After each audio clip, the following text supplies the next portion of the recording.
Welcome in, everyone. So, my original date for the 5-year anniversary was the 13th of January, but I pushed it back to Saturday. But I couldn't. I didn't plan anything ahead, so.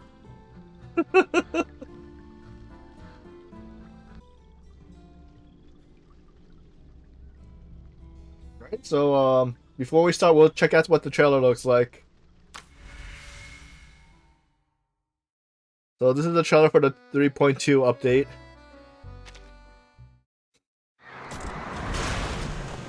The cursed blood in your veins has lured in the shadows, and the fate you face has arrived as it must. Adele, what were those things? Bon sang! Look outside! What's happening here? Is that the blood moon? It can't be real. You mean we're in some kind of dream? That all this is false? Whatever it is, we'll soon find out. Par le The feu, dragons. le feu purifié. I remember. Adele, you must destroy it. Oh, is this France? Celia! The French blue? But how? If Celia's in danger, I have to find her. Please guide me, Madame Boaniche. Better wages! Hey, vacations! I see her. Wait, is that Matilda's mom? swallowed by the city. If you go to her, the shadow of death will follow, close behind. Beryl Boaniche, you foresaw all this, didn't you?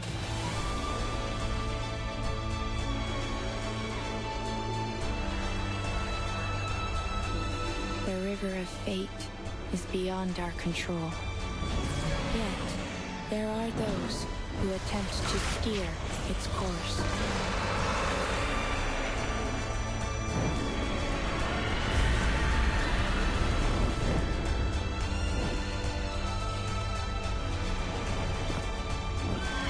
Prove it to me, Adele. To see where this river The role's flows. flipped. It's upside down. That is why I witness your story. So this person right here, this is Madame Bonuche. That sounds. I'm still wondering if that's Matilda's mom, because isn't Matilda's last name Bonuche? This one right here. Oops, wrong. Wait, what?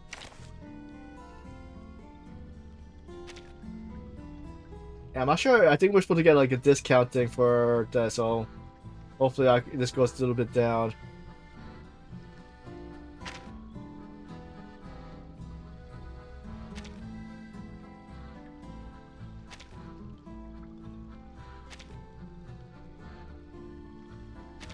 Oops, wrong button. Then we have Isos one. It looks like butterfly since that's our like type of thing. And then we have I didn't see this one before. Calabunya. I've seen your struggle written in the stone.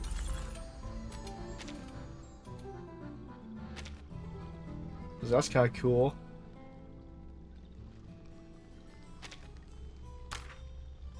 Then we have Barracola. It's like a merry-go-round. But usually the unique has the special intro plus the different moves. Same thing for advanced, they just don't have the special intro. They just have the different moves for each of the spells.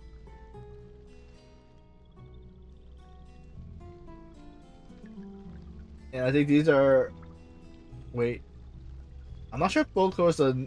I think that's the new one, but anything below here is the old past garment stuff from the shops.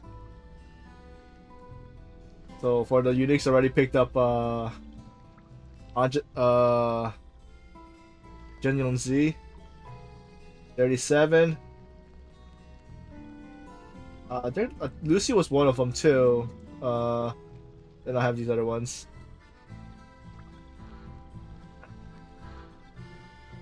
This is something. Still awake? So How as you about see, a walk in these are the unique forest? ones. They have different Lots of beautiful intros. scenery, mountains and rivers, and it'll only take you a few moments to see it all. The trip will tire you out too, so you'll sleep more soundly. Yet another 37. proof nearing perfection.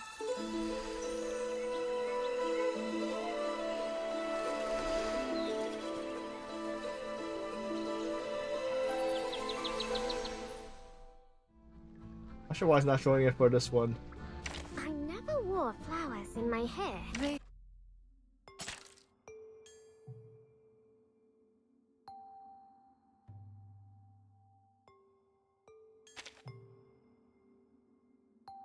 I guess we'll find it later on. Let's. So I guess I haven't redeemed this one from last. Was it last update? No, wait. Was it not? It might have been last update. So let's read it before we burn it. Yeah, it was the last. It was the 3.1 update. The debut dawn incident has been fired and recorded. The Manus-affiliated vampire officer tried to infect the population and end in failure. The long-lost diviner suddenly reappeared in the Foundation sites. Her arcane skill are extraordinary, and she's suspected to be involved in the arcane crime case. The Vanna Bureau plans to ask the person in Paris first, who is the taxi driver and the diviner close associate. The investigation into the diviner will start from her.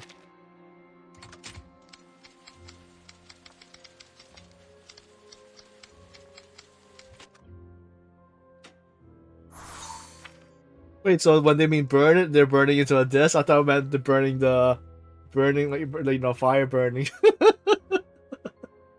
The burning is gone, but the strange symbol appears to be some kind of arcane encryption language. Don't have enough details to figure them out yet. Need to keep gathering information. With more intel, we might be able to change the situation. Alright, so now we have a new one. Oh, and I think 3 of the people got new euphorias, which is Anjanala. Let me check something. Anjanala has the new one, which I kind of upgraded You already. said it yourself. This is my room, and I may do with it as I please.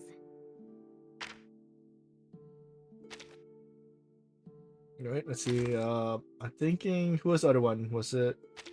Well, Lucy Miss had her Timekeeper. before. I would like to. Was it Isol? Please. Alright, have so a seat.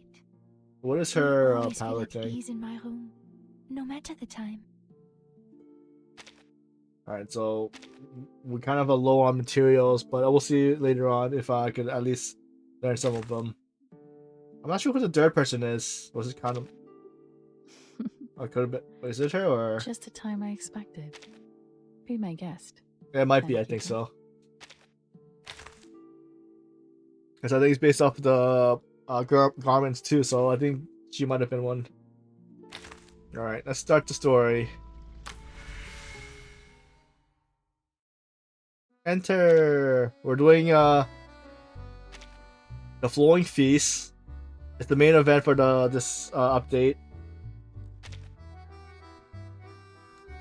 Stage 1, the French Express. Harry, the prophecy needs to be delivered before they come to fruition.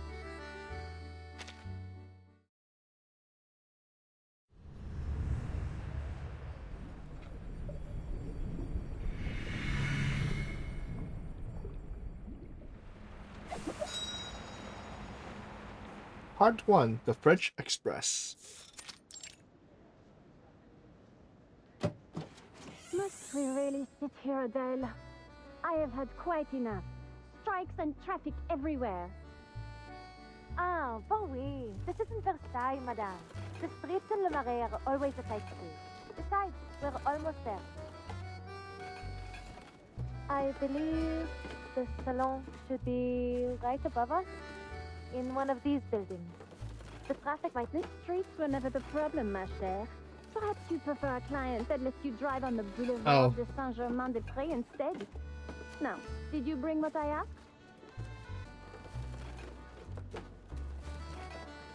A faint clicking of metals revealed the driver's effort. Voila! It survived all the bumps. I know what you'll say, Madame Felicienne, but I must ask again. Do we really need to carry these pastries around with us? Not at all, provided you ensure there's always a la durée around the corner. If only that were in my power, Madame. Oh look, we're here! And with time to spare. Great, no need to rush. By now, she used her employer's temperament and knows exactly how to calm her down. I'll be sure to make some adjustments before tomorrow. Maybe stop by the Champs-Élysées and get those macarons you like before picking you up? That would do nicely. Now, shall we go in? You worked hard to find that shortcut. Let's not squander our timeliness. The remarks give the wary driver just enough motivation. He closes the door and spins around with a proud flourish. See? Just like I said from the start. Je connais Paris comme ma poche. Is there any like new 5 stars?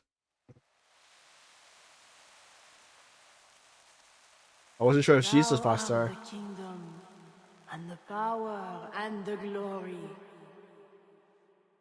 forever. Amen.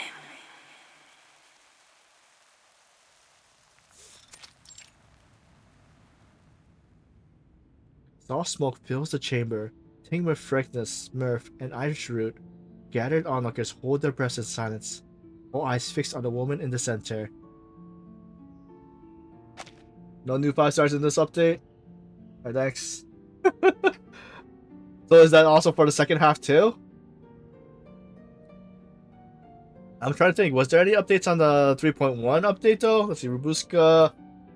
There's Corvus. Yeah, I don't think there was any 5 stars on that one either.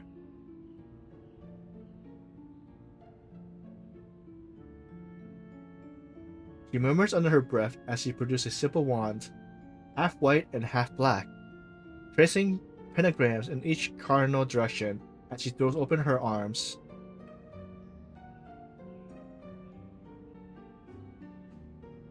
Before me, Raphael. Behind me, Gabriel. So these are the angels? At my right hand, Michael. At my left hand, Oriel.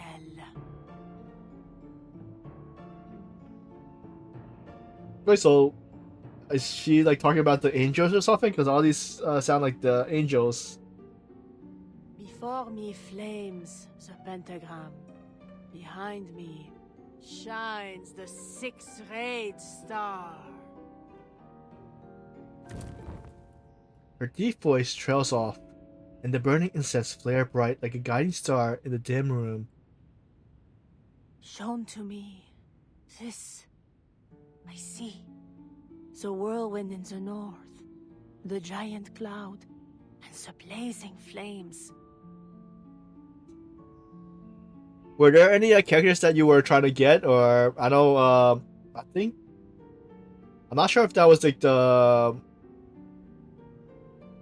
6 or 7 updates prior, but were you like trying to get certain characters that you wanted on your team? For some reason, I'm thinking was that the 2.0? Or let's see.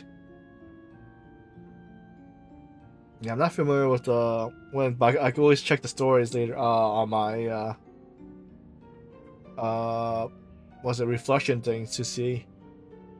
Through the stifling cloud comes light, a piercing flame, a manifestation of divine wisdom. 2.5, okay.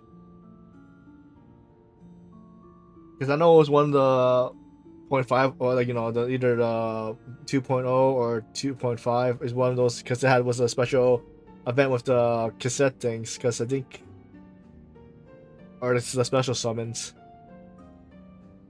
And what, madame? What do you see? Do you...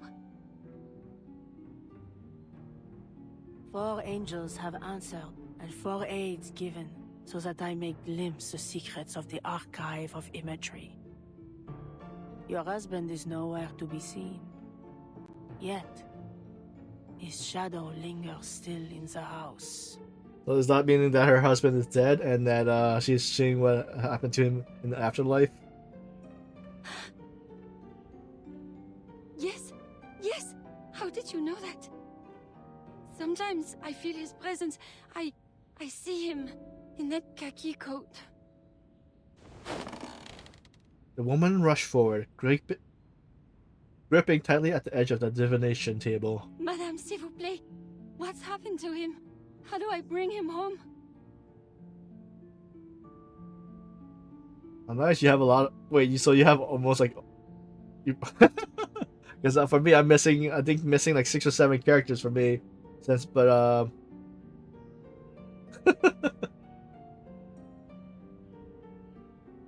yeah, I missed Moldier, and I also missed her story, so I didn't get to do her story. So I'm waiting for that to come back on the reflection.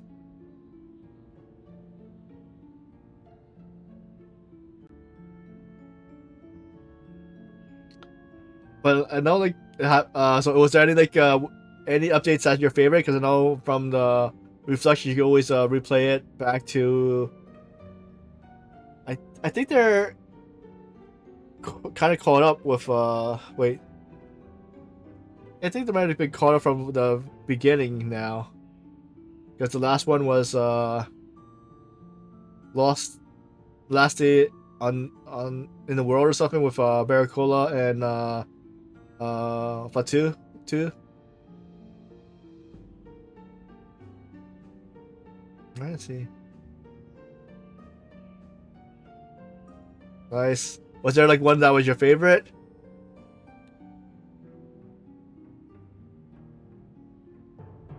Because yeah, there was a lot of fun ones, and then the other ones were like kind of like sad, but like, and some other ones that like somehow makes like the character you got like almost like the villain or the bad guy somehow. Oh really? I guess I'll just finish it and see how it is. Adele frowns. She lowers her voice in a whisper that blends into other murmurs in the room. Poor woman. Sounds like her husband's gone missing. Just one of who knows how many others that have lost someone lately. You know, my friend in the police told me there hasn't been any progress on these cases. If only it were as easy as all this. What do you think she'll tell her? That it's a curse, a demonic possession, or some such nonsense. That's the usual prattle anyway.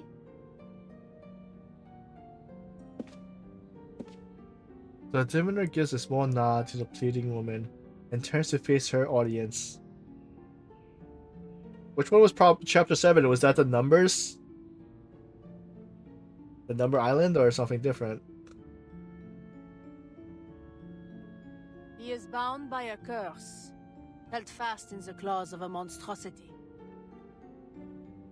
A beast born of no mortal womb. A foul creature of darkness, nurtured by the shadows that cloak this city. I'm wondering if the was it Manus Vignicte is like any new characters from Manus Vignicte show up in this story? The old order has been shattered, yet there has been nothing to take its place.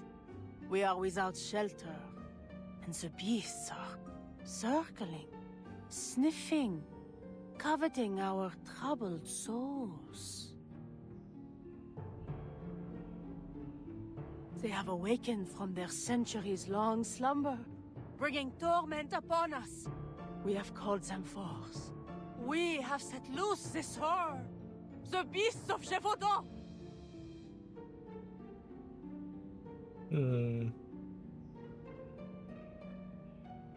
So some new faces. A anonymous spell falls over the room at the sound of its name. Like a taboo has been broken. The murmurs stop. Breaths stop. The paws hold tension like a breaking dam until gasps pierce through one by one.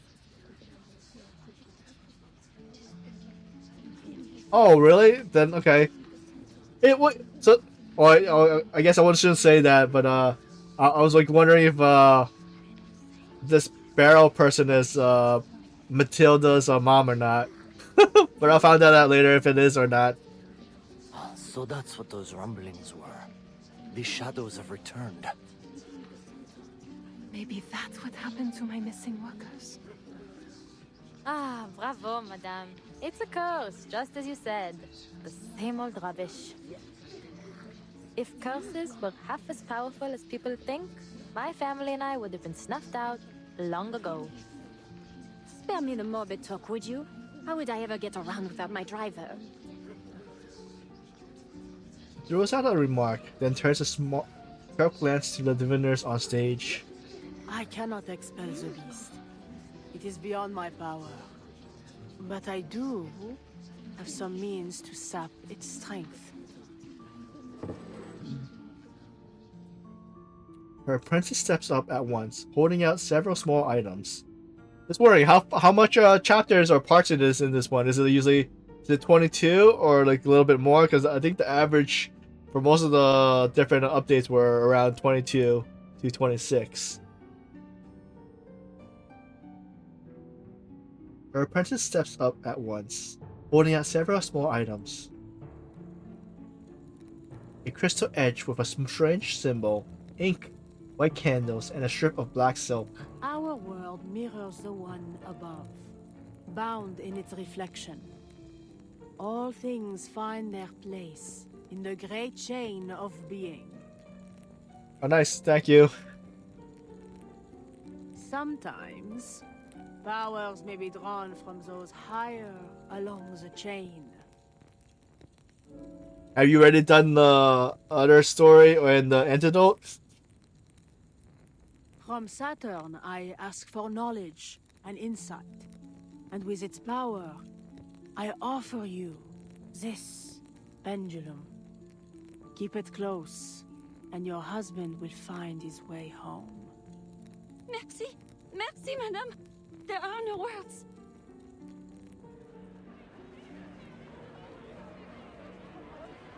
How do you pronounce it? Is it Elisabeth? Patience lasts only long enough to hear that much.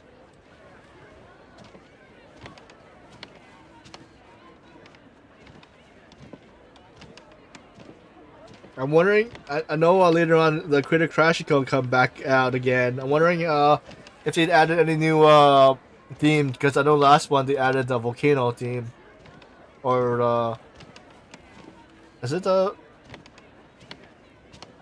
I think what's a. Is it the flame one and the rebirth one? I think. He rides silently, and Adele follows close behind.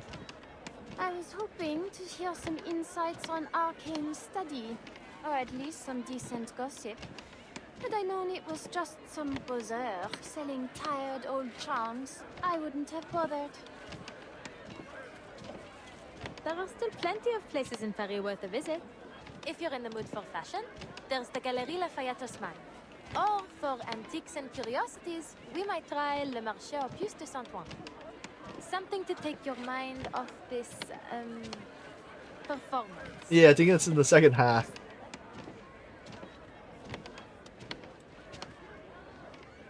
The crowd surges forward, eager for answers. Through his few, like them, slips quietly out from the scene. Though it seems unlikely anyone would notice, Adele still lowers her voice. Perhaps next time we could go with Mai. Your hours are paid for. You'll take me wherever I like. Wait, so for... Ça va. As you say, madame. I shouldn't overstep. Wait, so for her, is that like a familiar, or is that like just something she did with her magic, the dragonling or something?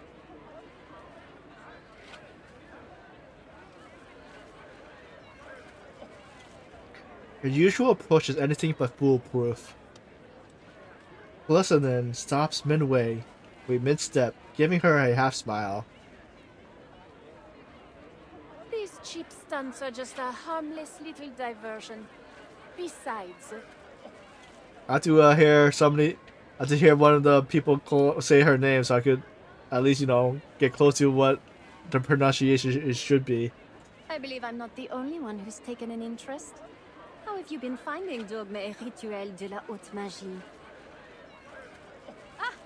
How did you know about that? I'm just reading it for fun. Fun, is it? And what about those red squiggles you circled around every entry about generational curses? How on? Did you go through my things? Oh, come on, tell me.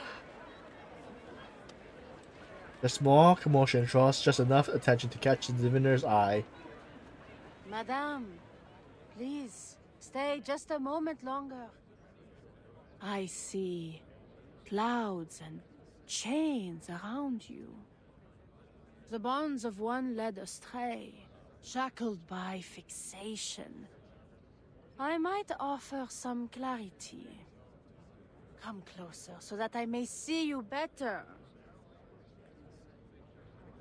Only as every eye in the room turns their way does Adele realize she is talking to one of them. Felicien, I think she's talking to you. So Fushien. Alright, hope that I remember that. Fushien. I'm speaking to you, madame. No need to look about.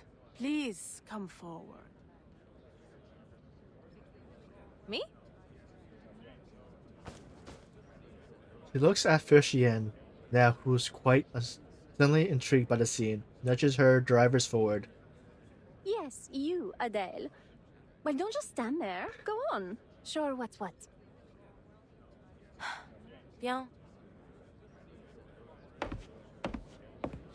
Feeling the weight of the gawking crowd, she stands across from the diviner and reaches for the pendulum on the table. Forgive me, madame, but I have no interest in divination. And I didn't come here for any advice, either. Frankly, I find it difficult to watch you take advantage of all these people. She lifts the crystal and holds it up to the candlelight. Excellent clarity. Smooth to the touch. A fine crystal at first glance. But there's something else. The evenness of its hue and that flawless sheen. Nothing is ever this perfect. Whatever do you mean? But... Let's put it through a little test, shall we? Small dragon pokes his head out from her sleeve as if on cue. Par le feu est purifié. You gonna burn it? Oh, it's cracking! Flames flicker, yet the woman feels no heat. Through the once beautiful crystal has been rendered into dull, broken shards. The little dragon climbs nimbly into Adele's shoulder and tilts his head to receive a gentle pat of approval. Bravo, Fefe. The crowd stirs and Adele catches a few gasps of awe and with satisfaction. What have you done to my crystal? Please, allow me to explain. My name is Adele Tavernier. Have you heard of us before? Les Taverniers? Famed jewel hunters?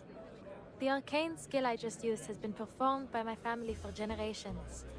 We've recovered and examined all manner of treasures, including the Bourbon's own French blue. Fire holds a certain power to reveal the true nature of what it touches. Through fire, we discern falsehood from truth. Sadly, madame, your crystal failed the test. It holds no wisdom of Saturn, nor any power from the so-called chain of being. but luckily, we exposed it before the coin left your hand. N'est-ce pas? This. The lady gaze darts between the diviner and Adele before she bolts off the stage. Adele turns towards the dumbfounded diviner. And you, madame, have given a lovely performance, I have to say. It's almost a shame to bring it to an end. Ah, if only you hadn't tried to deceive your client with that fake crystal, things might have gone quite differently, no? My arcane skill would have spoken volumes about your integrity. She struts towards the audience, each face in the crowd falling somewhere on the spectrum between starstruck and stupefied. Until at last, applause burst out.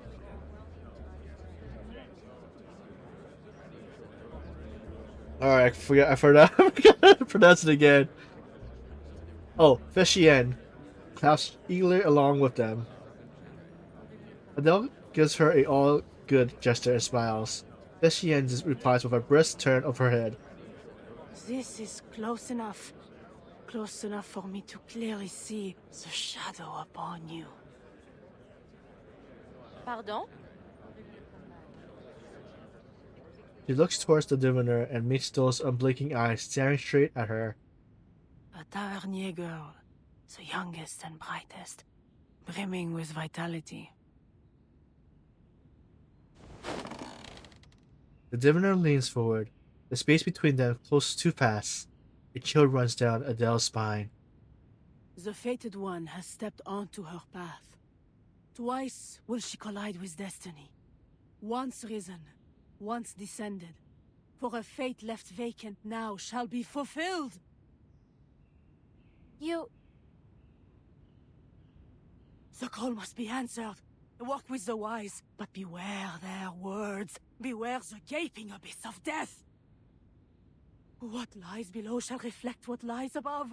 One shall ascend, but all must be paid. All must return. All must restore. Oh, what's happening?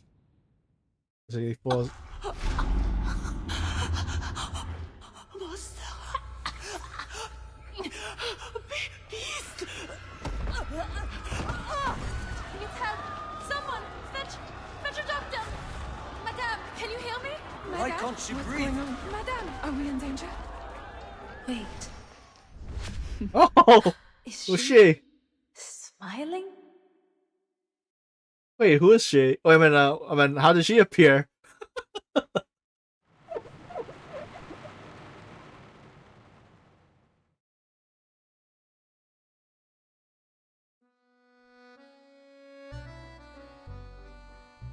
I'm not sure if you still hear Cinder. Is that how you pronounce your name? Cinder. Sizer? But like, yeah, I'm not sure if you like if you did all the chapters or the stories. What do you think of all the to be continued type of things at the end of each part?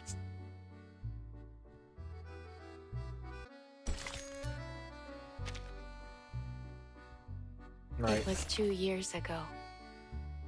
Or 16 years hence, depending on which chronicle you follow. To me, it was as vivid as yesterday. But to young minds like yours, it seemed a kind of chaos unheard of. We should start from the beginning. With the war coming to an end, France faced countless possibilities. Its people, weary yet filled with hope, longed for lasting peace. The economy flourished for a time, and people from all walks of life came to France. Still, the impacts of war inevitably surfaced. As the wartime factories closed, people struggled to survive. Their hardships gave rise to new demands. And before long, Paris became a swirl of competing ideas. And just how is this connected to your story? That very much depends on your perspective. If your only interest is in the story itself, not the context, you might think it irrelevant. But I believe context matters. It keeps you from being thrown off by the details. That said, neither the economy nor society is our chief concern today. What I share with you now is a story. Hearsay, really. Sounds like the story doesn't have the happiest of endings. It ends, as all stories must. Whether that end is a happy one, you will soon find out.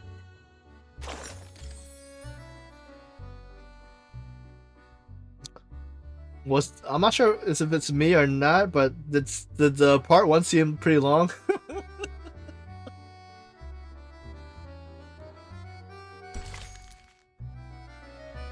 The part two, innocent bystanders. Deny environment all you like. You're still in the thick of it.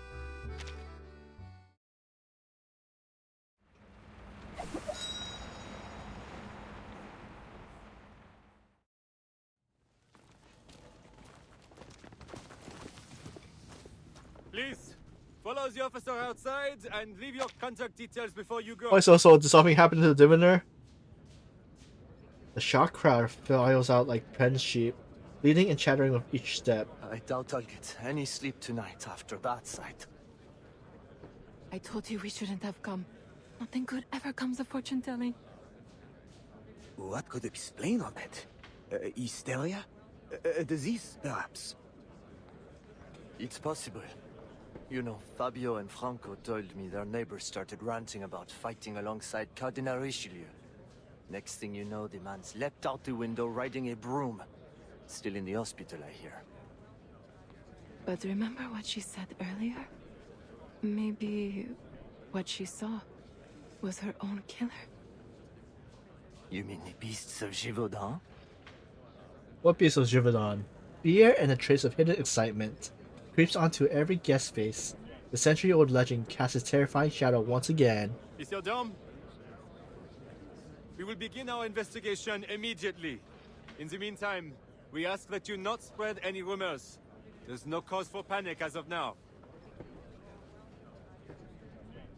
The murmurs fade, but the officer's words has done little to calm them. The crowd dispersed, leaving behind a few key witnesses. This isn't going to get pinned on me, is it? I didn't even touch her. You'll testify for me, won't you, Felicien? Felicien? Felicien? Adele turns back to find her employer pacing around the corpse, eyes gleaming with curiosity. Our so-called prophet failed to see her own demise. Well, if this isn't an interesting twist. What are you doing? Get over here before they scold you for disturbing a crime scene. She sighs inwardly at her employer's whim, relieved the nearby officer isn't paying attention. Not these beasts of Givaudan again. Again? What do you mean, Benjamin? Before choose to have found a familiar face among the arriving officers. It's just a rumor, and a wild one at that. Yet somehow it's spread to every corner of Paris. There have been a number of sightings of these so-called beasts. But by the time we arrive at the scene, there isn't so much as a trace left of them. Not even a hair. The whole world's gone mad. Street crime is on the rise. And the last case we asked you for help with identification on... well, that was completely... He presses his hand to his temple, giving a soft rub.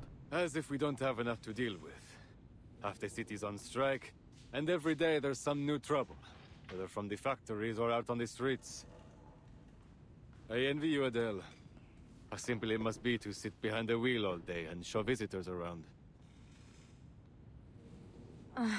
Well, it comes with its own set of problems. Adele glances forward, Felicien. She seems to have lost interest in the corpse and is now intent on examining a chair in the corner. Knew you'd say that. The officer pulls out a notebook and pen. When he looks up again, he adopts his best attempt as a professional tone.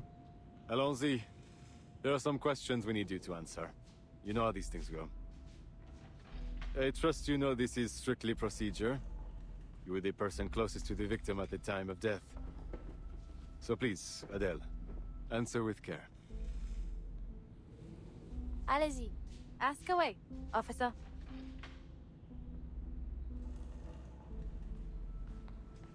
The evidence has been cleared away. The coroner examines the body with visible concern. The divinor's breath is gruesome Two lips, indeed. dilated pupils, clenched fists, and a stiffened spine. The coroner will have his say, I'm sure, but it looks like extreme shock to me. Extreme shock? But What were the circumstances of the event? Anything unusual?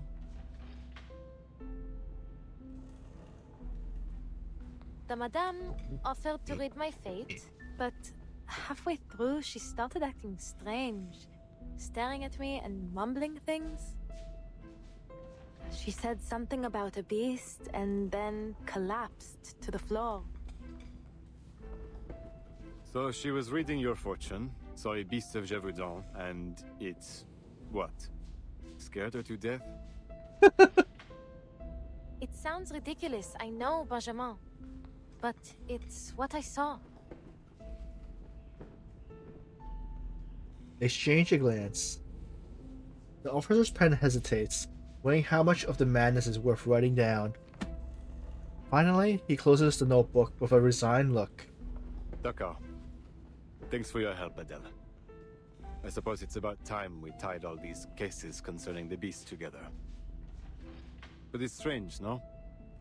How could creatures from a folktale more than a century old be doing all this here and now? This has to be more than a passing fad. Paris, hell, the entire country, has been gripped by all sorts of rumors. The streets are growing more volatile by the day. You're right. There are always people who will try to take advantage of these situations. Like this poor fortune teller. I bet she heard some tales about my family and thought she could scam me with a sensational prophecy about my not-so-rosy fate. Doomed to die on a quest for hidden jewels. Seems the madame didn't know that you're the furthest thing from a treasure hunter. It's hardly a secret that the Taverny have a habit of meeting an unfortunate end. Far from it. Which is why I didn't believe her for a moment. The Tavernier curse? Please. It's just a story made up to dramatize the legends of my ancestors. From my great-great-great-great-great-grandfather, who died after bringing the French blue from India, down to my great-grandfather, who died chasing jewelry stolen from France during the Revolution. Call it a curse if you like, a mystical power, fate, coincidence, whatever the words. The plain and dull truth is that hunting jewels is a dangerous line of work, no? That it is. While we're on the topic, how are your parents doing? I recall you said they were still in the family business. Out on some quest again. I couldn't even hazard a guess as to where they are now. They move around so often. But they have sent letters. Living life to the fullest, as far as I can tell. The officer exhales in relief. Glad to hear it. Maybe I should envy them instead. Traveling the world like that, much better than being stuck in a police station. And you? Don't you ever think of joining them on the hunt? My parents and I are different, to say the least. I don't share their obsession with shiny stones. A simple, comfortable life. That's all I want. No glittering ambitions, no fancy things. Just a job that pays the bills, fills my belly, and lets me get a good night's sleep at the end of the day. Why anyone would want to think so hard every day is beyond me. In fact, this job was the first thing I saw when I opened the advertisements page. Why not? I thought. Suits me better than treasure seeking ever will. I would expect nothing less. He nods and slips the notebook back into his pocket. Très bien. I believe we have all we need from you. Please, don't worry, Adele. I see neither motive nor means for you to do her harm. You're all clear. But we'll get in touch if we need anything else. Oh, forgive me. Another question. Was there anything else that seemed suspicious? Anything that stood out to you? No, nothing really. Oh, wait.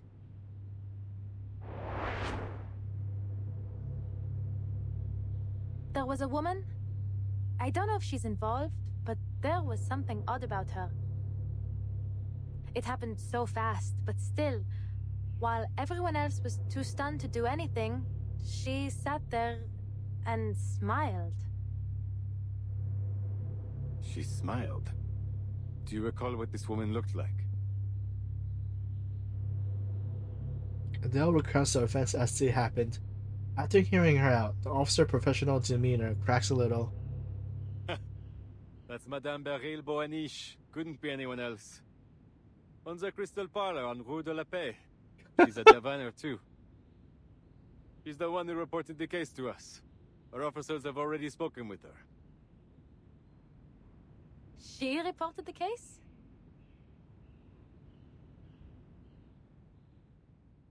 We do have an ad coming up.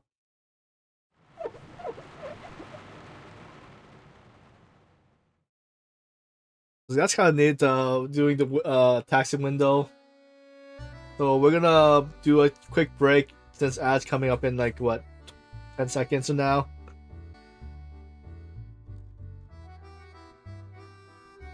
All right, let's see. What is this? Under the Mask.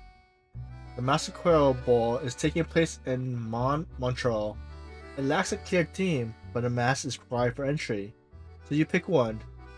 So which one should we pick? A lifelike paper mask painted to match your face? An emerald mask adorned with multicolored feathers? A polished silver mask with a pointed smile. Oh wait, polite smile. A rough wooden mask carved with wooden totem. We'll go with the silver mask with a polite smile. Everyone must appear proper. What's that? Wait, what's that mean?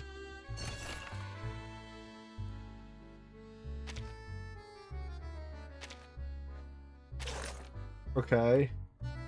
Does that like lead up to something? Alright. Part 3. Encountered Eloquence. Ever telling a curious creature not to knock your cup off the table? Are you talking about a cat?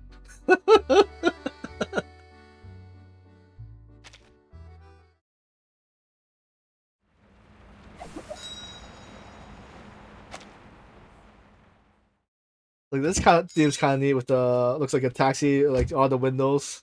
I mean, for like every intro for each part.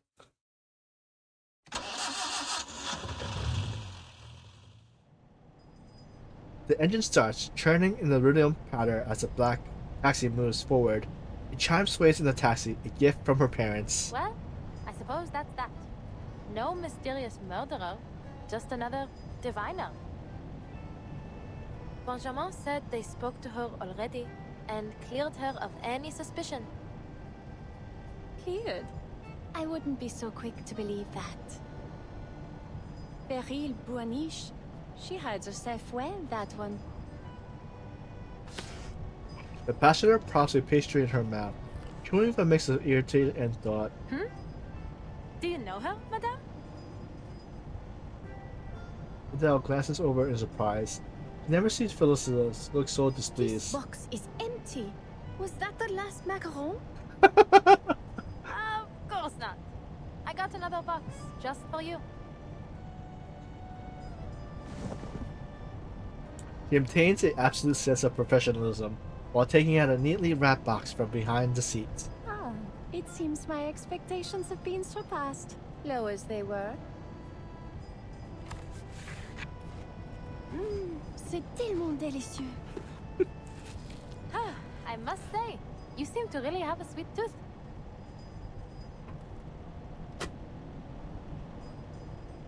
A small crunch of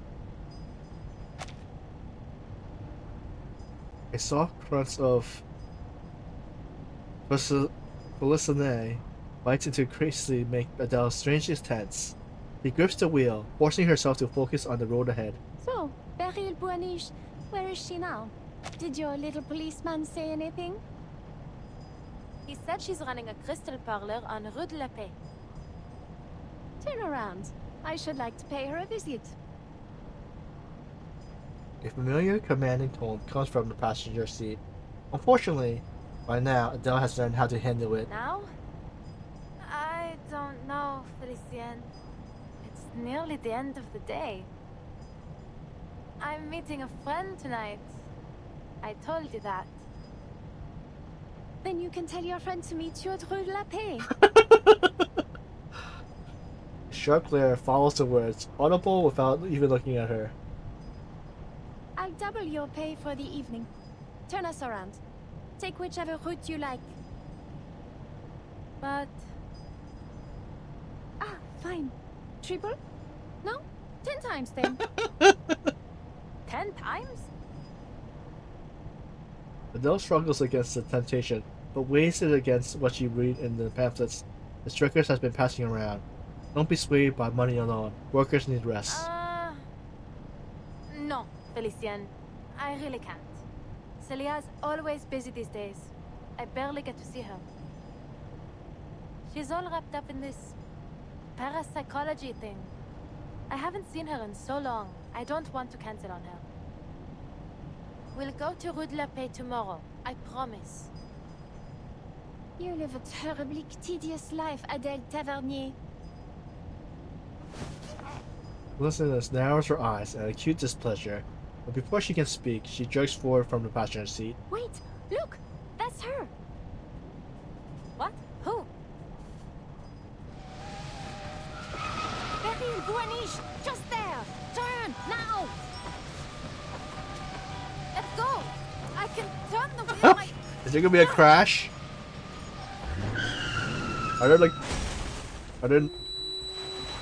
Adele car skids in the long arc before stopping, while the oncoming vehicle veers into the streetlight. Have you lost your mind? The driver climbs out, furious, pointing at Adele as his shouting makes the window rattle. Huh? I'm speaking to you! Out of the car, now!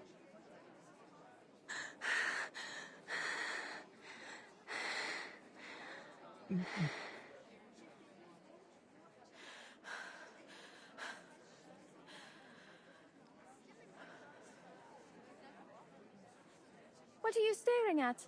You heard the man. Get out! We'll settle this later. Pushing open the door, Adele silently prays her own quick reflexes. The crash isn't too severe. There's no sign of anyone like Beryl Buaniche on the street. The whole thing just feels like another stroke of bad luck on the drive home. What was she thinking? Ugh. Grabbing the wheel like that. Never imagined my first crash would be like this. She rubs her forehead and steers herself to face the fuming young man nearby. I'm terribly sorry, monsieur. I was distracted. Sorry? Do you even have the slightest clue what sort of damage you've caused? We can't afford to lose time here. The nation is calling to us.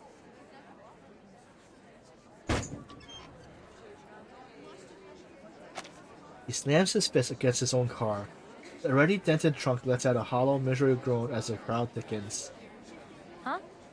The nation? Is that a strike slogan? Or do you mean you have urgent business to tend to? Our one true leader has returned. The Emperor has landed at Gauche-Juin. He will bring glory to France once more. What Emperor? Who's the Emperor? Riding to Paris with only a few hundred soldiers at his side. Our Emperor is too distant from his people. We must go to him. Is it a cult? Gauche-Juin? What on earth are you talking about? The man's stern face makes it clear he isn't joking. Adele stares at him, at a loss for words. But her silence seemed to be taken another way. I see. You've sided with the Bourbon, haven't you? You're another one of the King's stooges. The son of Austerlitz calls to me. I will not be stopped.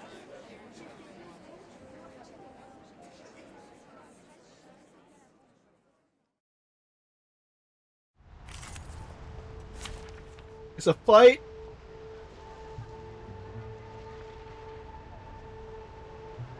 Alright, since we're just... Is there any... Actually, I wanna put some characters that I have to level up. Where is it? There's Corvus. Where's Corvus? Wait, did I pass already? And Corvus, and we'll put wait. Right? Or is Sharon?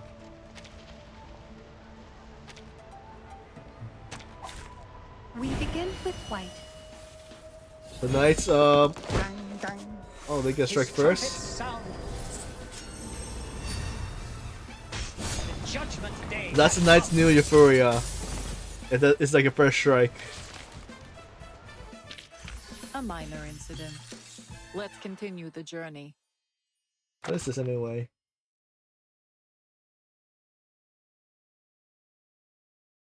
Okay.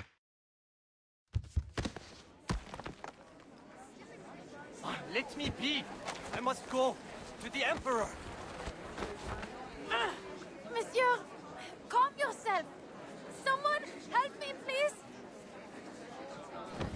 With help from the bystanders, Adele managed to pull the driver down from the roof. Though the commotion draws even more onlookers. Aye, aye, aye. Another poor fellow lost in delusion. Careful, don't get too close. He's talking gibberish. 100 days ended over 100 years ago. Please, someone, get him to the hospital. He needs help. Does anyone know this man? I really need to go. I have to see someone. She looks at her scratched up car and the indifferent lady inside, feeling a twig of helplessness.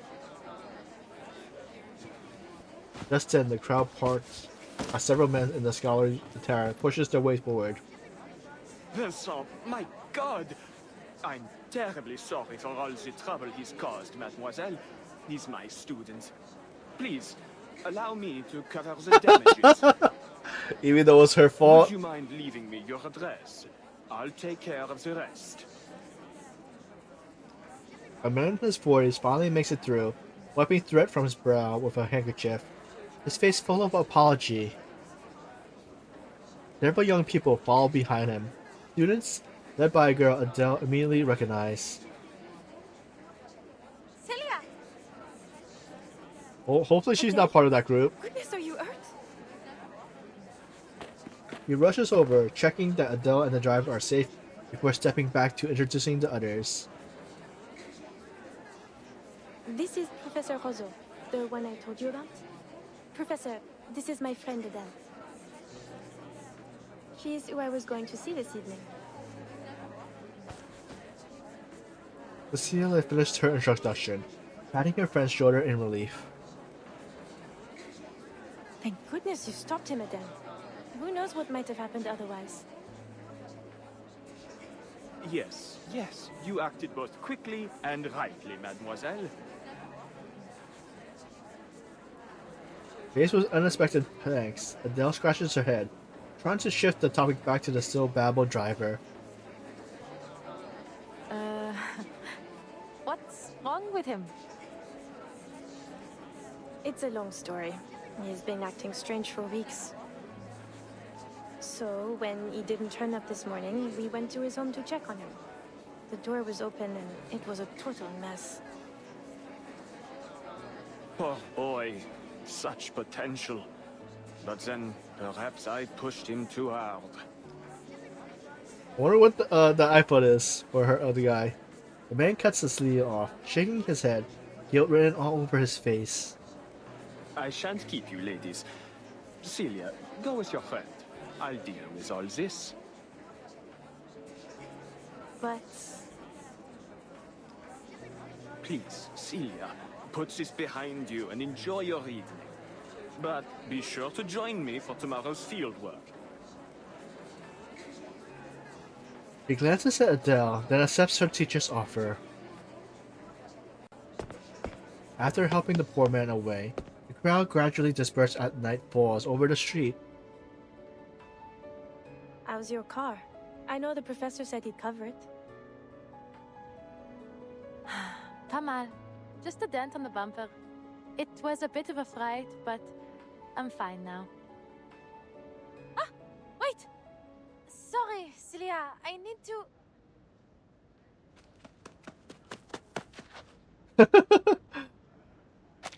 The whirlwind of events leaves Adele dizzy. She finally regains her senses and runs towards her Critic U 201 parked nearby. So is whatever her name is to listen to this is still in the car. Felicienne's still in the car? I'll have to take her back to the hotel. She's not going to be happy after I left her like that. Felicienne? Oh, huh? where is he missing? Oh, she went to the place. The passenger seat is vacant, replaced by the line of bright red words drawn across the window. Tomorrow, Rue de la Place. Oh no. Is that lipstick? Is that easy to come off? Lipstick? Adele pulls out her handkerchief to wipe the writing from the glass, but despite her scrubbing, it barely fades. First, she grabs the wheel, crashing my car, might I add. And then she has the cheek to scribble on the window. She's paying for a foot clean, I swear it. Are you certain you're all right? Her friend walks over, peeking curious through the window. Adele waves it off, refusing to let the small incident ruin the long-awaited dinner. I'm fine. So, shall we eat at that spot near the Seine again? Or are you feeling adventurous tonight? You said you couldn't stand the campus cafes anymore. So tonight, ma chérie, you choose the food. Really? I suppose if I could have anything. You know, what I'm really missing is some good home cooking. She starts counting on her finger, reciting a whole list of dishes. Onion soup, gratin dauphinoise, maybe a bit of cheese for a small fondue. Oh, and I just bought a bottle of cider. What do you think? You simply have to come over and see my place now. I cleaned the whole thing. Balcony too. I came over to ask you for help, but you weren't home. Home cooking it is. Hop in. In perfect sync, the two circles to opposite sides of the Proto 201 and opens the door at once. Buckle up to home.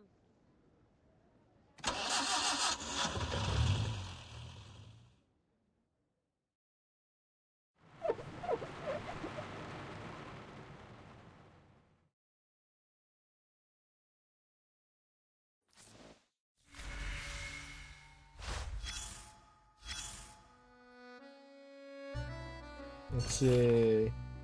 Before a shop window on the Champs-Élysées, you stopped for a long time. So long you don't notice the sky changing.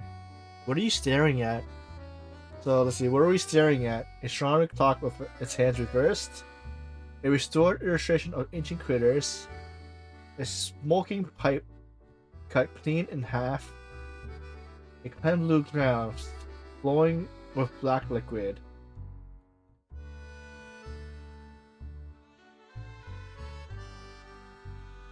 Ah.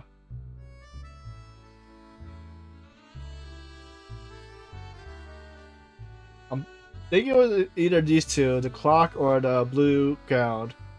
Let's go with the blue gown. You have to admit, it's impeccable taste. I was running a crystal parlor in Paris back then. People came for all sorts of products, from ordinary crystal ornaments to the enchanted ones. I had them all. I recognized a few of my customers in your suitcase. But many came seeking something I never put on the shelf. Prophecy. Let's see. I can't imagine. Who wouldn't want to know their future? But our path through Fate's garden is already set. No prophecy can change where it leads. And I dislike putting a price on things that have no use. So, I made myself a promise that only those I trusted would get a glimpse of what lies ahead of them. So this is Barrel. A gift. Nothing more. To my surprise, it did something unexpected for my business. Word spread, and I recovered my investment soon enough. I'm not surprised. Nor was I. Few things in life have ever surprised me, and this was much the same.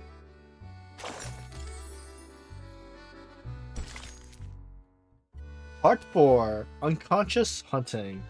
At any given time, somewhere, somehow, someone is dreaming.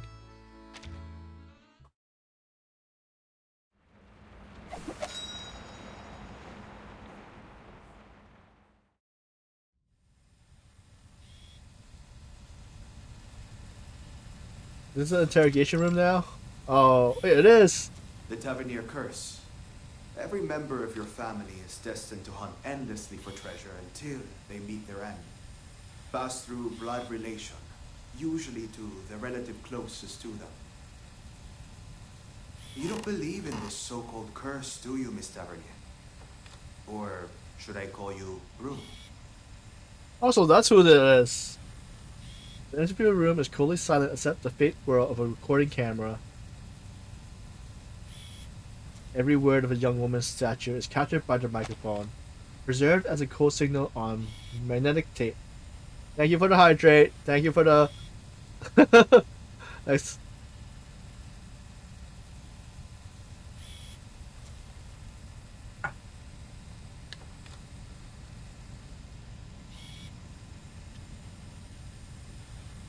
Oh.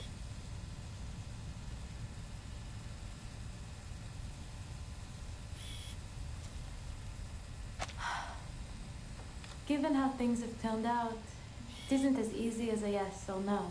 So Broom Don't is you think? Adele. He gives a helpless smile, looking down at her palms. But say it is true. Then what of it? We're all going to die, no? One day I'll die searching for treasure. But before then, I'll live as I see fit. I don't plan on wasting away my days in fear. He paused briefly. The ending may be written, but that doesn't mean I want to follow the story word for word. That's what I told Sissy as we were driving to her place. And now, looking back, maybe that's when it all began.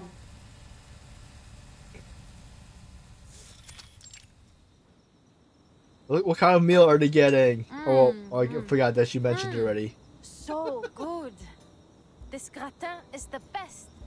How'd you get so much flavor out of a simple potato? You like it then? It's just ordinary home cooking, really.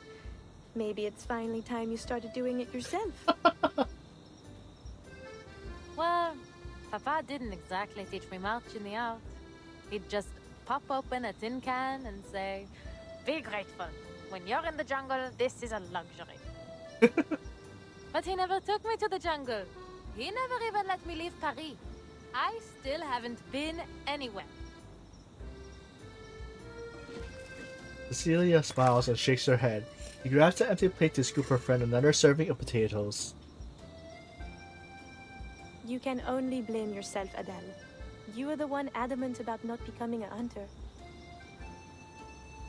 Of course. Because I don't want my life planned out like a stage play. And don't pretend you didn't have a part in this. You're the one who picked the page number in the advertisements. Cecilia can't argue, so she pours 2 more spoonfuls of stew over the mash, stacking it high into the little mountains and sliding in front of Adele. Sharp as ever. Since we're on the subject, how is work going? Any interesting fairs lately? There was one thing. Not sure if I would call it interesting, though. Peculiar, perhaps? She bites down on her spoon, trying to recall the scene from earlier. The diviner expression is still vivid in her mind. I was at a diviner's salon, and the host... I don't know, I think she was trying to scam me. She started rambling about all these strange things that would happen. Things that sounded a lot like the Tavernier curse. And then she... well... she died. Died? Lena's eye widened, her fork clinking unconsciously against the plate. Then the police came, and I suppose the case is still under investigation. Anyway, you know what I think of those diviners. They're not exactly people you should take seriously. Then why were you there? Not by choice, that's for certain. One of my clients was interested, Madame Felicienne. She always gets these sudden whims and insists on having everything done just as she pleases. I wouldn't have crashed my car if she hadn't... Bah, forget it. How's university life? Lena doesn't answer Adele's question. Instead, she catches on to her words. She's a long-term client, then. Can't say you've mentioned her before. Or maybe I've been spending too much time on campus, n'est-ce pas? What do you think? I swear, this little one might forget you completely if you spend any more time hidden away in your books. That's kind of cute. The tiny creature on Adele's shoulder lets out something like a protest, prompting Cecilia to playfully pat its head. Oh, I know better than that. This sweet little thing was summoned by your family's incantation. As long as you remember, he remembers. Such a fascinating creature, the tutelary. He sees every corner of your psyche, memory and sensation, even your unconscious thoughts. Here comes Cici with another one of her academic lectures. Is this what you're studying these days? Yes. Professor Rozo has found new inspiration in a Swiss psychologist's theories. He's pushing for some new breakthrough. The whole research team's working on it. We've already seen some early progress. That, collecting brain thing? Collective unconscious. She adjusts her glasses with academic rigor and opens her notebook. The poor student scents trouble. D'accord. I won't forget it again. Says the one who invents a new name for it every time. But it's even more complex than you think, Adele, and very important. It may even help us make Paris a better city. Imagine the minds of people like islands, each floating on their own. And the collective unconscious as the water that links them all. This is Jung's idea of the collective unconscious, a psychic space shared by all of humanity. Human aggression, whether it be war, class conflict, or tensions between humans and arcanists, has always been a constant. It's like the tides affecting the shared ocean between us. We build on our islands, but inevitably the tide will reclaim them. The eager scholar closes her notes. fixing Adele with a spectacular look, waiting for her response. Maybe this guy's onto something. We're all fighting for our place in these troubled times. But I don't understand what's unconscious about it. Are you saying that deep down we're all war-hungry maniacs?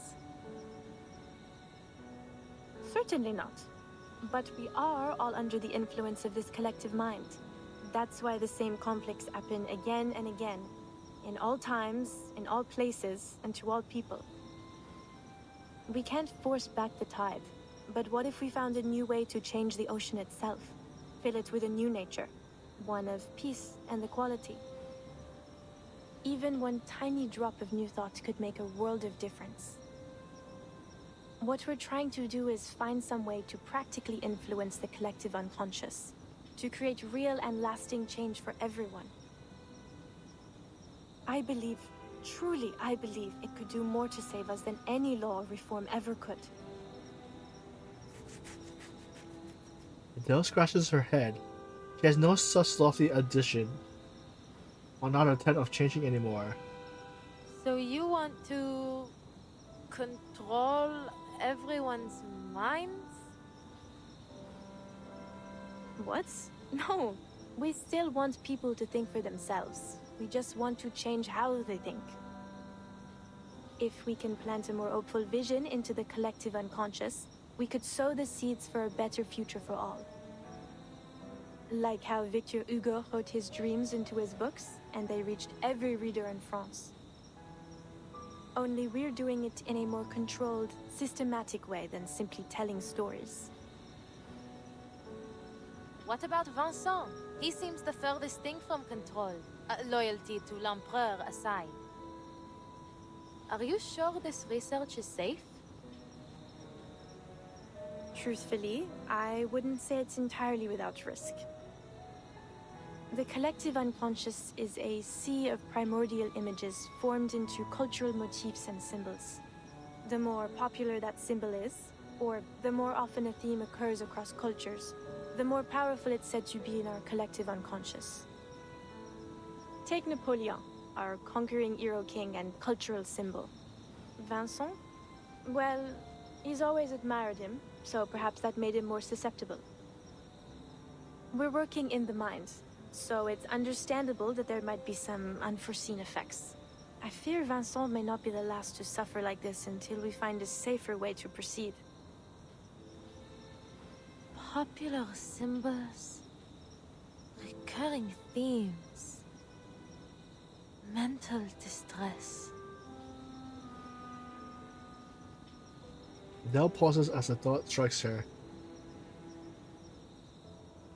They have awakened from their centuries-long slumber, bringing torment upon us. We have called them forth. We have set loose this horror.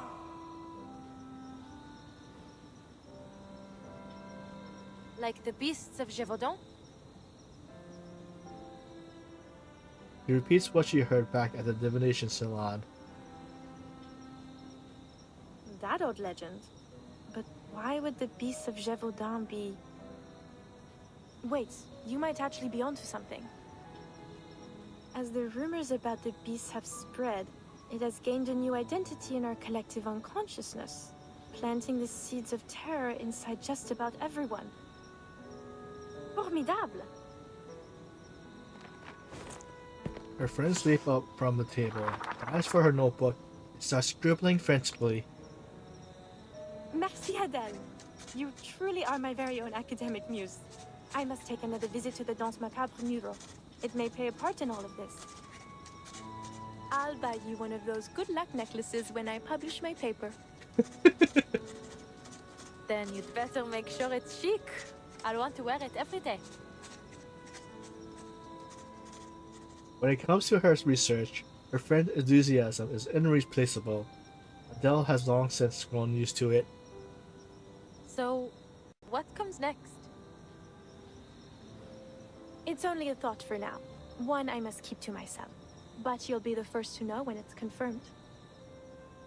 I swear, you, and indeed the whole world, will be shocked. You know, And please don't laugh.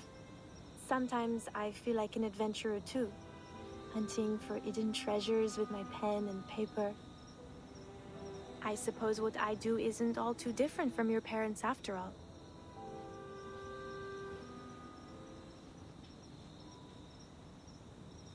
Do excuse, Adele. That was inconsiderate of me. I got carried away. You can find better role models than my parents, Leah. I got another letter from them the other day. C'est toujours pareil. A mind sure to bring amazing profits and something about a mural. So you do read their letters. They sound exciting, don't you think? You know how much I love adventure stories. Her friend's sudden burst of energy makes Adele both amused and helpless. That you do. Sometimes I think you're more of a tavernier than I'll ever be. I suppose I have always thought of you as a sister. Anyway, enough about that. Where are you taking your client tomorrow? To Rue de la Paix. There's a crystal parlor we're going to visit. Because of what that diviner told you? You must be the master of your own will, Adele. Don't let your subconscious make all the decisions. Whatever you say, Madame Professeur. I mean it. So many things in life are stirred up from the depths of our minds. Shooting star! There never an end to the things old friends have to say. They talk until the stars have claimed the night sky. Sissi, dis-moi. Tu crois vraiment au destin? Sissi? Celia? Does she go to sleep? Her friends drift off to sleep, wandering into some dreams not yet connected to Adele in the sea of collective unconsciousness. Bon. Bonne nuit, cher ami. Que demain nous bonne chance à toutes les deux.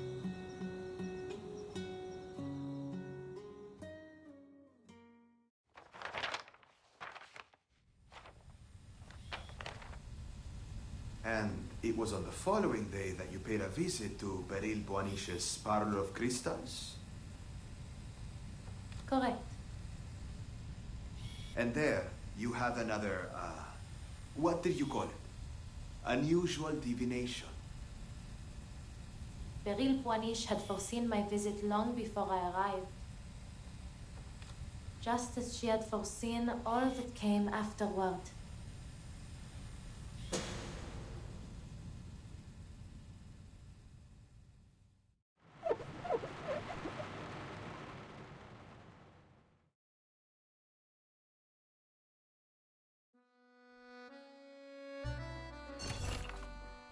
Arcanist Observer Journal. The results reflect the opinion of the majority, but does truth belong instead with the few? Welcome to Paris, or Paris. In a recent report, Paris was named the most preferred city for arcanist-seeking resident. Respondent notes that living in a metropolitan dominated by humans is no easy feat. Arcane skills, whether deliberate or incidental, often disturbs established social norm, inevitably creating confusion and conflict.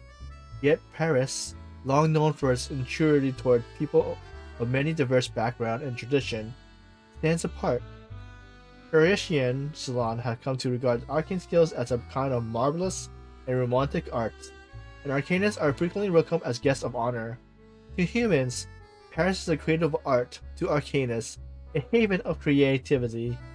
Reports indicate that several renowned arcane products and enterprisers have opened new branches in Paris this year. Their trust in the city drawing increased attention. The historic capital continues to attract arcanium talent and resources from across Europe. While humans' concerns about the spread of arcanum persist, many believe that more cities will soon follow in Paris' footsteps. Arcanist Observer Journal. So part 5, Lights that illuminates all. It burns so bright that its radiance evaporates everything, including your ego.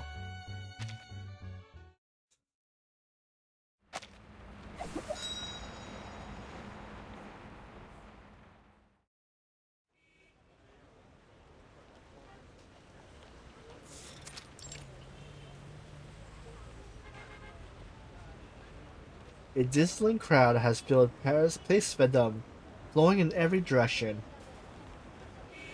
The young driver leans against her car door, kicking at a small stone while watching the passerby. Tomorrow? She never said the time. She's not planning to keep me waiting until the evening, is she? Or has she already gone in? She turns her head. The ordained car door at the Parlor of Crystals is shut and shuttered, just as it was a few hours ago. Should I knock again? Someone must be in at this hour. Bonjour. This time, the door opens the very moment she knocks. But once it does, all she can do is in the dim corridor ahead. Ah, finally. Perhaps they didn't hear me knocking before? Hello? Right. I suppose I'll just let myself in. She steps inside, but the very instant her foot touches the floor, the last trace of light vanishes. The tiny dragon flame bears light the way, its tail swishing weakly. They could at least leave a light on for the customers. Hello? Anyone here? I think my friend arrived before me. She's about this tall, just enough to always be looking down her nose at you.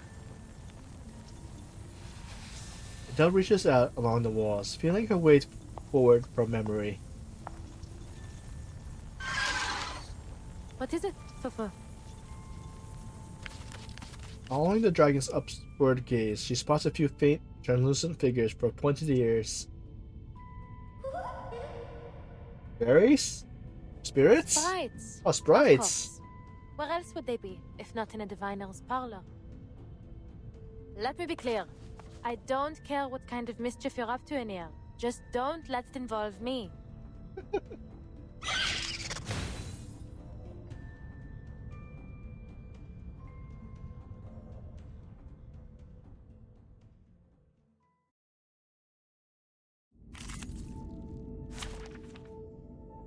Are you facing the sprites? Take thy sword. Duel with someone fair and his trumpets sound. The judgment day has come. They survived it? Schedule. Expedited. Do not let yourself go. In my sight.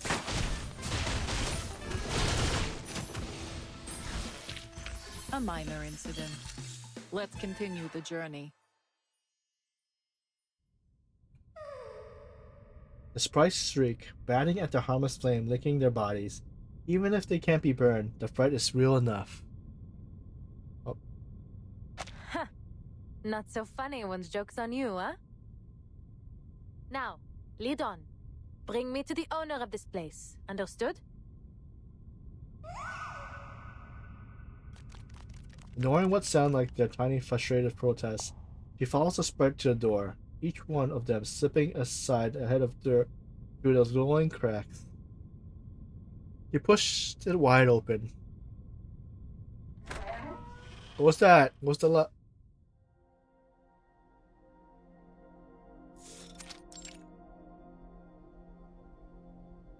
The room looks as if it were woven in a million scattered threads of light. The thought crosses Adele's mind as she takes in all in the transparent, shimmering crystals around her, her reflection guiding the dust in the air. Here, every breath she takes seems to take in some of the shimmering light, almost like she is devouring the very spirit of the crystal. How pretty. Never seen a parlor quite like this. The way these crystals are displayed, it feels like they're not meant for sale or for exhibition. She breathes as softly and shallowly as she can, attempting to blend into the light. Is it the lighting that's giving them such an otherworldly glow? Or maybe... Perhaps you are thinking of the Sephiroth. When captured, they may be manifested through crystals.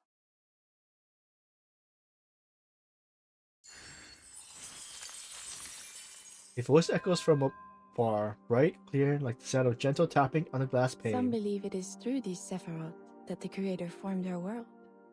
Without them, the divinity is incomplete.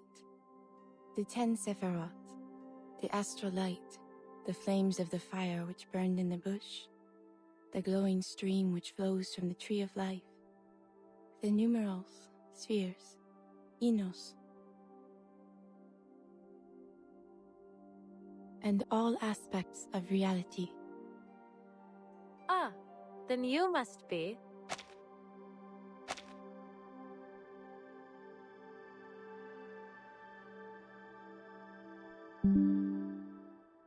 Madame Beryl Boiniche? The shop owner smiles and nods. No further explanation is needed. Anyone who sees her would know exactly who she is.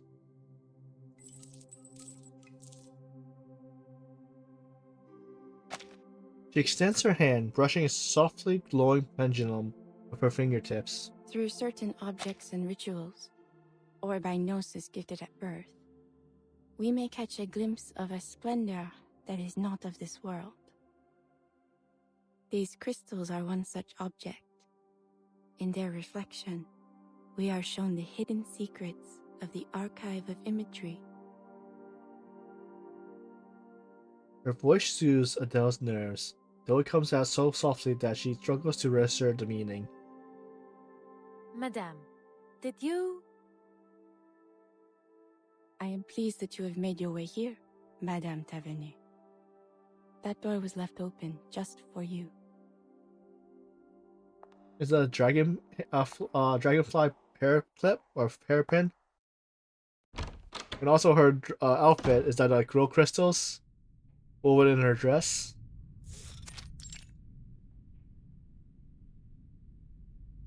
Her teacup exudes the calming floral scent of Darjeeling, and with each bite of the Magdalene cake, her remaining tension melts along with the buttery richness.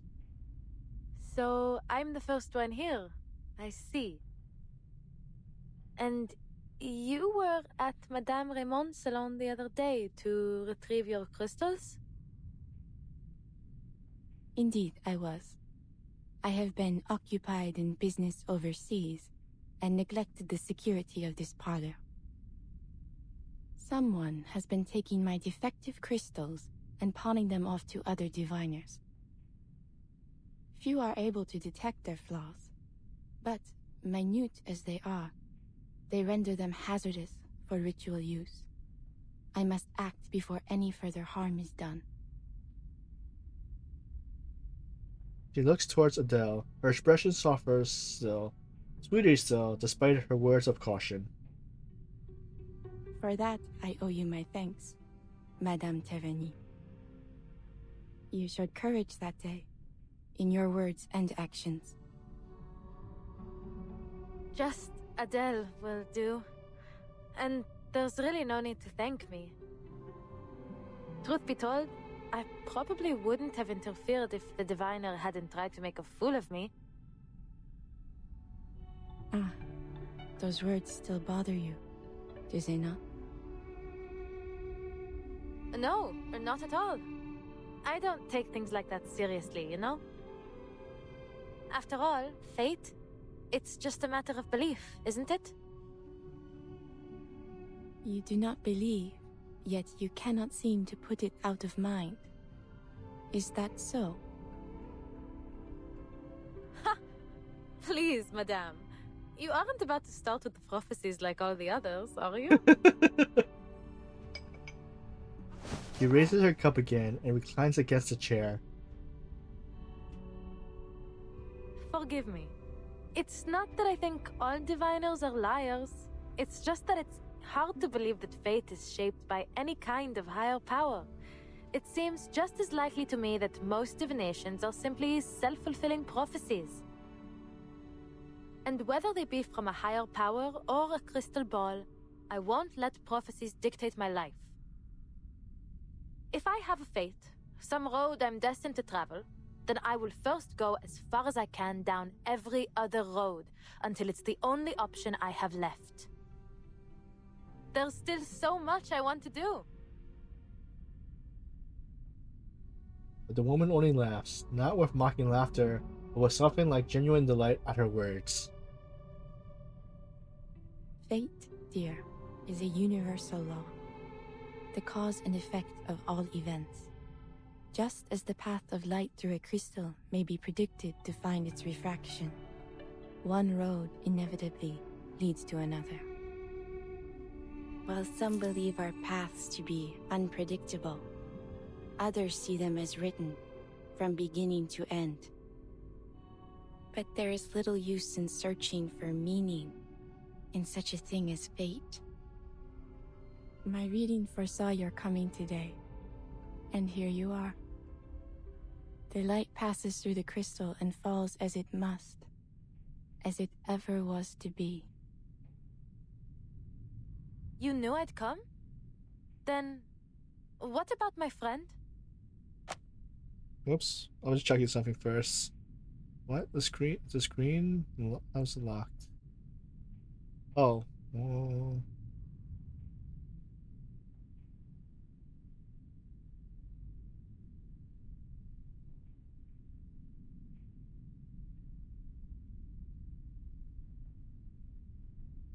Alright, is that better?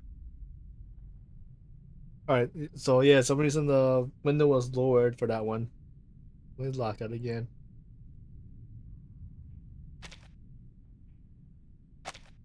I saw only you. Zut! She didn't even bother to come. What is she thinking? Del mumbles in confusion, but Bera has already moved along to the next question. You came here only to find your friend. Well... Yes, you could say that. Bera's eyes tracks away, gazing out distant and unfocused, as if she wasn't aware of the person in front of her at all. There is something more. A question, not about the truth of fate, but of how you might act upon it.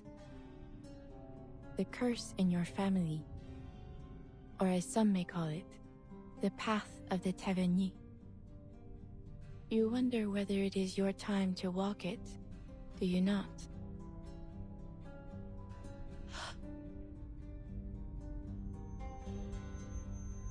The call must be answered. Walk with the wise, but beware their words. Beware the gaping abyss of death. What lies below shall reflect what lies above. One shall ascend, but all must be paid. All must return. All must restore. How come every diviner I meet these days seems to know about that curse? Is obscure jewel lore really so popular in this city? Adele says it like a joke. That's how she always treats the subject. Mockery felt better to her than fear. Bera only nods in reply. Madame Raymond foresaw the future, but she peeked too far, and for that, paid dearly. You mean... She still doesn't want to hear that kind of answer. No. Please tell me you're just teasing me. You're saying that it wasn't her fear of the beast of Gévaudan that killed her, but what she saw in my future? Please, Adele, allow me to finish. Beryl shakes her head. Somehow, just that gesture alone is enough to lift her heart. Only for her next words to put it right back into a vice grip. The fate she saw was not entirely yours. There is a shadow which lingers on you. In a way, it is true. You are indeed cursed.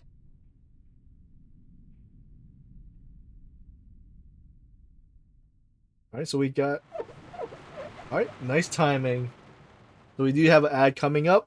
So we're going to be back in 3 to 5 minutes.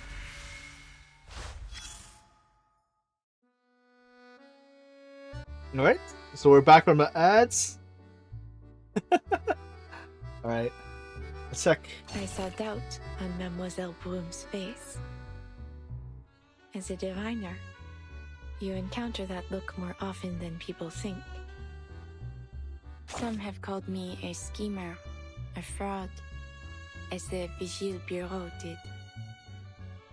Perhaps they are watching me even now, listening into our very conversation. Some were frightened by what I could see, but kept coming back to sate their own curiosity. Some showed nothing but disdain. Not for me, but for the very idea of a predetermined future. I admired their courage. Broom was not any of these. She was a fourth kind. One who tries to ignore the prophecy, but in doing so, only finds herself carried further into its stream. What kind am I then? An excellent question. Someone who walks between eras and through the storms. What is your view on fate? Few people can imagine the nature of your position. No more than 3, I would wager. And I wish I could say I was one of them. Alas, I am but a puppet dangling at the end of fate's thread. My limited vision cages my imagination, though I may still see a little more than most people. I cannot do as I was meant to. I have lived long enough to know better than to act against fate. Though, in fact, what I would have done differs very little from what I was meant to do. What do you think? Is it perhaps fate that determined my personality? Or my personality determining my fate?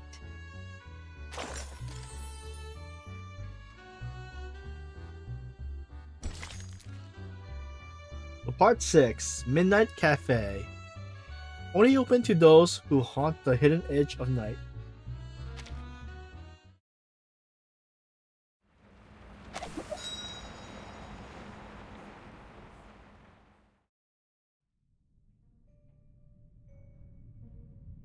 All things carry energy, and we are much more perceptive to it than we think.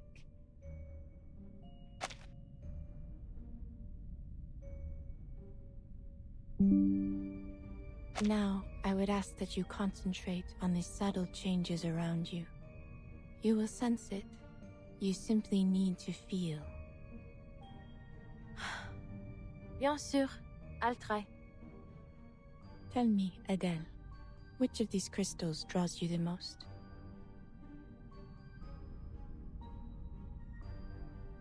Adele stares at the tray. Rows of crystal lines up neatly, dazzling to the eye. After a few steady breaths, she reaches towards the third crystal from the end of the second row. Maybe this one. A tea-brown crystal, mysterious, sacred, smoke frozen within. A smoky quartz from Brazil. Very good. This crystal turns negative energy positive. It is a peace bringer, a banisher of the dangers that trouble one's soul. Now, close your eyes.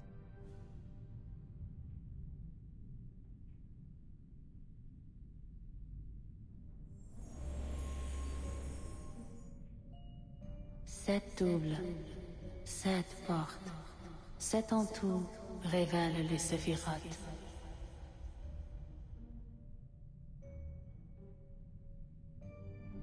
Keep your breath steady and look into the darkness. Search for the light. I see it. Only a soft glow, but it's there. Take it. How? Do I make it come to me? Or should I go towards it? Her consciousness sinks or falls inward. Everything flows through her mind, pours back into her body, then bursts outward again.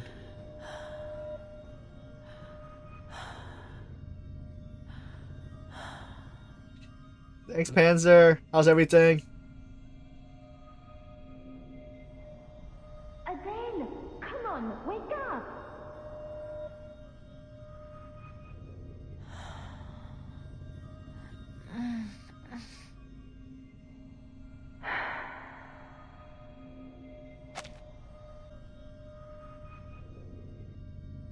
Wake up!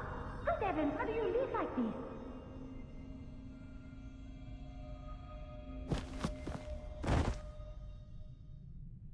So who's talking to her? Is it her, client? She stands holding her head. The figure before her reaches out and flicks her forehead in anger. Huh?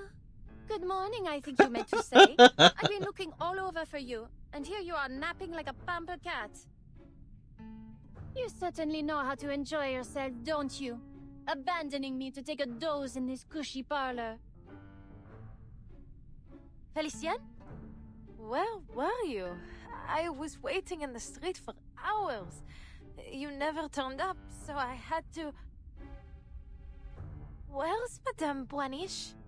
Beryl? She... Words tumble on her tongue, but refuse to form a sentence. Still dreaming? Look around you. The parlor's already closed. How late was she asleep for? Adele scans the room, but there's only one there. You'd likely have woken up behind bars for trespassing if I hadn't come to collect you. Quelle honte.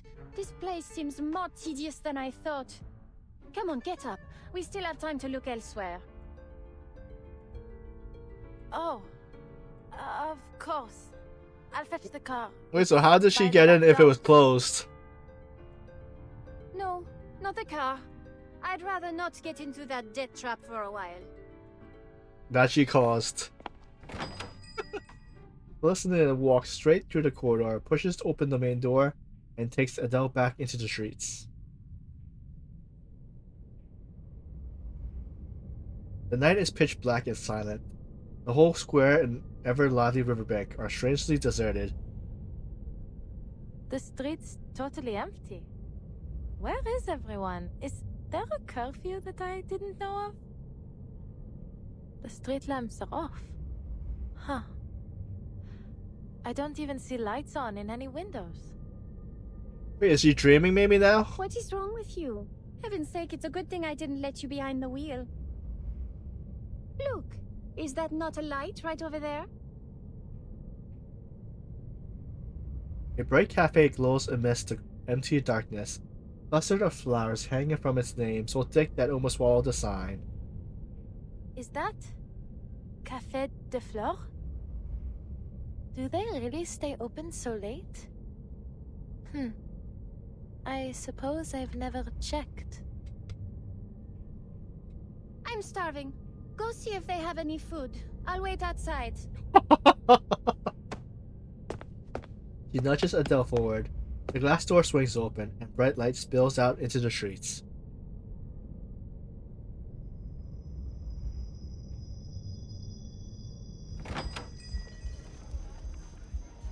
Wait, what?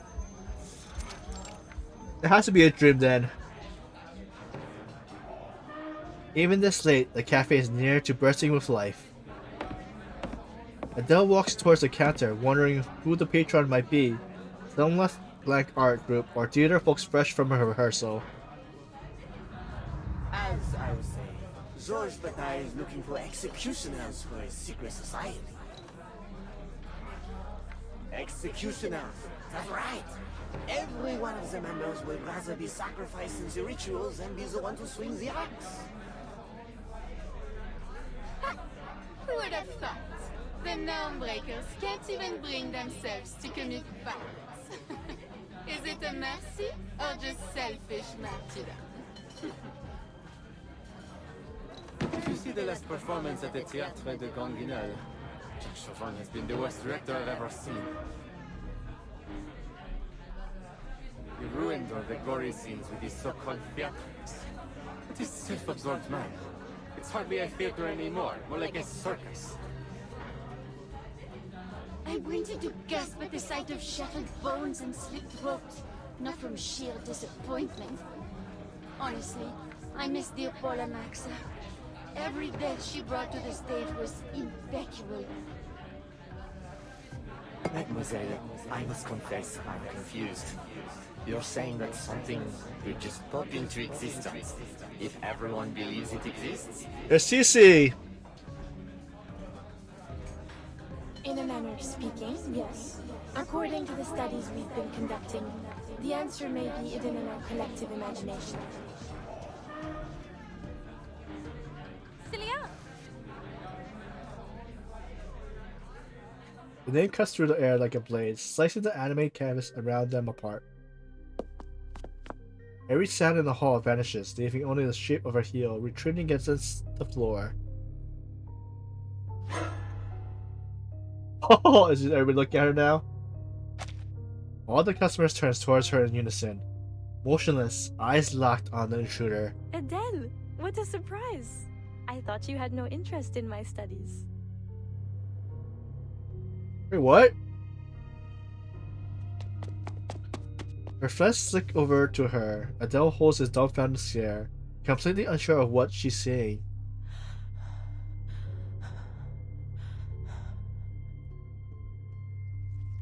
She fixes on the darkness radiating behind Cecilia's back.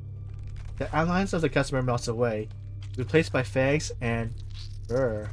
You look pale. Come, sit with us and have a bite to eat. It won't take long.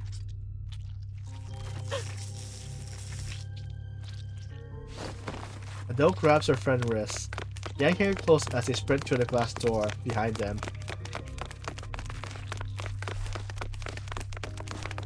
You need to go, Celia. You're hurting me. What's going on? Adele, She glances back.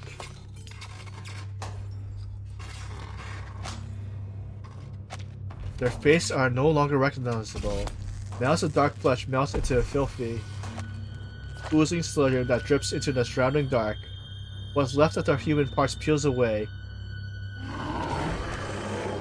and a ghostly fire drifts upward from them. So what scratched us or cut us? Attention.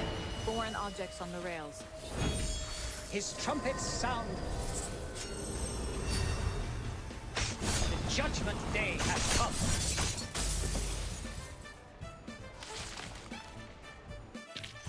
Considering someone's physical condition, the investiture can be simplified.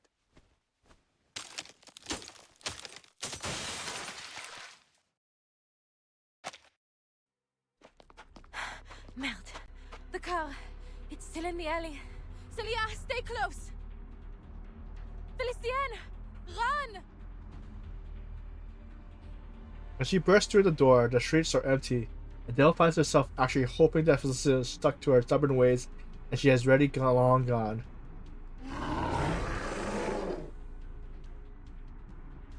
Go on ahead, Celia.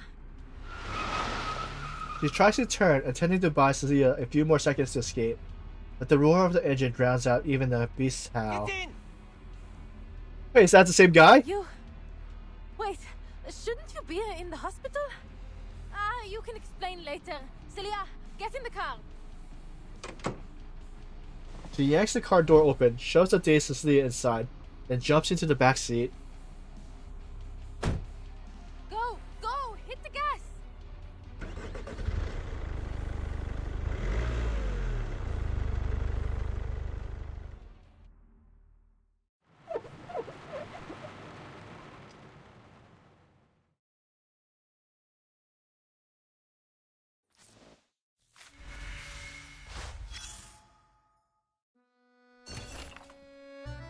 The witness report. A unremarkable witness report. All rumors, whispers, and tales. Every passerby keeps a few in their pockets. Midnight Whimper. A hotel security guard says he often hears a woman's sorrowful voice during his nightly rounds, but whenever he investigates, he finds no trace of anyone hiding in the hallways or rooms.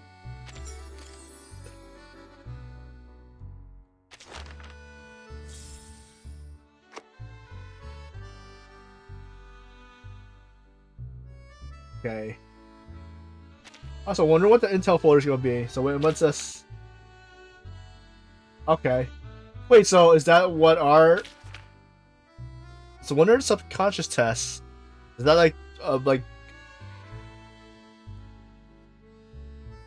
I guess if you, okay, so it's so whatever you choose is going to determine what you're going to be. So part 7, Sweet Dreams. Yes, it's your turn now.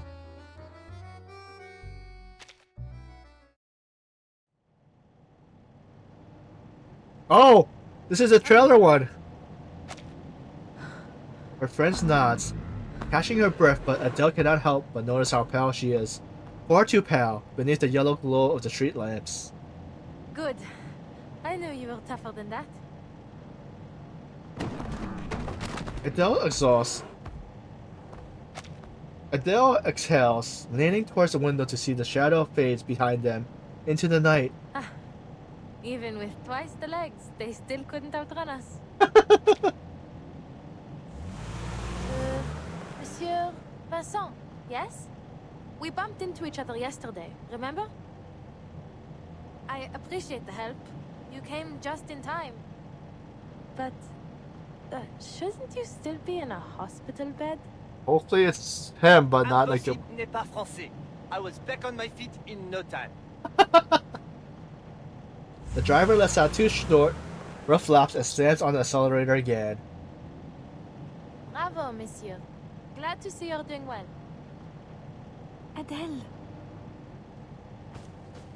Her friend pats Adele's shoulder, but she doesn't notice. Did you notice anyone waiting outside the cafe earlier, Vincent? No. Adele, please. Something feels wrong. Adele squeezes her hands, leaning forward, closer to the driver's seat. Those lipstick marks on your passenger window. Rude, wouldn't you say? People really need to learn where to put their lipstick these days, huh?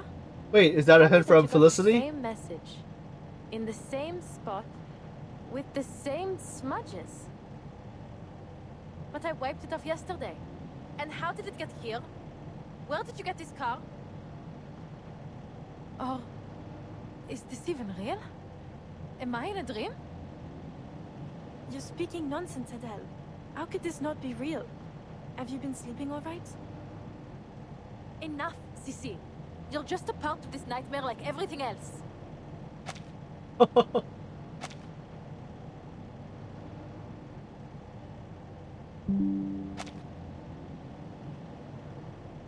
Cecilia's eyes goes wide. She's looking weaker by the moment, like a candle burning out the last of its wick. The car isn't moving forward or backwards now. It seems to simply hang suspended in darkness. Her dragon climbs up the seat belt. Her dragon climbs up the seat back. Her dragon climbs up the seat back and leans onto Adele's shoulder. Par le feu est purifié.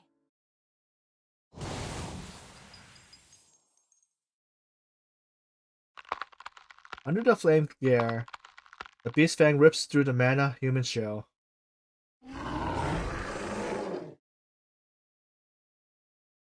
He's a beast!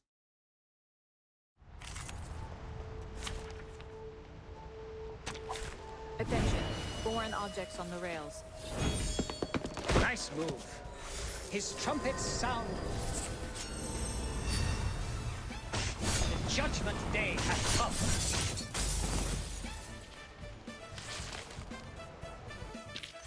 A minor incident. Let's continue the journey.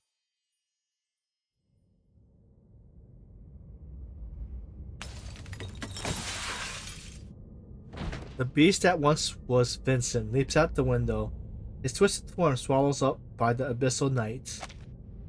Adele's stomach twists. In the dark, she imagines fur, fang, something larger, hungrier, draining blood from a fallen body. It has waited, starving until now. Adele? Adele? Adele? You... Before she can react, her dragon tail coils around Cecilia's arm. The flame flares from a heartbeat, no longer. You really? Cecilia seizes her hands. Listen to me, Adele. I remember now. I know the truth about the Beast of Gévaudan. Manus Vindicti cracked open the archive of imagery. That's what's been causing all the disappearances and madness. They're trying to destroy Paris. Don't trust Roiseau and don't come looking for me. Take this. Something cold drops into Adele's palm. She looks down, instantly recognizing the diamond now hanging from her necklace. A brilliant light that could never be matched. It was a legend, the one that should be far beyond her reach. What? Is this the French blue? But surely this isn't the real thing. Yet everything she knows about her industrial trade streams at her. It's not arguable. The jewel is authentic, but it's too sudden. Who would ever believe a treasure like this would fall into their hands? Just take it. There's so much more I want to say, but just remember this. The archive of imagery must stay closed. Cecilia forces Adele's palm close around it. Destroy the stone. Celia! Wait, so did she just glance into the future? La lumière. The heavy darkness in her mind lifts. Adele looks around, her temple throbbing.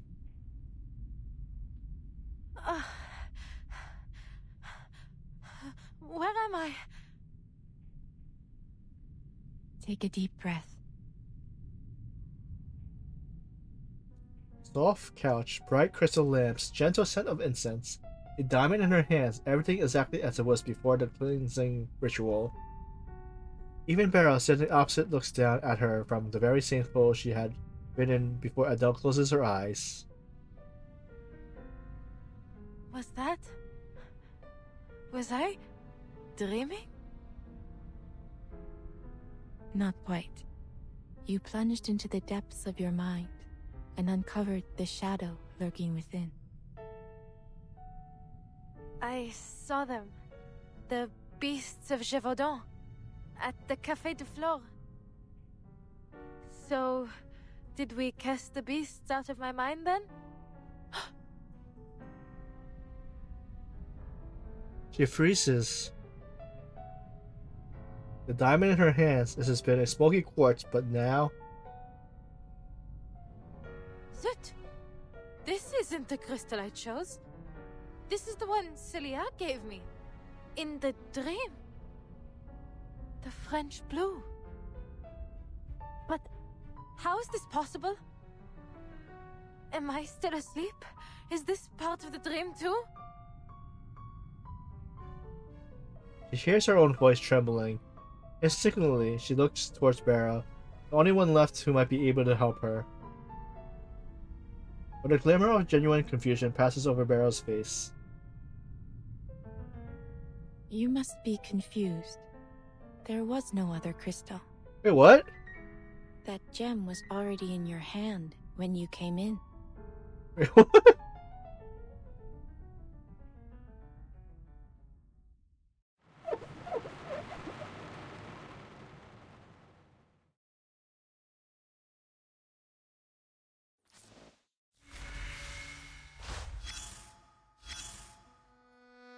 This is another witness one.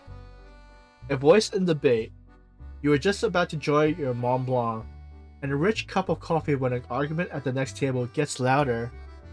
They're bothering you, sure, but one person's view does strike you as a more reasonable one. See, one must realize that they were whole from the very beginning. There is no evil, only good that society has yet to recognize. Those who withdraw from society are running from their responsibilities, and a lover is a part of yourself that got lost among humankind.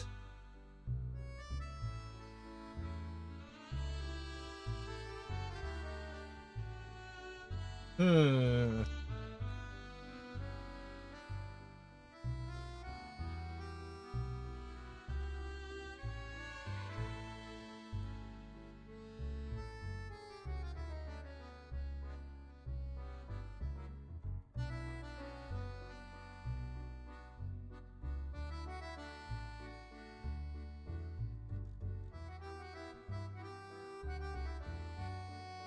Those who withdraw from society are running from their responsibilities.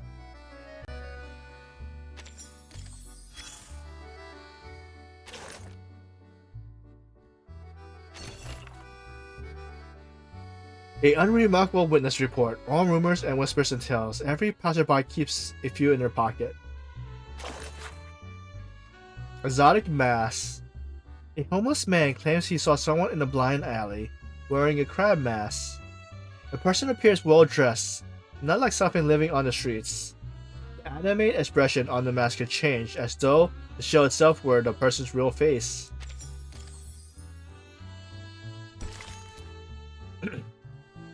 So part 8, the French Blue. Some says history turns into an endless loop.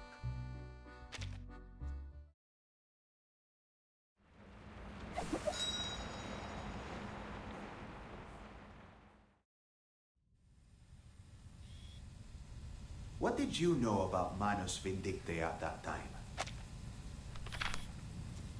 A stack of photos slides across the table towards Adele. Only that it was some kind of secret society that believed arcanists are superior to ordinary humans. That's just the surface. They're responsible for so much more. Fueling conflicts, inciting wars, manipulating minds. If there's an opportunity to bring chaos, they take it. Their power extends to all corners of the world in almost every time period, including yours. The Hermetic Order of the Golden Dawn, Asafal, and what remains of the Rosenkreuz. Even Carl Jung and Sigmund Freud were associated with them, whether knowingly or not. And it looks like you got caught up with them too. You must have encountered them in Paris. A black mirror is set down on the desk. Its foggy surface reflecting her face in the blur. What you say next is critical. From this moment on, everything you say will be monitored by a lie detector. Do you consent? I do. She studies the image of herself while absentmindedly touching the back of her hands. You seem confident I've encountered them, but I really have no clue how I would have any connection with them. Then you've got nothing to worry about. This is your drawing of the diamond necklace you saw in your dream, correct? The photo vanishes, replaced by a bold pencil sketch. Yes. A fingertip points to the diamond pendant drawn on the table. You Paper. identified it as the French blue, correct? I did. Adele answers without hesitation. The French blue, said to be the most beautiful blue diamond ever. It seems whoever it ends up with meets a horrific end. First Louis XIV suffered defeats in his final years. His son was taken by smallpox and France fell into financial ruin. Then Madame de Montespan, Nicolas Foucault, Catherine the Great, George IV of England, and Thomas Hope. I'm sure you're familiar, Miss Tavernier. After all, if it weren't for your ancestors, the diamond would never have come to France in the first place. That's true. I grew up hearing all those stories. Then you must also know that it's impossible for you to be in its possession.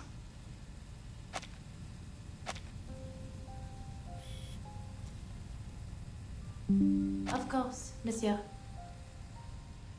The French blue was recut more than 100 years ago. The biggest piece became the Hope Diamond.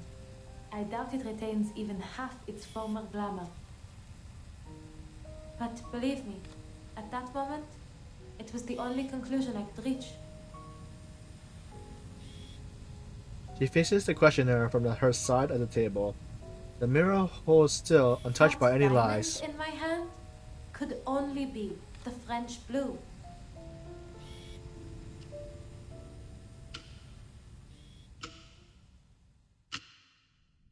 The ticking of the clock rises up from over the silence of the room.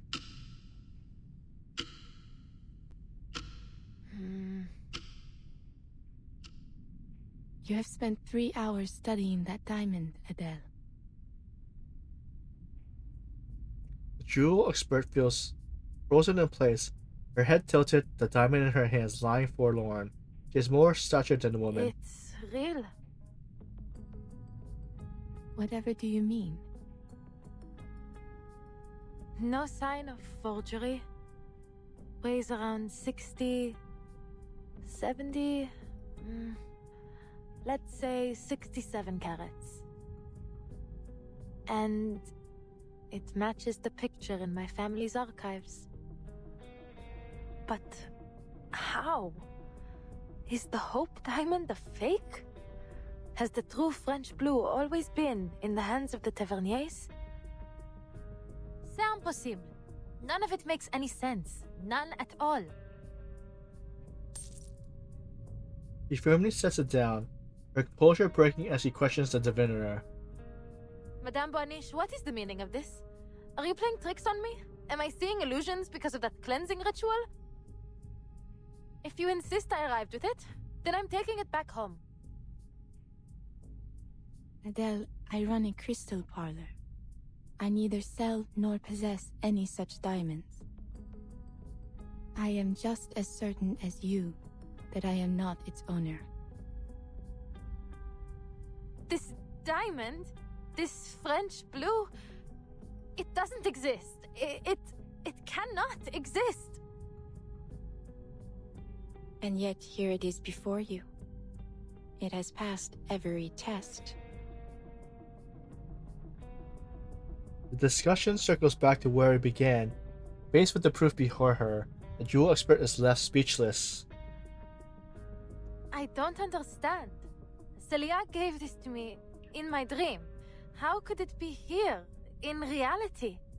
How does something from a dream become real? Dreams often reveal truths greater than our senses allow us to see. Beryl remains like an island in a storm, still and unmoving as if the matter were self-evident. The material world is a result of contraction, shattering, and reconfiguration of Numa on its descent through 4 primary spiritual worlds. Everything we see is a mere manifestation of its true form. If destroyed in this world, it will yet persist in the spiritual world. So long as the idea of it remains, it may return to the world of matter through an emanation of Numa. Perhaps this diamond in your hand is the idea of it, manifested for a second time. The diviner reasoning is flawless. But her words only leaves Adele more lost. But how? All I did was see it in a dream. She clenches her fists, feeling the prickling of her nails, wondering if this too could be another dream, but all she feels is needless pain. So if this dream made the diamond real, why only it? Why not my friend Celia? She was there too. Damn it all! It's like I'm trapped in a dream where you just know something awful is about to happen. She groans and taps her forehead, tangling itself in the logic. In the end, the more tangible worry wins out. Oh, this is giving me a terrible feeling. I need to find Celia. The things she said in that dream. I have to speak to her before I do anything else. She presses down on her dragon head before it lunges at the diamond, a momentary respite from her growing concern. Would she be at the campus now? Or still in the field? Maybe I should wait for her at her place. She lets her eyes wander as she thinks, coming to a sudden realization that there's an answer hanging right in front of her. Madame Boaniche, you couldn't do a divination to tell me where Celia is now, could you? This diamond came from her, so you can trace it back to her, right? I am afraid not. Though it may be a fine material for divination, it will not provide the vision you seek. If we are to find your friend, we require an item she has often used, or something dear to her. No problem. I just need to pick something up from my place. Please, madame, would you wait here for me? I'll be back in 30 minutes at most. She pulls out from her seat and makes for the door. The diviner smooths her skirt and rises to follow. I am sorry, Adele, but I must close the parlor now.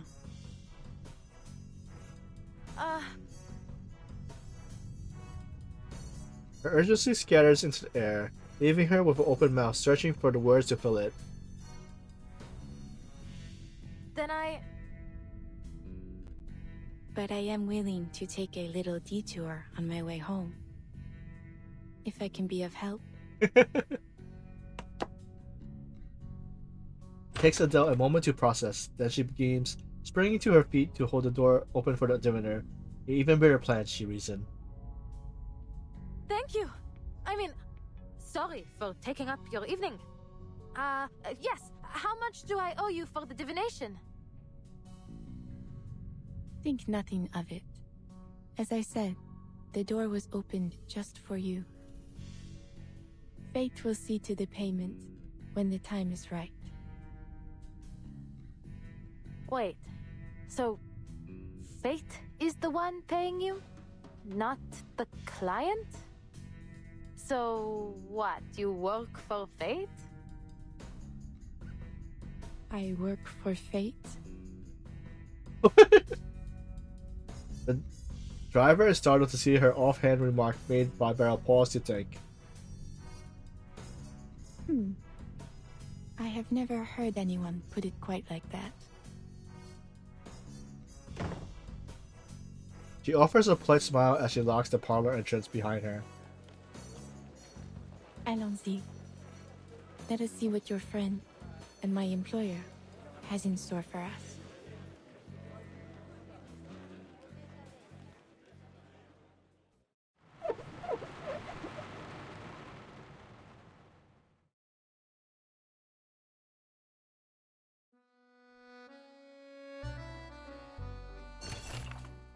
Alarms ringing. A city of leisure. The only people that ever seem to be busy are the operators and the police.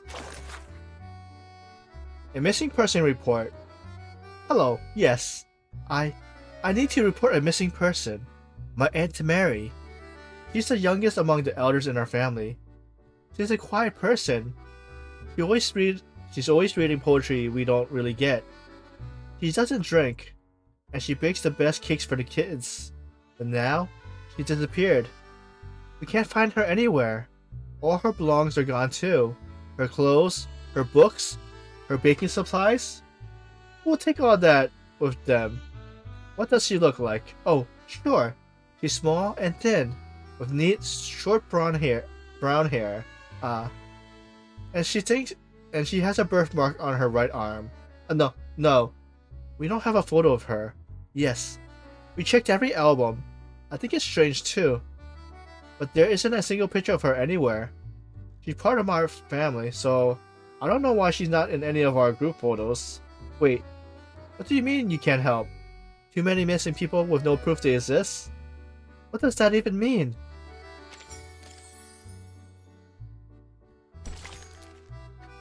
So part 9. The Seer. Didn't you hear the rule? No more talk of fate. Oh, I just broke it, didn't I?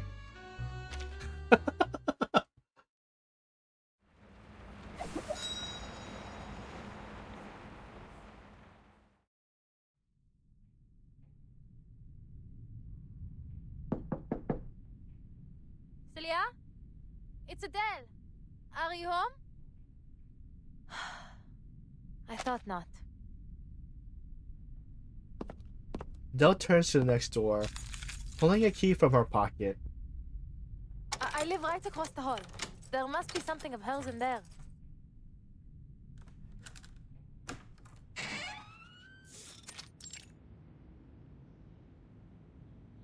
Her little apartment is festooned with almost as many ornaments as the parlor of crystals, just with less glitter. Uncut stones, existence pamphlets, city maps, sewer maps, assortment of repair tools. Come on, Cece, you must have left something here. Among the scatterpunk stacks of odds and ends, Barrow's eyes lands on a framed photograph. Ah, this is her, is it not? The two of you seem very close. In the black and white photo, the figure feels alive. One little girl gleeful, and the other so nervous she's nearly out of the frame. Almost like sisters, actually. My parents were always traveling, so her family often took care of me, making dinners, that sort of thing. Adele answers Barrow's question as she pulls open drawers after drawers. Looks like the quiet type, doesn't she? But she's hugely ambitious underneath it all. She's certainly set her sights higher than I ever have. Ah, come on now. When I don't need them, they're all over the place. Now... Aha! Will this do? What is it? From the bottom drawer, she lifts out a stack of letters. The stamps are from all over the world, though the envelopes themselves look the same, each bearing a single neat mission. To our daughter, Adele Tavernier. Barrow picks up one for a closer look. The stamp edge curls slightly, yellowed, mismatched against a fresh white envelope. Madame Bonish? Congrats on the 3-stream streak, Panzer. Adele looks at her with urgency to find a worrisome response on Barrow's face, a knowing look as if she's right through her. Letters. Yes. They would do nicely. Barrow glanced at the empty drawers by Adele's feet, the least conspicuous spot on the well-introduced desk. It is little wonder Celia came to be like family to you, with your own so often away. Right. Not that I mind, really. They've hardly been around since I was little. I see. Shall we begin? Let us find this chosen family of yours. He begins leafing through the letters, treating it as part of some quiet routine. Her eyes lose focus, but her hands keep moving, tracing every letter, searching for the invisible gleam between the lines. Finally, the light returns to her gaze. I see her. Swallowed by the city. Sinking beneath the ground. In a relic of the Great Plague. In the world below. Dancing with the dead. Wait, what? Swallowed?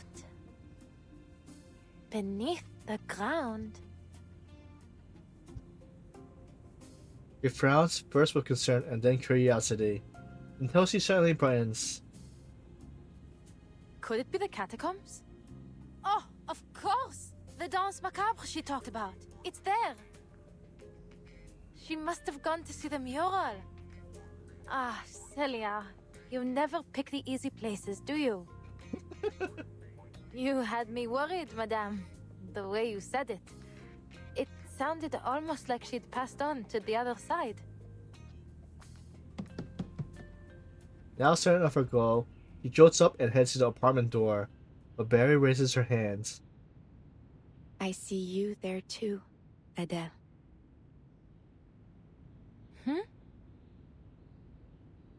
And the shadow of death follows close behind.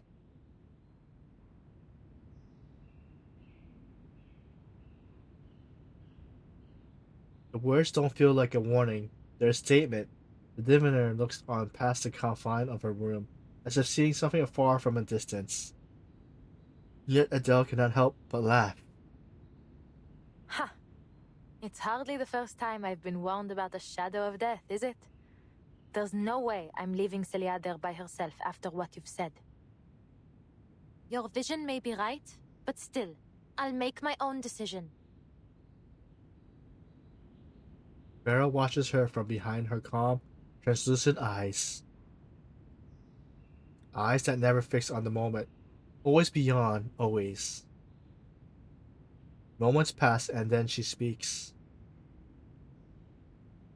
I expected no less.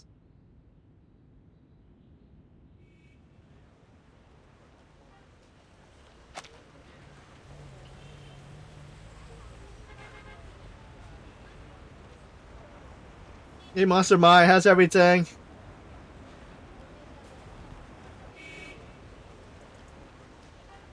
How was your stream earlier?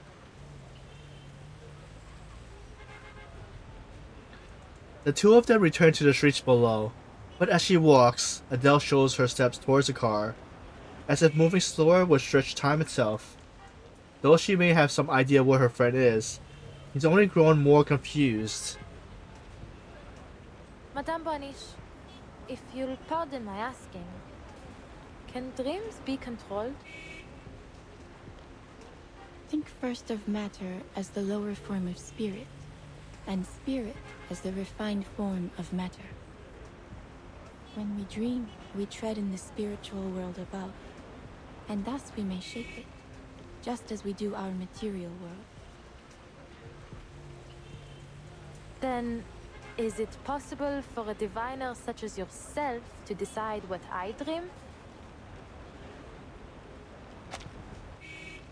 A question aimed at the heart of it. Barry twists her head. The words aren't sharp enough to pierce her. I did not interfere with your dream, Adele. But, if your concerns are too great, you do not need to accept my readings. No, I didn't mean it like that. I'm still trying to make sense of all this. A dream turned into reality? And I've met two diviners in the past couple of days, and one of them is dead. I felt I had to ask. I understand. I would feel much the same were I in your position. Thank you. I should take you home, madame. I know a shortcut. She opens the passenger door, a professional habit only to realize the seat is occupied. Felicien? You're just getting better and better, aren't you? Leaving me waiting once again. What's your excuse this time, Despite it all, Adele feels genuine relief to see her once missing employer.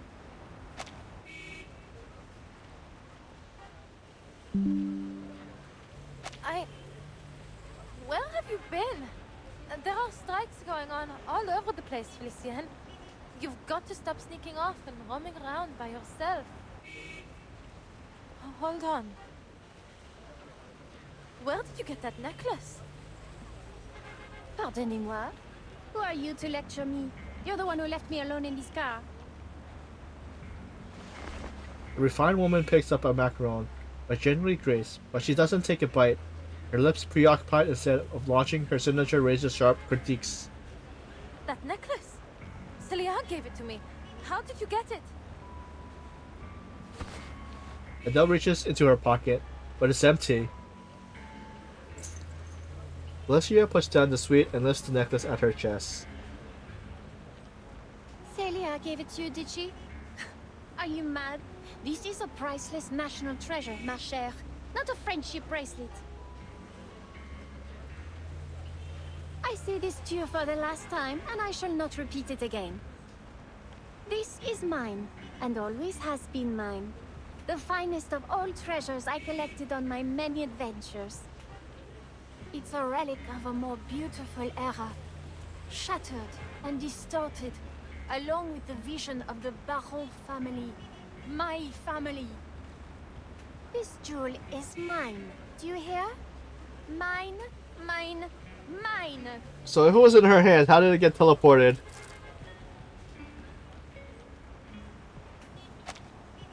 She clutches the diamond in her fist, staring daggers at Adele. Though the look in her eyes doesn't feel like rage. Wait, but isn't Barrels behind her? Didn't she just say that she came in her hallway with the diamond? And now, how is Felicia wearing the diamond? She finds a pocket between disdain and malice, like finding a rat mid-feast in her pantry. What are you talking about? Is something wrong, Adele? Mara steadies her staggering driver from behind. You are still worrying about Felicienne. Is that so? Well, not anymore. It turns out she's been waiting for me in the car. And Felicienne, what do you mean it's yours? Felicienne? Mara follows Adele's pointing finger towards the passenger seat. Her voice catches. But, my dear... Wait! There is no one in your car. So what's happening to Adele? Is she like... You have been arguing with an empty seat since you opened the door. Okay. Adele blanks, mind and tongue stammering at the colliding discernment of what was and is. How?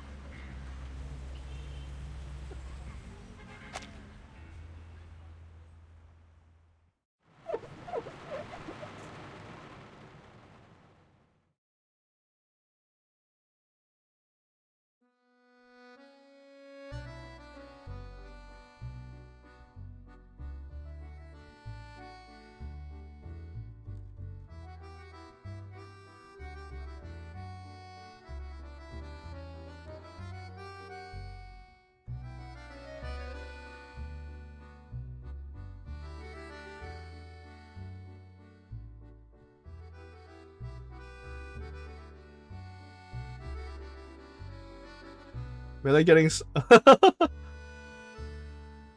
Defeated a troll. Defeated an orc.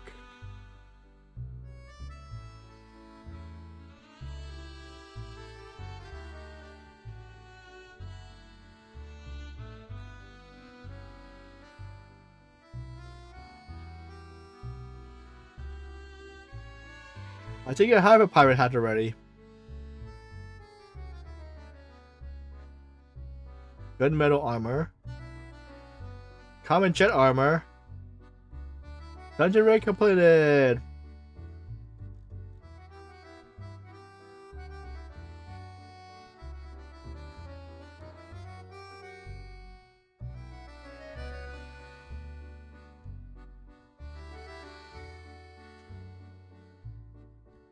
Alright, let's see. From a friend. A kind friend sends you a fortune-telling postcard. Saying the patterns on the back reveals your fate for the week. You flip it over and see... So, a square missing one corner. Sharp angular lines. Soft winding curves. And a full circle.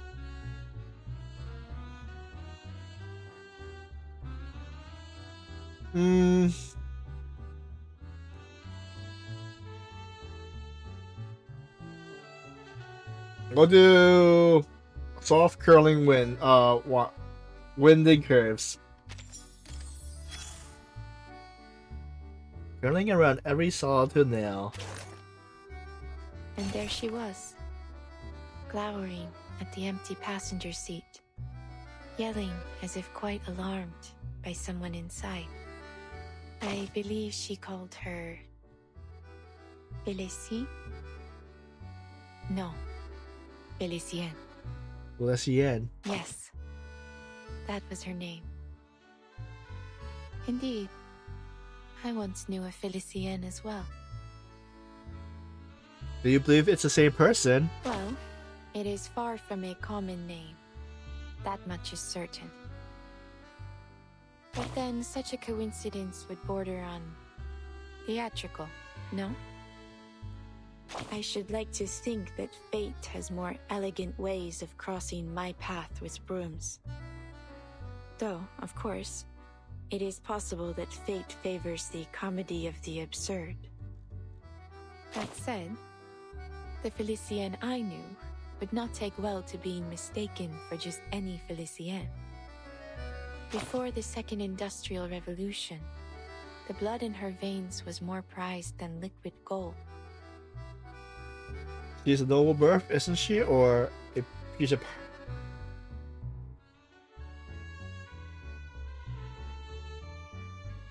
She's a powerful arcanist, isn't she? The barons were known as fighters, heroes, priests and priestesses of lightning.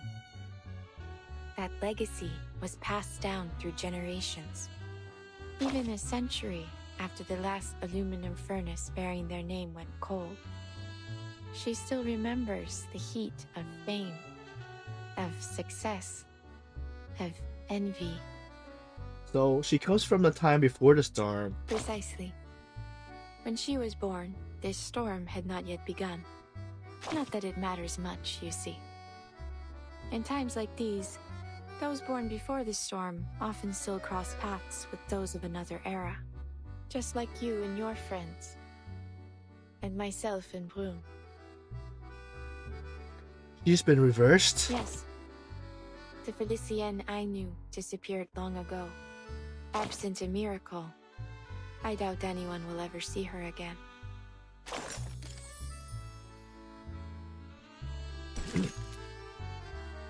So wait, let's see, when's the ad coming up anyway? Alright, we still have 50, okay.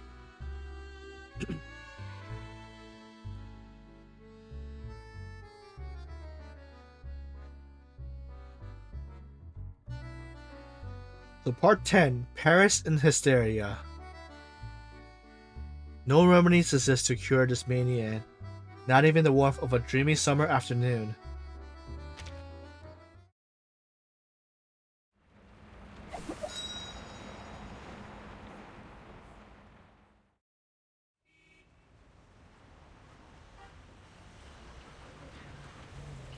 Adele forced a broken smile to her face. Madame Boiniche, as much as I appreciate your humor, now really isn't the time for it. Where did she go? I'm quite used to her attitude, but stealing that necklace crosses a line. Adele. The distance in her voice and manner disappear. The diviner becomes mortal, her voice laced with genuine concern. Félicienne was never here. Perhaps it fell out of your pocket. Allow me to aid you in its return. I believe it is best you not act alone in your current state. Ah, I've got it now. She didn't come to your parlor today, so she must have gone somewhere else. And she's been waiting in the car ever since. No wonder she got angry and stormed off. She fidgets with her scenes buttons, desperate to escape this force. Aye, aye, aye, c'est trop. What a day. I think it's better we speak again another time, Madame Boiniche. Would tomorrow work? When did you first meet this Félicienne? Oh my goodness. Mary moves faster, forcing the car door closed. Honestly, what on earth is happening today? You want proof? I'll give you proof. Madness. Never thought I'd have to actually convince someone that I work for that terrible woman. He rummaged impatiently through her pockets until she finds her wallet. It was raining. She started complaining about the mud on her shoes the moment she stepped into the car, then insisted we head straight to the Champs-Élysées. You know, wealthy young ladies like her are always generous with payment. I often have to take time out of my evenings just to count all her tips. That very first day, she even gave me some gold francs as keepsakes. I've got them in here.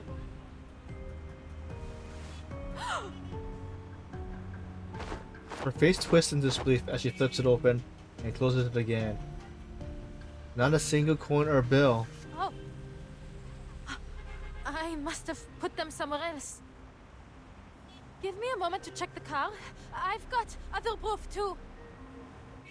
Ah, the macaron boxes. There's a full one somewhere, and her hair, little bits and pieces she left in the car.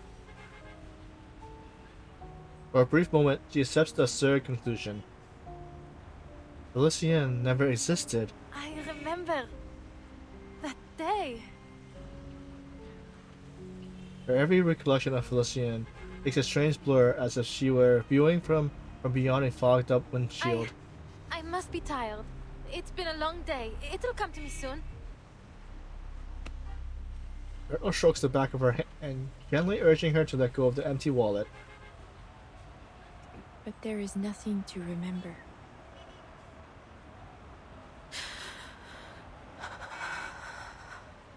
Wait, so what's happening to Adele? What's wrong with me? Prophecies, dreams, the necklace. It's all playing havoc with my mind. I need to clear my head. Just bear with me. Those coins have to be in here somewhere. Do not worry, Adele. It is not only you who is confused in this era. Look at the people around you. People?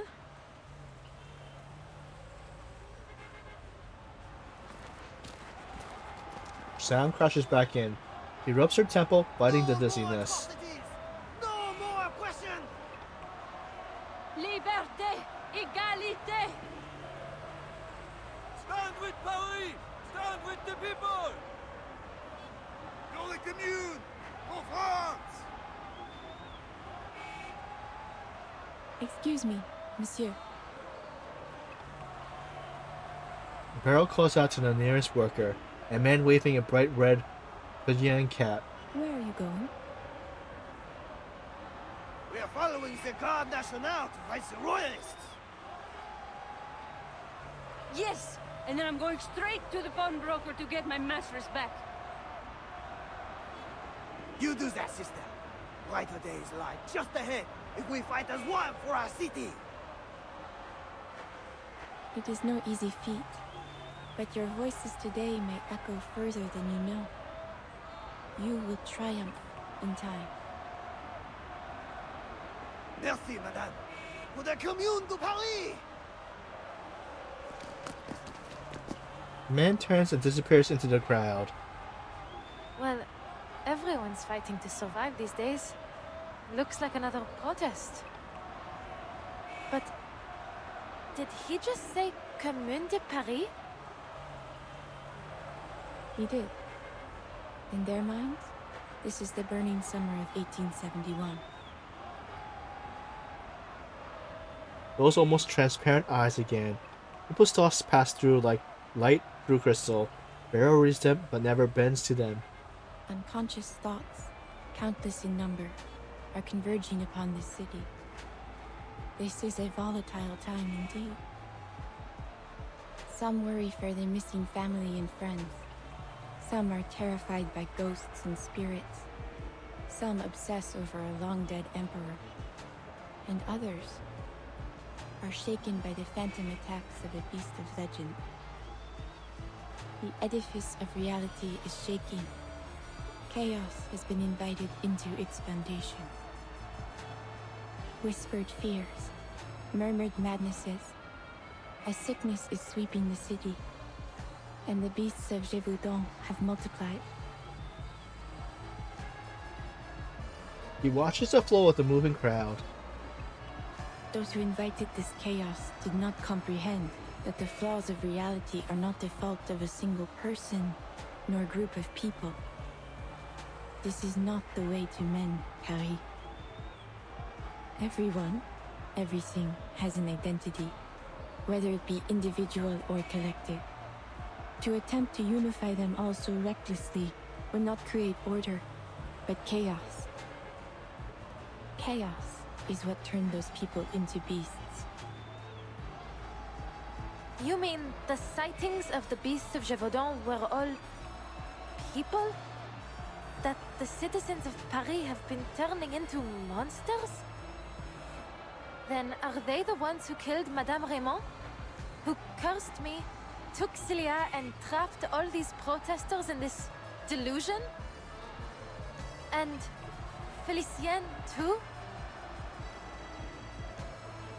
The things she describes are fairy tales, myths, urban legend meant to scare children. They aren't real. They aren't meant to be believed. She grits her teeth, unable to reconcile her doubts with her experience. Truthfully, madame, I'm having a hard time believing you, or even my own eyes. Everything turned completely mad the moment I entered your parlor. The beasts of Gévaudan were nothing more than a rumor before I met you, but in your parlor, in that dream, there they were, attacking me. And now you claim that Félicien isn't real, that I just made her up. What are you trying to do here? I play no part in your fate, Adele. It is what brought you here. I am only a witness. Only a witness? You've got a clever answer for everything, don't you? Then tell me where the necklace is. You must have seen Félicien take it, right? So, did you witness that, madame? You received that necklace in a dream. It is only natural that it would vanish into another.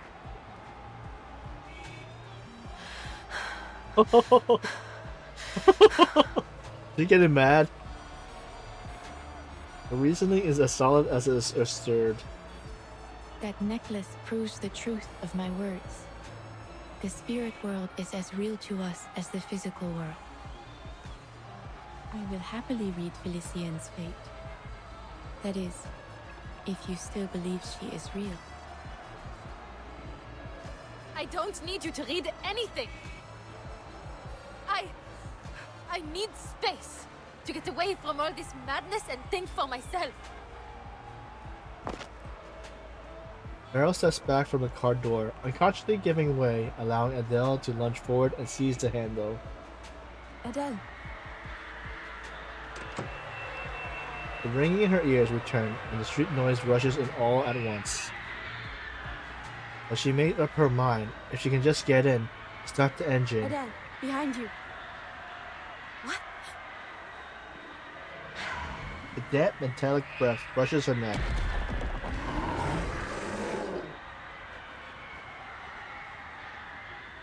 Another fight?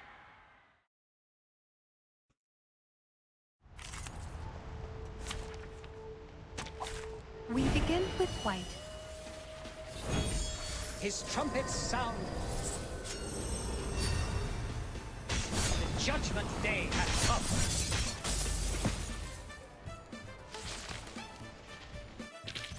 Please, go ahead. There's work left here to be done.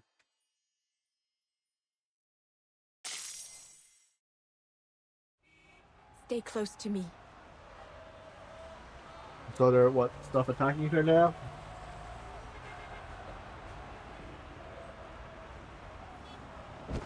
Adele reacts instantly, pulling back with Barrel's tug, raising her arms. A burst of flame shoots from her fingertips. Her little dragon beats its wings, setting the beast ablaze before it can fade away. Your hand. Did it get you?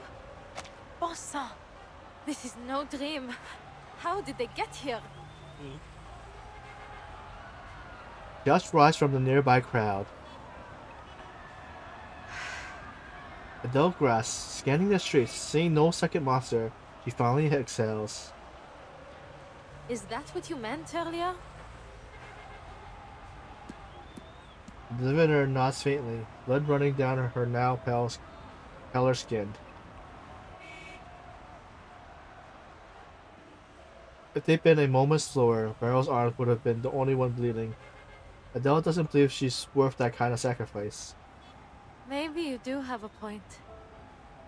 At least about the beasts of Gévaudan. She opens the car door, searched inside with purpose before handing Beryl a handkerchief. Here, take this. It should help with the bleeding. I can't just leave you like this. You'll have to come with me, madame. But I'm afraid I can't take you home. I must find my friends before anything happens to them. I can't just leave them wandering the city while these monsters prowl the streets. Is that so? He looks surprised but accepts the gesture. I foresaw death in the catacombs, and yet still you aim to go there. Of course. I've made up my mind. I need to find Celia. I don't care what it costs. Adele pauses, her vision locked on Beryl's bleeding arm. I'm still not sure if I can trust you. But for now, at least, I don't believe you want to do me any harm. But I need to know. Why are you helping me? You didn't even ask for payment. What do you want from me? Beryl's translucent eyes bears restraint of a visible roll. It's affectionate, almost motherly. Her question is harmless, if utterly naive. So this is what you choose to ask. Why wouldn't it be? Of all there is to question, your future, this chaos, you choose to ask about me. What's so strange about that? Her flawless, gentle smile returns, from matron to the diviner. Nothing. Your curiosity is only natural. I have never once lied to you, Adele. You are cursed, haunted by a shadow of fate. I only wish to see what will become of you. But don't you already know? I'll die in the catacombs. What else is there to see? You know this yourself. Yet, here we are. We have a common interest in that fate, you and I. Let us leave it at that.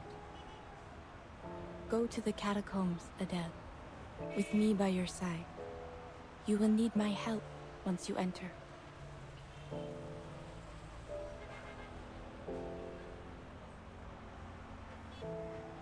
It's a long-delayed request to travel together.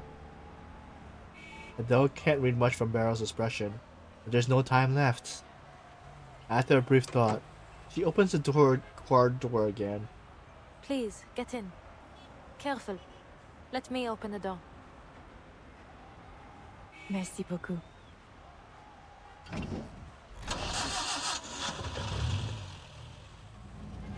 The petulant 201 slips through the crowd, turning down a quiet street towards its destined ends.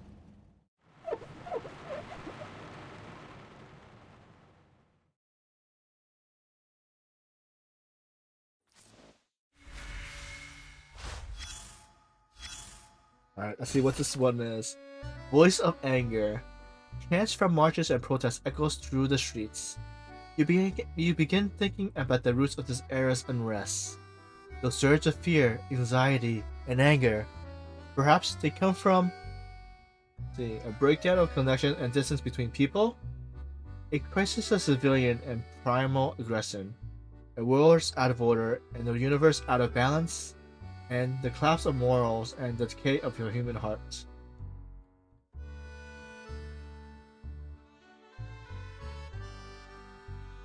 Hmm. Let's go with the first one. Sounds better. A breakdown of connection and distance between people. No one truly understands anyone else. Who's there? Thievery is a craft that demands both courage and skill, but above all, luck. Stay away. Are we seriously waiting all night? I'm not sure this is worth it. Trust me, Paul. This is our big chance. I saw him go in right here. The catacombs? It's just a pile of bones. Everyone in Paris knows that. He had suitcases. Heavy ones. I bet he's hiding something big. It's all ours when he leaves. Did you hear that? He's coming out. Wait, was the guy you saw this massive? No way. Look at his head. No, wait. What's wrong with his hands? He's coming this way. Does he see us? He saw us. Run, Paul. Come on. Go, go, go.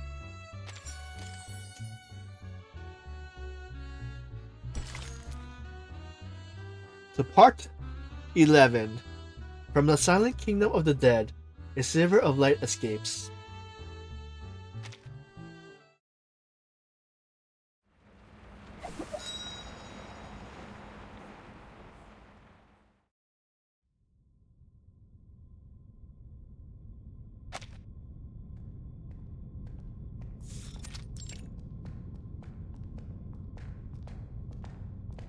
Bricks and soil several stories high shuts out the sunlight above. Footsteps making dull echoes through the underground passage. This should be about where the restricted area begins. Though I doubt the police have the luxury of worrying about our trespassing.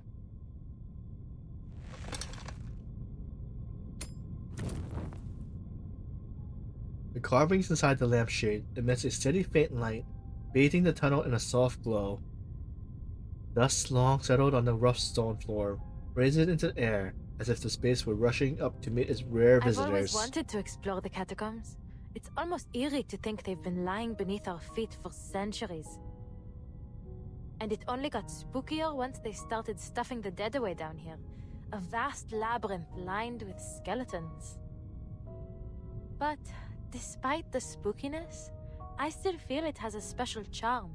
Secret passages used by revolutionaries and soldiers, surviving in their own way against the march of progress.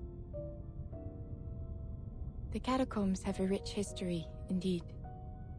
Yet only a small portion of it remains open to the public. It is a place dear to the spirit of the city, yet one that is hidden away. Your companions finish the sentence, Adele's hasn't. Oh, pardon. I'm treating you like one of my clients.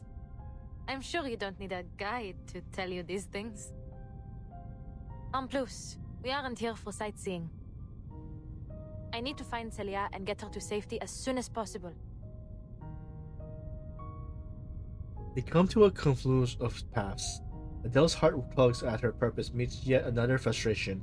But these tunnels stretch out almost 300 kilometers in all directions. We can't go looking for a needle in a haystack. Madame, your divination revealed Celia's whereabouts before. Could you perhaps try it again? The fates of many commingle here. To trace her would be to catch a single stream from a flowing river. But it seems her stream is deeply entangled with your own. Perhaps by observing yours, I may discern her presence. Your stream is quite unique. The familial curse you bear. It may be a gift in some strange way, setting you on a path unlike any other. I've certainly never thought of it that way. Though in saying that, she finds herself back in the parlor of crystals, weighing her attitude towards fate, her dismissal of it. She shakes her head and sighs. But you're saying you can track her, n'est-ce pas? It will not show me where she is, but I will gain some sense of where she has been. Génial. Better than searching blindly. Beryl nods, her crystal pendulum emitting a dim light.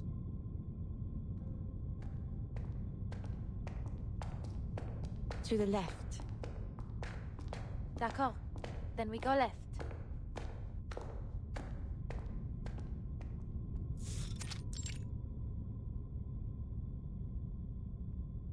You turn another corner, and another corridor ahead looks much the same as the last. Wait. I should leave some sort of mark. Adele picks up a stone and scratches yet another arrow on the wall. We've been walking for a while now, but we still haven't found anything. Forgive me, madame, but are you sure your divination? Look. The fruits of your search. Following Beryl's gaze, she catches a silhouette flickering at the far end. She crouches, raising her hand slightly, ready to strike her with flames if needed. Adele watches guardedly as the figure steps into the light. Who's there? Oh, a fellow explorer. What luck. You see, my headlamp's gone out and I've been separated from my students. I wonder if you might help me get to the surf. Wait, you? Are you not that same young lady from yesterday? And you, Madame Beryl Boiniche? What on earth are you two doing here? You know each other? Adele looks back at Beryl, but her suspicion washes up against her calm composure. I have attended a number of Professor Roseau's lectures. His ideas are most intriguing. Beryl's introduction is cut notably short, but it hints all the more of how wide her influence reaches. But this man himself does not earn any trust from being an acquaintance. Was Celia with you, Professor? I've been looking for her. It's serious. I tried calling the campus, but no one answered. Celia? She was supposed to join us today, yes. But I'm afraid I haven't seen her.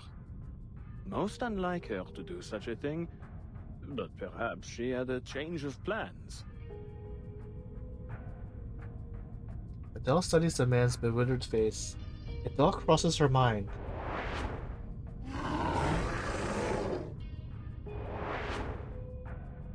Forgive me. Huh?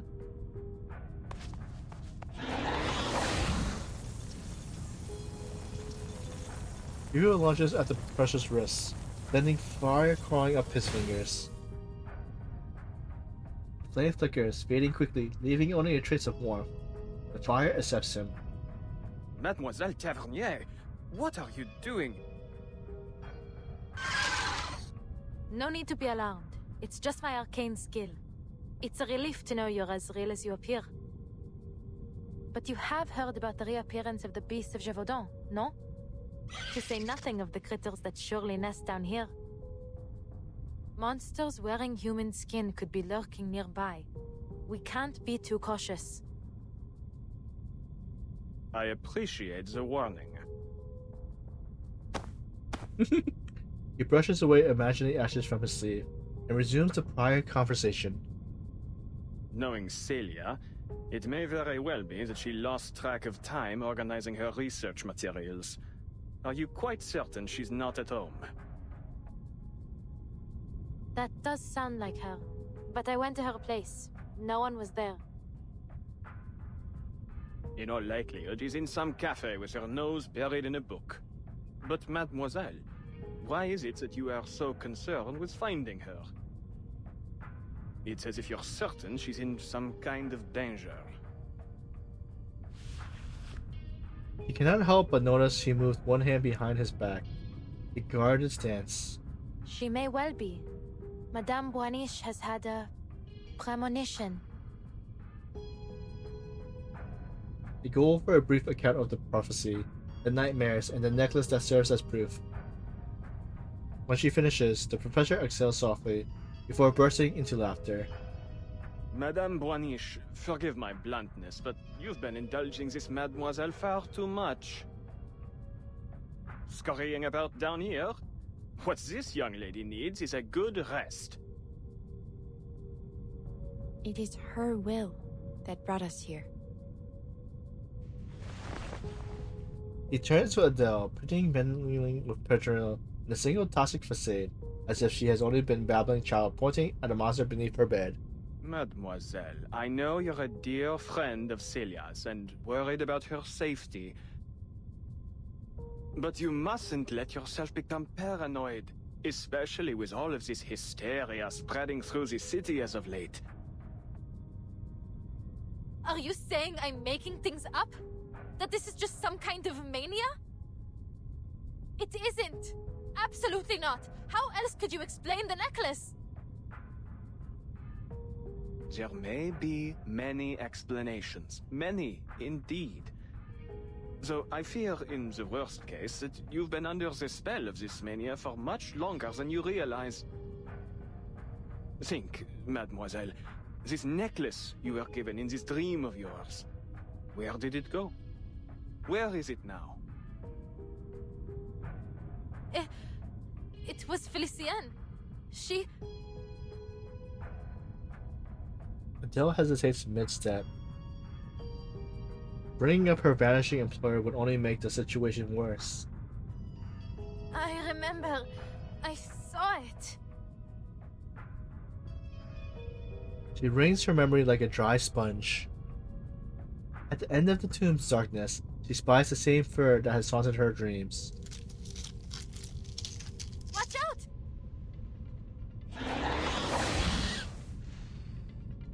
The furry shadow screams and darts away, his cries louder than her gasp.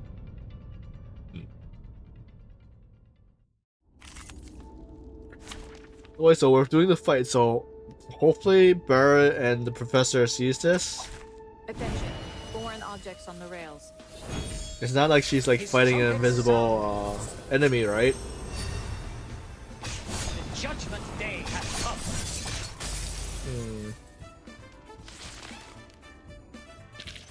Each move on the board is an attempt to return to the future. Are they gonna say anything? Please, mademoiselle, those were simply ordinary critters, not mythological beasts. I'm afraid my verdict stands. What you need is rest, my dear. The man shakes his head in regret, casting a political glance towards Barry. As much respect as I may hold for the art of divination, in fact, my own field of study overlaps with it quite a bit. Ultimately, divination is but a tool, and an auxiliary one at that. In this era, everyone is clamoring to find the true path out of their predicaments. But I have yet to hear of anyone who has found an ultimate answer. I believe that it is only when all of society is united that we will have any chance of success. Indeed, that is my team's and Celia's shared goal. There are, of course, those who claim to have found the secret to creating such a society, but they are nothing but imposters. Little do they know that the lies they spout are destined to backfire, causing suffering and disaster as they too are devoured into the collective unconscious. We must make our own decisions. Wouldn't you agree, Mademoiselle Tavernier? I suppose you have a point. His words seem to be against all her desires to the contrary, painfully earnest, and the anger rising in her chest fades. But the calm itself is revealing. She has never been this quick to anger before. But I'm certain something is wrong. And that's exactly why I'm here. Adele glances back at the narrow tomb passage, where she spots the shifting darkness once more. It draws closer, sharper, until it's solidified into a familiar figure. Hey, that looks like Cece. Don't go! Adele? The shadow flickers and vanishes. Without ever relighting her lamp, Adele runs after it. Attendez, mademoiselle! Please, don't venture off alone. The light behind her fades, and with it, the shouting of the professor.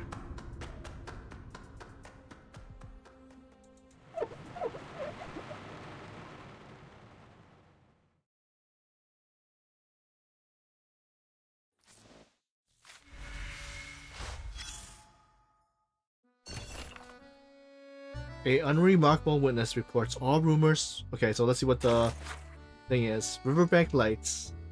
A boatman on the scene said he saw an unusual blue flame near the riverbank one night. It disappeared when he got closer. He says he has never seen a widowless in all his 20 years on the river.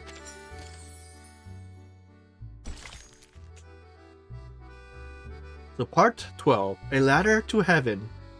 Restricted area. Unauthorized access only. Authorized access only.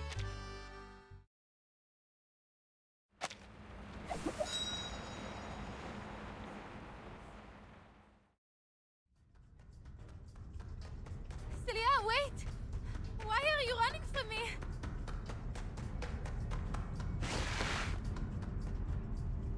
Facing the blur, Adele turns another corner and stops, startled. Dead end.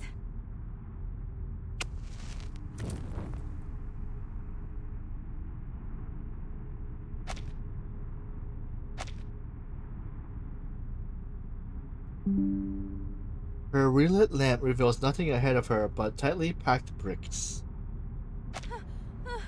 Where did she go?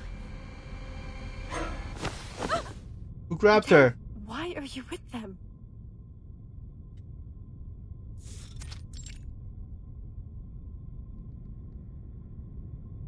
Two hands grab Adele's shoulder and wrenches her around, face to face with her lost and anxious friends. Celia? How did you... I just saw you over there. Never mind.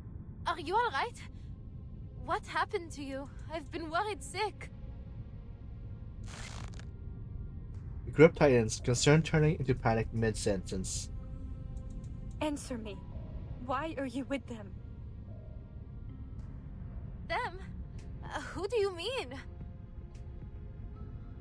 Manus Vindictae. The name heard only in a dream bursts out through clenched teeth. The professor deceived us all. He's been a member of Manus Vindictae this entire time. He never wanted to help anyone. We can't let him open the gate. We can't let him unleash the Imagirial Paris. Wait. Hold on a minute, Celia. Manus Vindictae. In imaginary Paris. Please, I don't understand. Adele grasps her friend's trembling hands, holding tight until the shaking subsides. Do you remember Vincent? The madman that rammed into my car? He turned into a beast of Gévaudan in my dream. You were in it too, Celia. She looks to her friend, unexpecting yet more doubt. No, Adele. It wasn't a dream.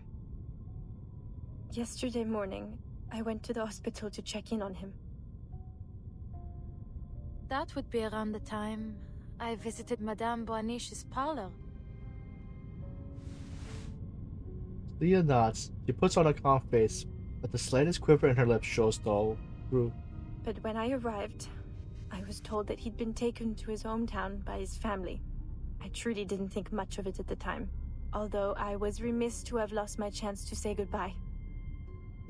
But on my way back, I saw him again. He was getting into a car, one that I recognized right away, Professor Rosos. She takes a deep breath, her breath holding back both shock and fury. It was altogether too strange. I couldn't just let it go. So, I hailed a car and tailed them. They parked in a hidden spot and entered the catacombs together.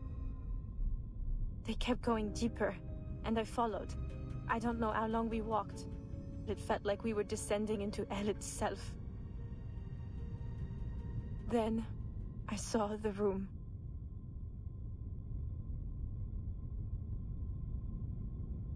You should feel honored, Vincent. Few have ever had the privilege to stand in this place. He throws a dismissal glance over his shoulder, riding deeper towards the room at the corridor end, the dazed young man trailing behind. Moments later, the hidden young woman peeks around the corner. Where are we? The strange light splitting from the entrance stings her eyes, a narrowing bright. She studies herself and edges closer to where the two figures vanishes.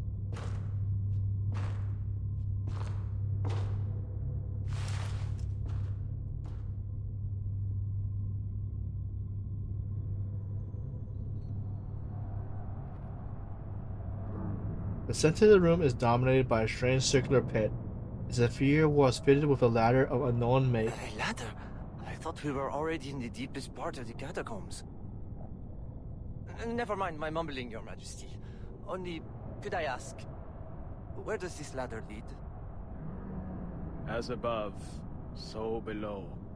Don't let appearances fool you. Huh? You mean... Yes, this is its entrance. The archive of imagery, the anima mundi, the shared dream, the sea of collective unconscious. It goes by many names, but I prefer to call it the depths of myth.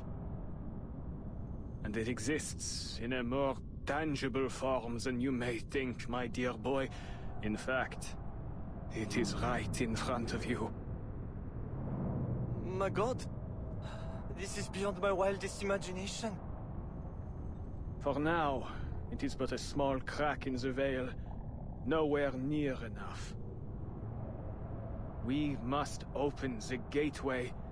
If we wish to restore the glory that once shone on this land, we need a far more radiant light. Like the brilliance of the sun of Austerlitz.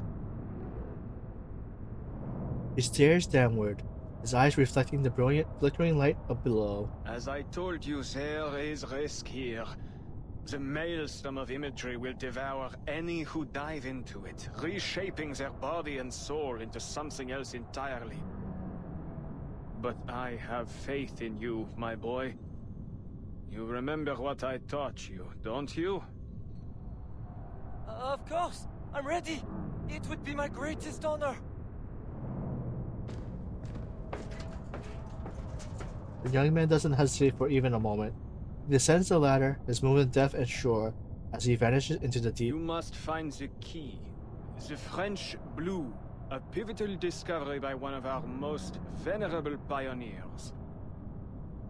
Sadly, her existence dissolved into the depths of myth just as she had nearly claimed it. Still, her discovery has paved the way for our victory today.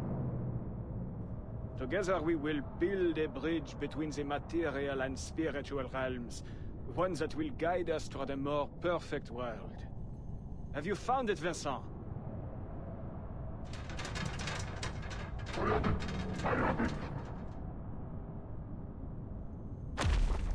The young man reappears, but where his hand should be, he instead grips the side of the pair, a massive Lupin talons. The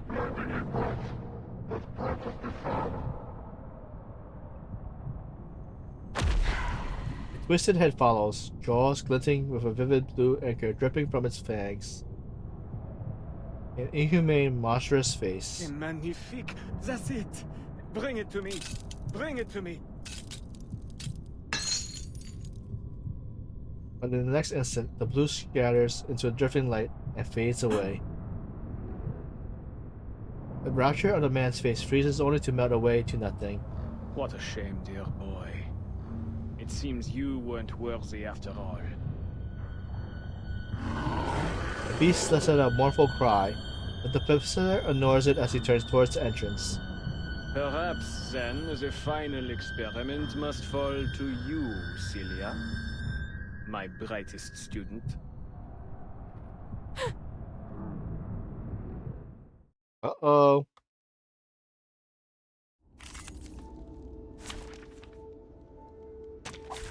Take thy sword.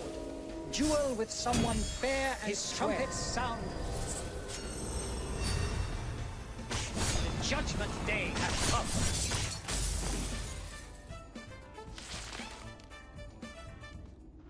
What a pity, Celia. You have such promise.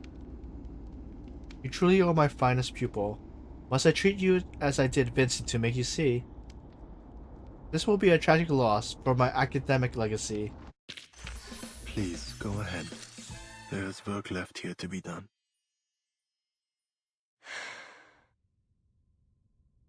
Laurent Rousseau is a madman.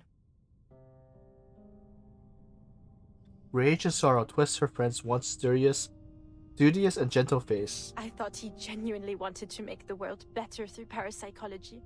He'd gone much further than anyone else. But I was perhaps too foolish, too naive to realize that all his novel theories, all the inspiring dreams he shared with us, were lies, meant to ensnare us, to use us. All those rumors of monsters in the city, the madness in the streets, the disappearances, they were his handiwork. He and Manus Vindicte. Professor Rousseau? The depths of myth? Manus Vindicte? I saw him. Vincent. He became a beast of Gévaudan. I saw it with my own eyes. Then he turned to me and... Her voice breaks with emotion.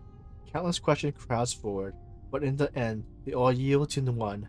But you're safe now, Sissy. That's all that matters. We'll figure things out later. For now, we need to get out of this accursed place. Adele holds Cecilia's hand so tight her knuckles blench. Whatever else, she's certain of one thing. She won't lose sight of her friend ever again. So she steps forward, yet no footsteps follow. Sissy? What's wrong? Allons-y, come on. We have to go. Her friend doesn't move with her. She stands motionless, expressionless, until her mask is broken by the hint of trailing light and faint concern written on her face. I'm so very glad, Adele. Wait, what happened to her? I still truly see myself through your eyes, n'est-ce pas? Sissy? What do you mean? What else would you look like? For an instant, she sees it through the veil of shadows. It's no illusion. He captured me, Adele, and threw me down the ladder.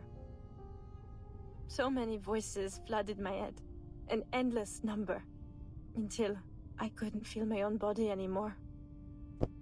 They told me things, whispered about this Manus Vindicte. Everything struck me so quickly, so chaotically, yet it felt so long, like an endless moment. But I found something in the current, a diamond, the key to all this. If that diamond falls into their hands, they'll use it to unleash the depths of myth. And when that happens, all of Paris will be drowned in the maelstrom of imagery. And I'm afraid everyone will suffer just as Vincent and I have. I had to get the diamond away from them. I had to make sure they couldn't use it. But I remembered what you told me, Adele. That the real French blue was recut long ago. Then, the diamond must be an imitation. Something fabricated by Manus Vindicte, no? So a thought struck me. If it's only a forgery, then your arcane skill can destroy it. I kept thinking about that, over and over, and told myself I had to reach you. Then, just like that, a car door appeared in front of me. One I truly could not forget. It was your passenger door. He releases this long-held truth like a taut rubber band. immediately snapping the moment together. Maybe the depths of myth really does connect our dreams, blurring the line between what's real and what's imagined. At the very least, it led me to you. So then, in that bizarre dream, it really was you? Yes, it was. The depths of myth, how it connects us, truly is amazing. But I'm afraid I can't go any further. Too much has changed. I've changed. They won't stop chasing their key. Razo will do whatever it takes to retrieve it and inflict the suffering on all of Paris. Please, Adele, tell me you destroyed the diamond as I asked. You did, didn't you? He clutches at her, desperate for an answer. But Adele is at a loss for words, unable to summon up an explanation without stammering. It was all so strange and confusing. I was worried about you, and I thought the diamond might be the only clue as to where you were, so I didn't destroy it. It should be with Felicien now. Felicien. Quelle horreur! You can't mean that, Felicien. That's right. I told you about her over dinner. No, this is terrible. I see now, they're all... Listen to me, Adele. Felicien is an enemy. She's with Manus Vindicte. You mustn't trust her. She's more dangerous than she... Uh-oh.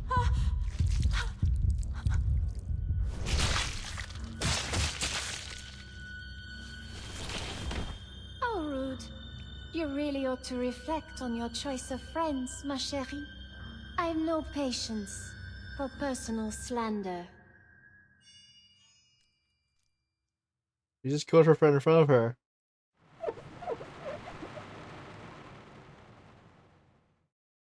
Alright, so let's see.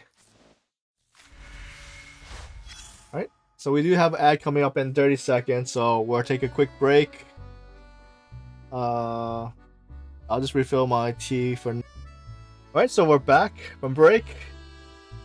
Let's see, harsh critique. A few words of advice for Arcanist who runs out of options. The Sun King's favorite. During Louis XIV reign, life for most nobles of the sword was tough. They had to live in Versailles and follow elaborate etiquette to show their loyalty to the king. Earnings even a small amount of royal favor meant extra rewards and yearly salary, which helped them manage their debt. However, some families refused to exchange their sword for robes. Old aristocrats' families with arcane bloodline continued to flaunt their unique arcane skill. The Baron family was one of them. Once commanders of thunder and lightning on the battlefield, the Barons now perform parlor tricks at banquets to gain social status. As time passed, the wealth dwindled. After the Napoleon era, these noble families found themselves deeply in debt, often selling off their possessions to survive. Investing in business became more common as no longer seen as disgraceful. Fortunately, the rise of Aluno gave Monsieur Baron the chance to apply his arcane skill to the new industry, bringing his family a steady income. But their success didn't last. A new weapon and a new social order emerged. Human technology progress made low-output arcane skills obsolete once more. Electric lights and wiring became commonplace, and the whole process made Aluno chief, wiping out the Baron's family last viable business. What a pathetic glory of the past. What pitiful noble souls. These nobles desperately need an opportunity, some support, a chance to change time, and restore the Arcanist prestige. Hey Mastermind, thanks for coming by. Alright. Part 13, Soulmates. Bloodstains never wash off. So before this one, we saw her friend Cece get impaled by Finesse or Felicia Ness or something. Keep on forgetting how to pronounce it.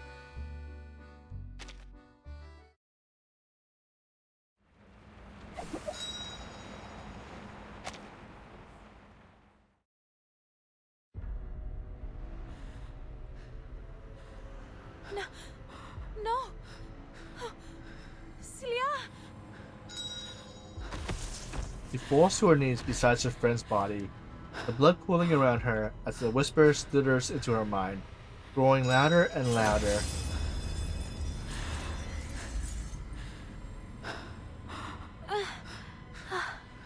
My head hurts. Blood, a limp hand, a gem brilliant gold, a familiar voice, the cool sneers, everything spirals into chaos. The world spins and darkness swallows everything. Take a deep breath, Madame. Come, take my hand. Soft bubble voice sears into her ears. Time to wake up, dear.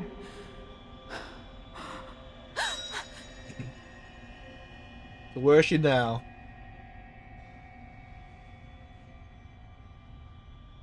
When did the light come on? After several glow blinks, she begins to make a sense of her face staring down at her. Madame Boaniche? Feeling better? Take a breath. Rest a moment. We are here with you now. We? Seeing another figure beside her, Adele instantly leaps up to put Beryl behind her. Stay away from him, Madame Boaniche. He's the one behind all this. What? Celia told me everything. She saw you turn Vincent into a monster. Oh, my dear girl. When we get you back to the surface, we must get you some immediate mental care. You've been pacing around in circles, talking to yourself, laughing and crying for who knows what reason. And now, just as I thought Madame Boaniche had managed to calm you down, you start spouting this nonsense. Enough with your lies. You can't fool me. If you know what's good for you, you'd confess all your evil plots and come with me to the police. Wait, isn't that... She's ready to strike, but something in her grill catches her eye. Small arrow mark carved in the stone beside her. that mark? It's the one I made earlier. It's exactly how I made it. But I followed Celia. We went so far. How could I be back where I started? Aren't you listening? All you've done is pace in circles and mutter to yourself. And now this rubbish about Celia. For pity's sake, girl, look around. She's not here. Ask Madame Boaniche if you must. But I saw her with my own eyes. Felicien stabbed her. It was real. It was true. She was dying in my arms. Her blood was on my face, my hands. You what? She holds out her hands, the very ones she lifts to lift the bloodied body of her dearest friend. But there's nothing there. No stains of red. Nothing but old calluses. How could this be? This must be another one of his deceptions. You have to believe me. He grabs Madame Boaniche desperately, as if she was the only thing keeping her afloat. Can't you use your divination to see the truth? Please, Madame. You have to help Celia. She's dying somewhere. Her voice trails off. They'll realize that Baron's answer isn't what she wants to hear. It seems this curse still shadows over you. What you saw were simply illusions. Rest assured, I will do what I can to help you through this. Meryl reaches towards her, but Adele steps back. Illusions? So, even you think I? Oh, so she has the necklace back, right? But there's no mistaking it. I saw Celia and Felicien and the diamond. Felicien has it. Celia told me it has to be destroyed, or else. The spinning returns, whispers swelling in her mind again, till she hears Barrow's puzzled tone. The diamond? You mean the one strung around your neck? Huh? Following Barrow's gaze, Adele lowers her head. There on her chest glimmers the same brilliant blue jewel. Impossible. Felicien took it from me. But how can it be here again? No! This is absurd! Confusion and shock under the weight of her fractured mind ignites into searing rage. Celia was right. This wicked imitation must be destroyed. It must be destroyed now! Come, Fefe! Yeah, I was wondering where her dragon is. She calls to the little dragon on her shoulder, his little flame gathering to burst into a torrent. A blaze capable of destroying that false stone. Huh? But the fire never comes. What's wrong, Fefe? Destroy the diamond! Fefe? She feels the lack of weight before she sees it. Her beloved little companion has become the latest to despair. What's going on? But Fifu is more than just a pet. It shares her mind and soul. It can never vanish like Cecilia did. Her mind goes blank again, dizziness swelling in waves. All too strange. What was I doing again? Her head pounds, all sound vanishes except her own panicked breathing. Right. The diamond that Celia gave to me. What she said was real. I have to destroy it. Resolve flickered to the surface, only to be dragged down by the tide of hesitation. This isn't any ordinary diamond. It's the miraculous French blue.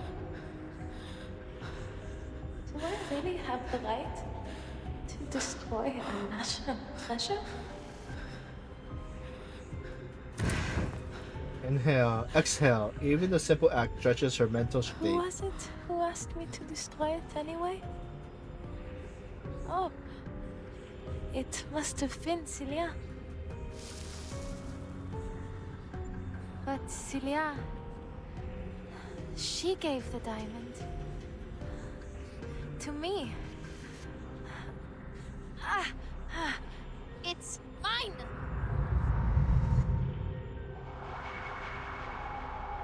At last, a sharp voice cuts through the noise clouding her head.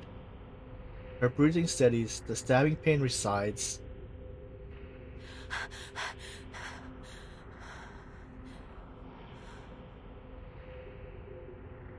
She stops.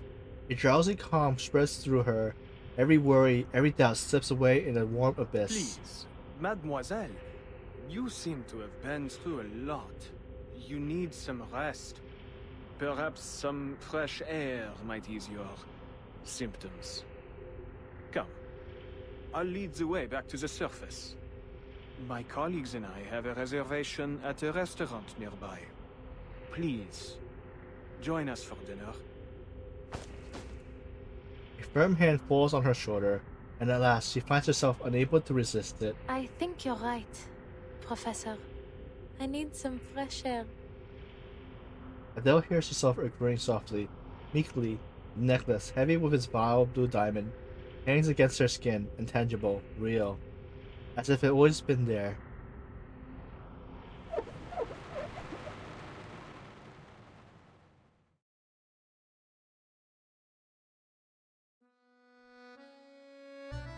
Witness report. Alright, so what we find? What's the evidence? Elephant in the dream. Many mothers report that their children, scared and screaming, run back to them while playing in the park, only to have severe nightmares afterwards. Each dream begins the same way, with a blurry image of a toy elephant. So part 14, Grand Guernon? Horror, gore, a play where both the actors and the audience passes out by the end. That's what makes a truly great performance.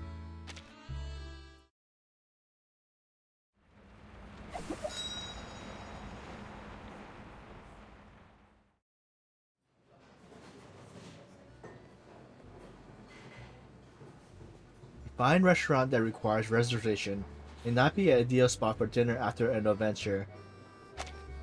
The atmosphere brooked no laughter, no clinking glasses, this conversation restrained under the weight of etiquette. The room hums with quiet small talk, pierced by the faint scraping of silver over porcelain.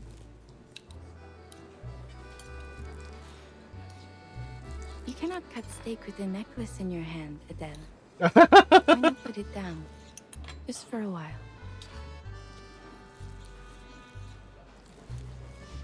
No. Thank you, madame, but I can't afford to lose it again.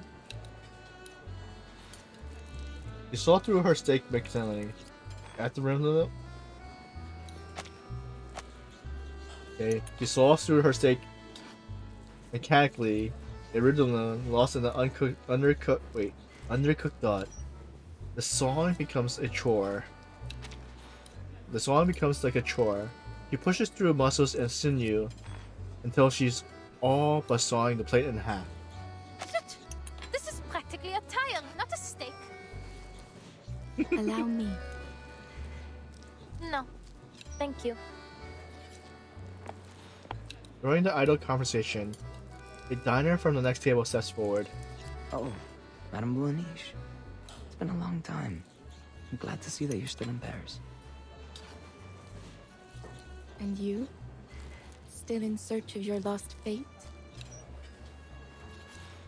I'm not sure anymore.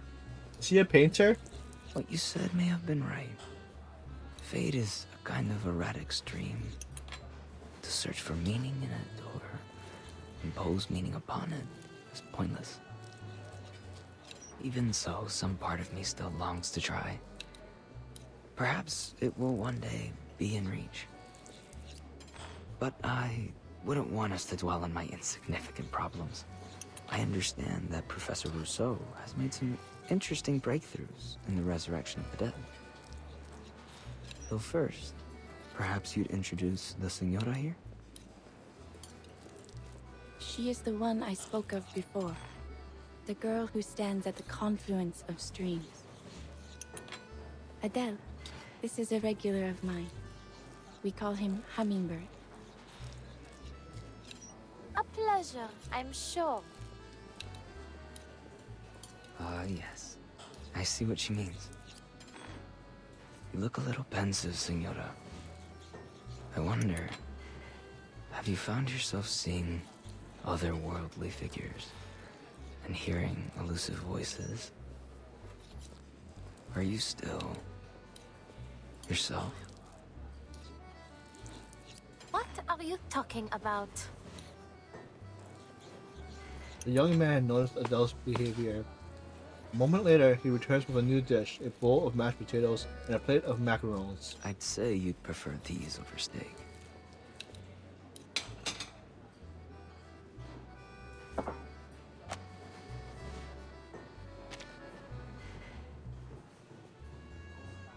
She sets down her knife, wavering between the two plates before finally taking the macarons.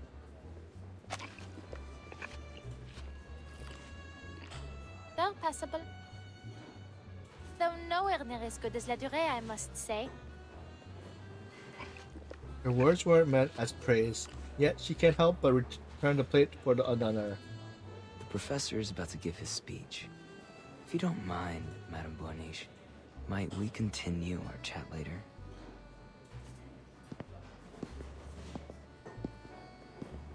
He returns to his table. Guests around him greet her cordially.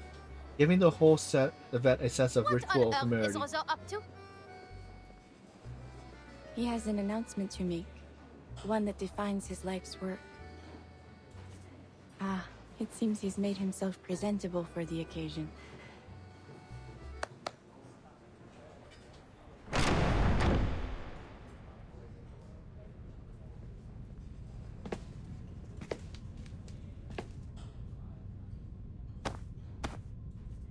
Greetings, dear brethren. Madness We Wicked gather Day! here today to celebrate a momentous discovery. One that belongs to arcanists alone. A breakthrough that lies far beyond the reach of human comprehension. Enough with the self-aggrandizing. Get to the point. I didn't come all this way to watch you pump yourself full of hot air. There's no need to rush, is there, Animus? We have all the time we need.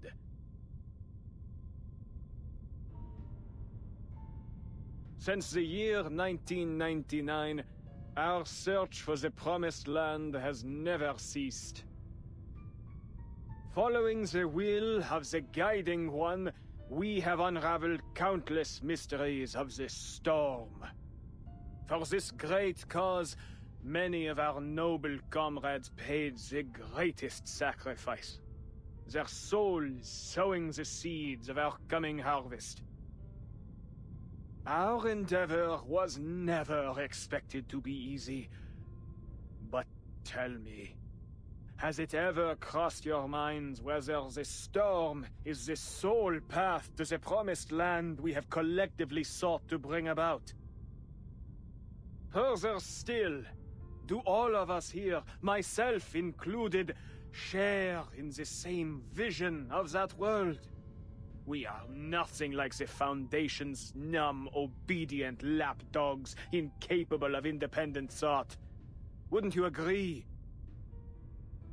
This storm promises only a change to our imperfect, superficial world. Yet I believe a transcendent world may be drawn up from the depths of myth. A world where each and every dream becomes reality. Tell me, which would you prefer? Same old song and dance. Perhaps you care to show something new and actually feasible for once. Otherwise, you'll get naught from me. My dear Animus, worry not, for I have come well prepared to open your eyes. I have discovered a means to access the depths of myth, and through it, achieved a miracle. The miracle of resurrection. Allow me to demonstrate. The professor walks towards the corner of the banquet hall, holding a rapt attention from the gathered diners. Her right hand presently unreached as for another macaron. That's been notion defying, automatically switching to pick up a napkin instead. When one's flesh and spirit are fully immersed in the depths of myth, their body frays and sinks until, eventually, it disintegrates. Yet the spirit remains intact. For in that realm, the spirit is itself the most authentic and pristine substance. Reality as we know it is nothing more than a crude layer of degraded substance laid over the depths of myth. And so long as one's consciousness remains within its maelstrom, that person may be raised from it again. Our Felicienne here is the very proof that the mind alone may be brought back to physical reality. Though she perished, she now sits before us once more. So, one and all, let us raise a toast to her revival. Rosa, what in heaven's name are you trying to say? She sits down her napkin and rises from her seat.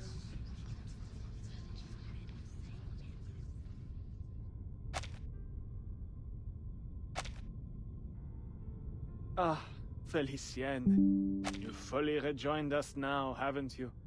Won't you please introduce yourself? What do you expect me to say? You know very well who I am. The minute I follow her, where the focus of her vision lies far beyond this hall. How are you feeling? I would feel a great deal better without your patronizing tone, madame. I have neither need nor want of your sympathy. Ahem. She lifts a glass of red wine to her chest. Voici là. Before you now is Felicienne, priestess of Hey, what? lightning, advisor to the Sun King, vassal of the Guiding One. Attend to my words. I have conquered fate and overcome death itself to stand here. I arose from the depths of myth by my own power, unlike the poor, unworthy fools Roseau sent in. Yet he dares to claim this miraculous deed for his own. Quelle honte, monsieur! Have you no shame? But of course you don't. All of you non-entities lack in both gratitude and shame, basking in the grace of the Guiding One and myself without even realizing it. Did you think you had even scratched the surface of the power that dwells here? Roseau, you utter fool! This affront of yours ought to cost you your life. Yet, I am not so base as to destroy what may still have use. So, just this once, I will forgive you. As for the rest of you, my forgiveness likewise extends to the rudeness you all showed in stuffing your faces before toasting to my health. Et maintenant, à ma santé!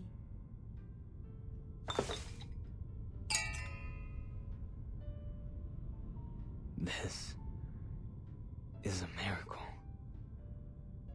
Bringing the dead back to life. It isn't really possible, is it? He came back to life? So it can't die anymore like what the Guiding One said? What? What a farce. All you've done is manipulated some girl into believing she's Felicienne, and yet you dare to call it a miraculous resurrection. What utter blasphemy. An offense to the word miracle and to the Guiding One herself. I heard another voice in Felicienne. One that belongs to someone else. Could that mean... Why do we speak as if she is not present? Let us bring our concerns to her. There are things only the true Felicienne would know. Mind alone, returning to reality? But has Felicienne lost her arcane skills in the process? If so, then this revival is meaningless. Wait, so what is Felician's actual arcane skill, though? Whatever the case may be, if this is a true venue of life eternal, should we not seize it? At least until we find an alchemist capable of concocting the Fountain of Youth. I believe I see one drawback already. Only one who dies in the depths of myth may be returned from it. To die elsewhere would be to lose the original image of one's being. I imagine this is our shared goal then, to unleash the depths of myth upon the material world, so that we might render a collective image of all who dwell in this era to be raised anew. The mirror and polite voice in the corner interrupts her debate. Ought we not to first celebrate Felicien's Oh, there. return? She's a person too? I was wondering if that Though painting I was must something. say, it is a strange sort of return. How different she looks, n'est-ce pas? True. This dowdy girl is a poor vessel for one so noble. Mind your tongues. You're speaking of my new body here. For all her faults, I would not call the girl dowdy. She simply chose to turn a blind eye to beauty. I've always felt she picked the wrong career. I admit, it did her some good. She learned to read people and how to put them at ease. But it pulled her further from her true heritage and from the refined taste expected of a jewel hunter. Alors, Felicienne, your right hand. Is it all right?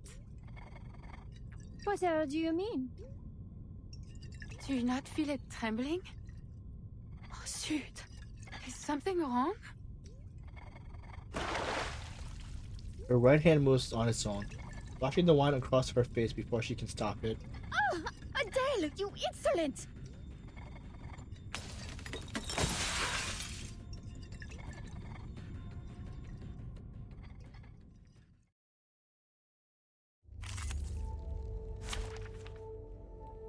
Alright, is she like biting herself or what? Let's see. There is time still to avoid this fate. His trumpets sound. The judgment day has come.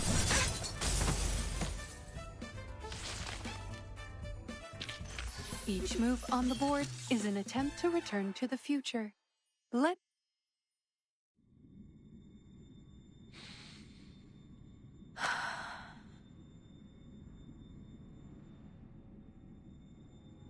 It's like being shocked awake by cold water. Her eyes freeze open as she scans the room. Around her sits a gawking zoo of monsters and appropriate.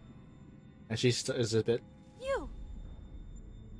You're Manus Vindicte! Why did you bring me here? What are you doing to me?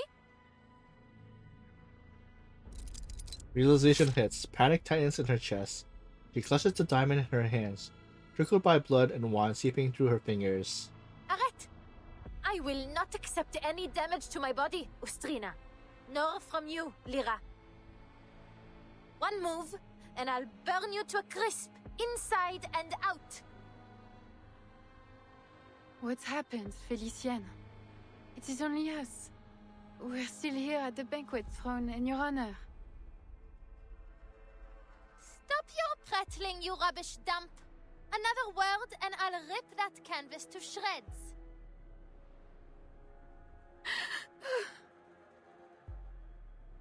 She's so angry. That means she has to really be Felicienne. Words of wisdom from a puppet of all things. Need I point out who pulls your strings, hypothetic?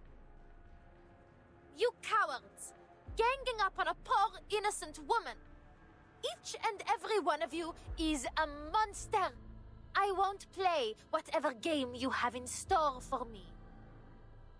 Get out of my way. Fascinating. Though Felicienne's spirit has seized control of her body, the former spirit seems able to resist. If I am indeed correct, what we are seeing is their thoughts and memories beginning to blend, causing this confusion. The professor scribbles down notes in a rapture of fury, recording every little tick, words, and movement. Laurent Rousseau, you've been in league with Manus Vindicte all along. You were lying to me. Everything Celia said was true. Adele attempts to show a defiance, but all she receives in return are curiosity, observant My stares. dear, no one here has mentioned Manus Vindicte but you. Yet you seem to know a great deal about those present already. Far too much to be a mere guess. You have met these people before. I won't let you play with my mind again, Beryl. Celia told me all about these thugs. She told me everything. Then it dawns on her, a flaw in her own reasoning. Maybe not exactly everything, but she did tell me that it was Manus Vindicte that killed her. Roseau, Felicienne, you killed her. You murderous Manus scum. I believe it is time you faced the truth. The truth? What is it this time? You think I don't see through you? You killed Cilia. What? In that place where the archive of imagery overlapped with reality. You killed her by your own hand.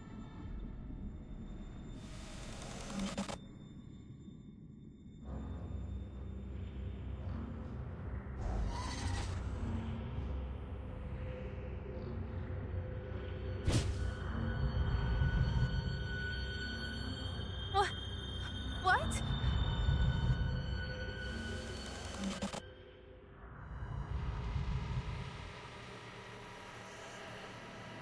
You remember it, do you not? You allowed it to happen. This is... no. She searched for any sort of proof she may have to match her claim. She should never have listened to these lunatics. Maybe she should have just torn them apart with her bare hands. Starting with that woman, tear open a path, get back to the car, drive off, and then...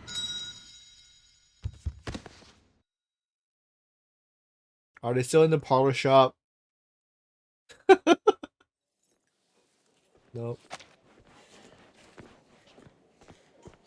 The banquet ends in chaos. Though the guests hardly seem to take notice or seem to even care, a small band of waiters arrive declaring the scene. The professor steps over the shards of glass and pours them to where Barry sits. Felicienne has quite the flair for the dramatics, doesn't she? And as always, our audience simply sat back, their eyes glued and mouths agape. We are indeed fortunate for your skill in divination. We will have to wait for Felicienne to return to her senses, but thereafter we follow the plan as discussed. Using the French blue as our focal point, we will draw up the true, perfect Paris from the depths of myth. Democratic, independent, chosen by her people and shaped by the dreams of every one of her citizens. I have seen many versions of Paris, from flames to paradise. Nothing is beyond possibility. Vera offers a vague, distant reply. She looks towards the open door, but says nothing more. The professor holds his stare on the pendulum in Vera's hand, guessing she once again trapped in a trance, and leaves her be. Prophecy is something to be revered and feared. Alors, tomorrow at dawn, we will perform the final ritual atop the Eiffel Tower.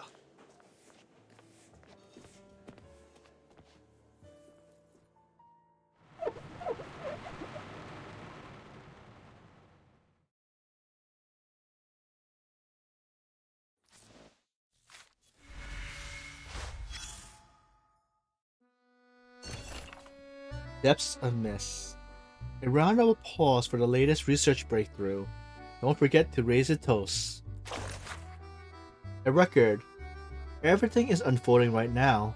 No form of divination, prophecy, thought, or those feelings of deja vu and dreams just a coincidence. Imagine a vault that exists beyond both time and space. Inside it lies everything, love and hatred, good luck and bad luck, the old archetype and legends. Under normal circumstance, you could never reach it, but the guiding ones and the storm have made this miracle possible. Now, the archive of imagery known as the Depth of Mist has become visible to us. We owe a great deal to the pioneer who researched and courage made this possible. Her dedication and sacrifice deserves our deepest respect. We would all be wise to follow her example.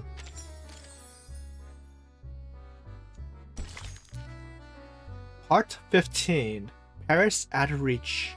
The path of fate seems like nothing more than fiction to those who cannot stand upon it.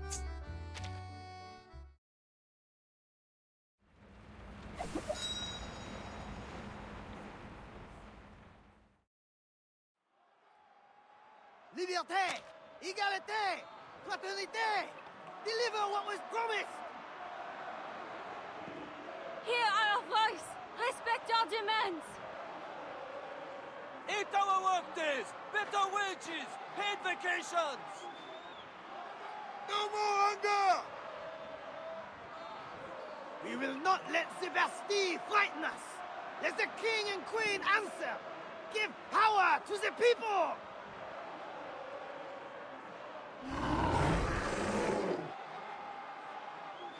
Drive them out of Versailles! Bring them here to Paris! Liberty or death! The beast roars mingles with the chaotic chants. Screams of death and horrified brutality echoes through the streets.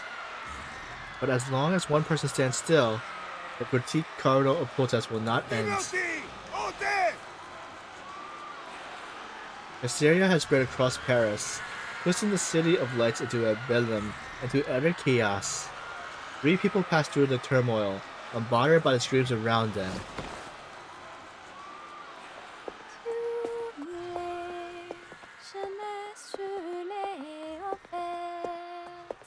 Le diamant tout court, tu m'as noué.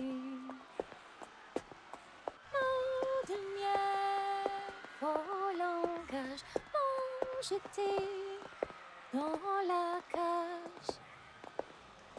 Quelle surprise! The great Felicienne seems in better spirits now. Et tout ce qu'on ne clôt dans le silence, dans un coffret noir, loin sous la terre. Though I feel this isn't the time or place for such a song, mademoiselle. Felicity stops fiddling with the diamond and casts a disdainful glance towards the increasing, insufferable Toddy. Adele would never interrupt me the way you did. What a shame she never heard this song. But you wish to speak business, yes? Then let us talk. First, answer me this. Why has there been near or no progress in passing on the Guiding One's teachings, despite the many changes in era? You've elected to ignore your most sacred duty, throwing aside her benevolent instructions in favor of your pursuit of knowledge. Without my leadership to inspire you, this organization is about as useful as a chocolate teapot, it seems. Please, mademoiselle. All these problems will be solved once I unravel the deepest secrets of the depths of myth. Look at you, still clinging to that old drivel. Did I not already expose your worthlessness? I'd have had you swept out by the servants in my day. But you're living proof of my thesis. You came back from the depths of myth. How can you not believe? What I believe in is my ability to conquer death. I have no particular interest in your imaginary Paris. Nor your babbling nonsense about ideals. It is our shared goal to return the world to its most glorious era, n'est-ce pas? We've found the means. I only ask that you trust me. Trust? You'd have me scale the Eiffel Tower of all things to use my diamond to unleash the depths of myth. While you stand at a safe distance and watch? That's your brilliant plan? I admit we made a mistake, mademoiselle. But I've discovered the truth. The depths of myth don't lie below, but above. Altitude represents ascension, a primordial image as old as civilization itself. That is why you must reach the peak of the city's tallest structure. There, all of Paris, perhaps even the entire world, will transcend, if my theory proves correct. Theories, theories, theories. Ugh, what torture it is to listen to you. And what of you, madame? Why are you staring at me like that? Your gaze is nauseating. Stop it. The silent woman's eyes are vacant and neutral. Are you even listening to me? I am. The reply comes faint, barely more than a whisper.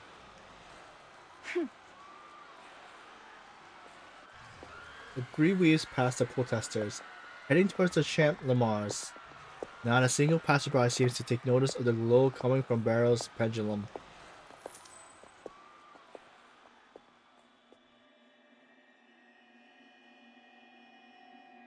It's so bright! We're back in the car? The car is parked on a silent I street. never really understood any of the songs she sang. That's why I didn't bother to say anything. But I could tell she had a beautiful voice, the kind any singer would envy. In the driver's seat, the young woman lowers her gaze to the ornate little box in her hands. She has a real sweet tooth, particularly for macaron. I've seen her eat a whole box in one go. But not just any old macaron. Only La Dure's will do. I often had to plan our trips around the store on the Champs-Élysées.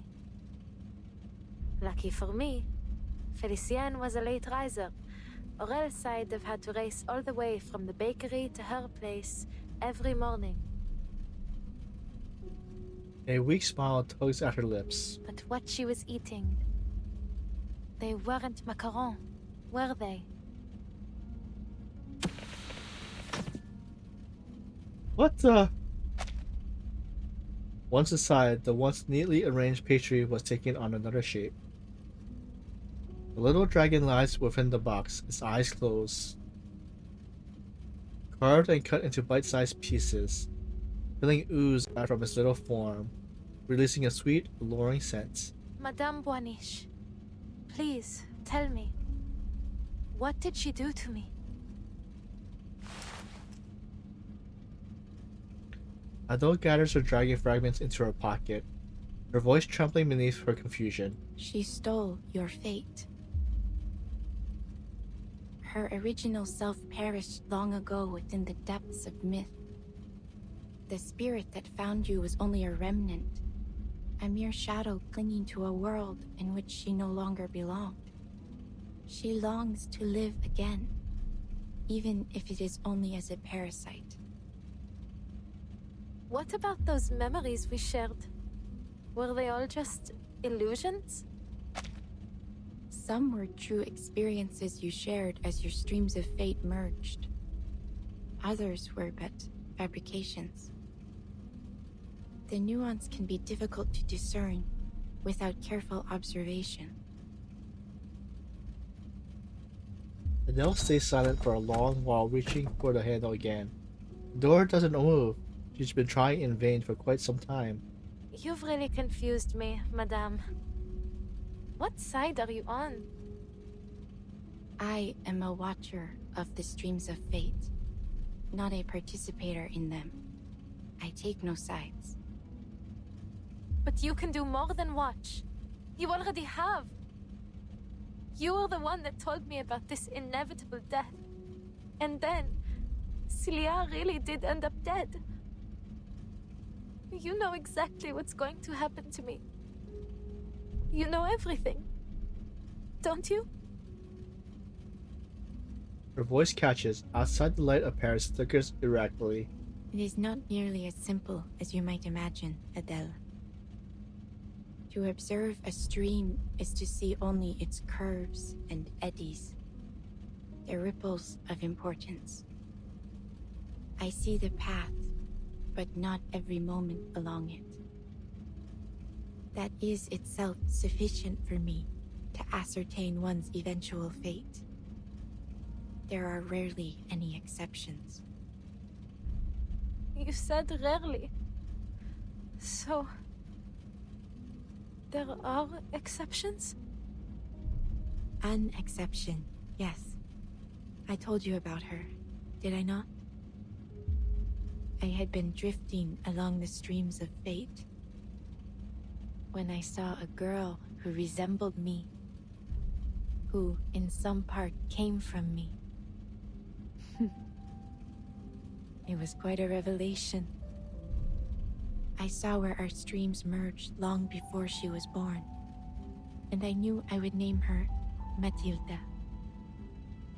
That she would grow up to be kind, brave, and truly gifted. So is her mom. I followed her through every turn and every ripple to the very end. Then I looked away. I stopped watching. The diviner ends her story in her always even The way tone. you describe it, it sounds strange, madame. Almost cruel. As if you've ignored her in the present because you're afraid of her future. I studied the entirety of her stream, every moment of her fate. It seemed enough. The car window reflects the puzzled look on her face. But then, something peculiar happened. In the final moments of this millennium, there was a certain kind of rain. Since that time, the streams of fate have lost their clarity. At times they are muddied, at others interrupted, twisted into vortexes. As they began to shift, so too did everything else. The fates I had seen had taken a new form. Nothing was the same. He turns towards Adele. Soon, Felicienne will complete Roseau's ritual. Once that happens, your spirit will rest forever here in this car, and a calamity would fall upon Paris. All the visions I saw end here. You're implying something, aren't you? Are you saying that my fate isn't set in stone? I am simply stating what I saw. Many who learn of their fates become passive to them, hoping that by inaction they might avoid their consequences. Others are driven to attempt, however vainly, to change it. How you interpret this prophecy is entirely up to you. Adele examines her warily, but if there's anything being hidden from her, he can't detect it behind those glassy Then eyes. there's still a chance for me to leave this car, n'est-ce pas? This is a spiritual haven, a place which belongs to you alone. Once you leave, you may find salvation hidden within the currents, or a fate far worse than death. I don't want to know what lies in wait for me. What I want is to get out of here and destroy the diamond, just as I promised. I won't fail again. You know a way to let me out, no? You wouldn't be here otherwise. Please, madame, tell me. Whatever future you're hoping to see, it will never happen if I give up now. She clenches her fist, ready to shatter the window if no answer comes. Even now, she doesn't know what Barrow truly wants. She doesn't understand and has no time to attempt to. Then the diviner smile fades, replaced by something unfamiliar. It's a diluted kind of sorrow, perhaps just the worrying of someone used to failure. Even in the face of oblivion, you would try to change your fate. She leans forward, presses down Adele's fist, and gently opens the door. Go, then. Merle holds her tight, steadily meeting Adele's startled eyes. Merci. Outside, the light of the city seems spindly white, as near as distant as the sun. A strange calm washes over her, despite seeing nothing at all. I'll see you around, Madame Boiniche. She steps into the whites. Beryl closed her eyes. She recalls something far long ago. So, where is this so-called fate you've been waiting for? You've seen the end already, n'est-ce pas? The only one possible, anyway. My triumph. You prophets are all the same. My family bankrolled a dozen frauds like you, yet not one ever foresaw the revolution.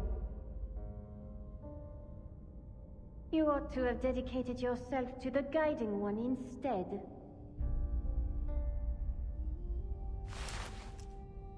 Nora raised a finger to Felician's lips, judging her arrogant colleague. You speak because you seek my direction.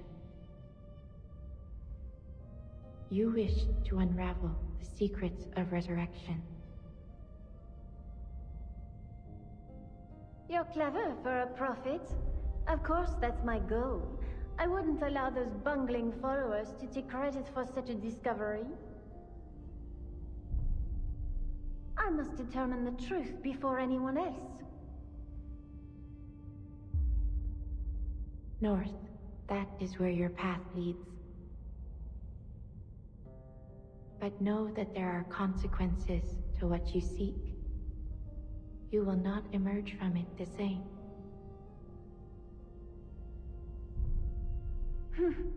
Spare me the theatrics. I shan't be intimidated. You've pointed the way. I have no more need of you. Whatever consequences lie ahead depend on me, on my actions, not some puddle of fate. Au revoir, madame. Let us see what the all-seeing lady has seen for us. Earl washes her silhouette. It passes through the corridor, out the door, vanishing into blinding daylight. Goodbye, Adele. I look forward to seeing what comes of your actions. To seeing another prove me wrong.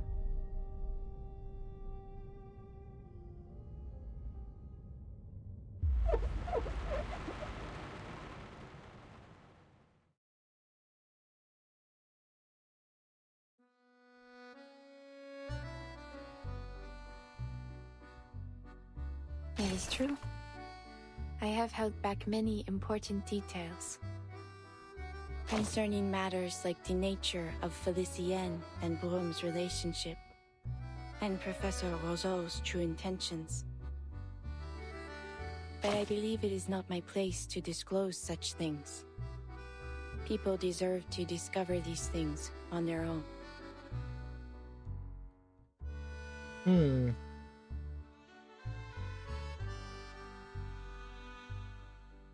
I'm more interested in the part involving Matilda. Ah, of course. And why not? My Matilda. Such a lovely, radiant girl. She has inherited my strength and added to it a vitality of her own. Those who speak with her often leave smiling. As for her future, I cannot share it with you here, but I can assure you, her path is one worth looking forward to.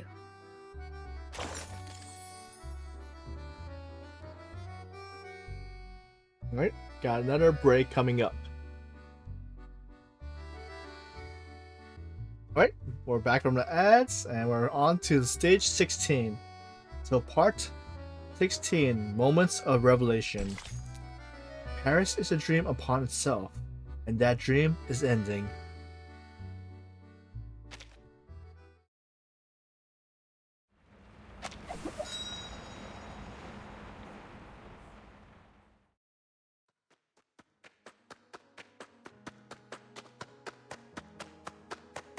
She runs through the endless white, not knowing what she's searching for, nor where the path will end.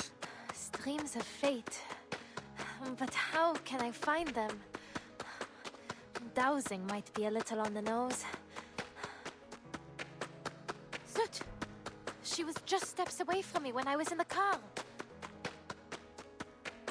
Her steps grow heavy, but she doesn't stop until Paris appears before her. What's that?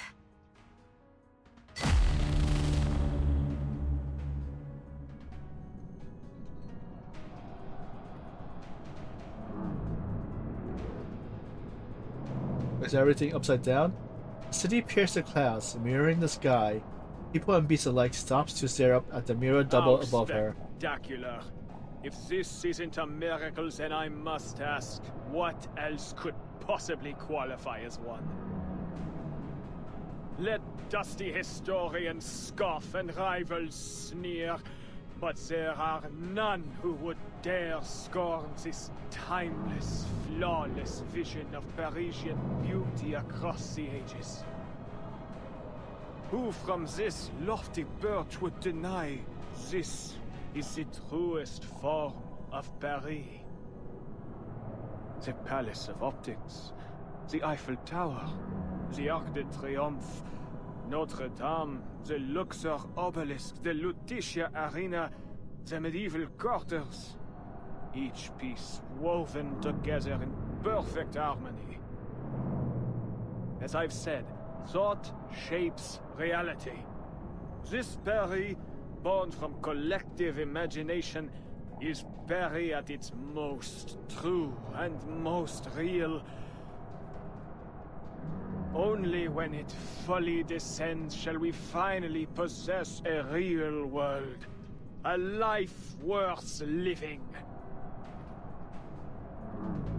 One embraced the skies, one holds the key to the ritual. The last remains silent. You over me like this, Roseau. And you, madame? Did you foresee this? The fate of Paris now rests in my hands, and yet I remain myself. What a pity it must be for you. No more tricks? What lies below shall reflect what lies above. So, this is what will befall Paris? He reaches towards Felicien, but her hands passes through passes straight through her. Touch her. She tries everything, attacking, casting arcane skills, pinching her own arm until a flash of white swallows her entirely.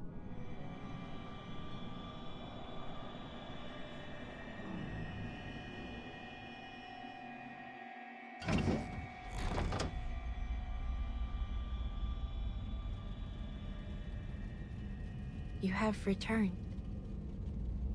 What? When she blinks, she's back inside the taxi. How am I back in here? You failed to take back your body. So long as you return here, though, there is still a chance. I found Felicien. I was right next to her. But I couldn't reach her no matter how I tried. Then give up. And accept this as your final resting place. No, I won't sit here and do nothing. I will destroy that diamond. I must. For Cilia. But how am I supposed to reach Felicien? Wait. I don't really need to reach her, do I? She snaps upright, remembering. Madame Boiniche, you said before that the stream of my fate merged with Felicien's. So, in a sense, she and I are always together, n'est-ce pas? Her fingers brushes the dragon's spine in her pocket. Smooth cut, a limp tail tip. Then, I don't need to find her, nor even find myself. Because she is me, and I am her. You have begun to understand. She only had the means to claim your body because your spirits are closely intertwined. Any impact to your body affects both souls, though the weaker of the two spirits often cannot endure the strain. Often, but not never, no? So even you can't see what comes next. You don't know whether Felicien or I will win this fight. He locks eyes with the impartial diviner, and then sees it, a flaw, a crack in the illusion. Meryl meets her gaze. For once, real fire flickers in those crystallized eyes. The currents of fate will bend to your actions. You will steer its course, rather than be swept away. You have never once yielded before destiny, And that is precisely why I have followed you from the beginning. She no longer looks detached and polished, no longer like a crystal reflecting every light but her own. The diviner finally descends to the world as it is. It is as you say. I do not know if you will emerge victorious in this final trial. Will you carry this through for me? Do you even need to ask? Fragments in her hand pulse in time with her heartbeat. Alors, Felicienne, time for you to experience the Tavernier family curse. A mysterious little dragon pokes its head from her pocket, sparks flaring from its nostril. If our fates are truly intertwined, then this curse must bind your soul as well as mine. And in true Tavernier fashion, your end will come, just as you lay hands on the treasure you desire most.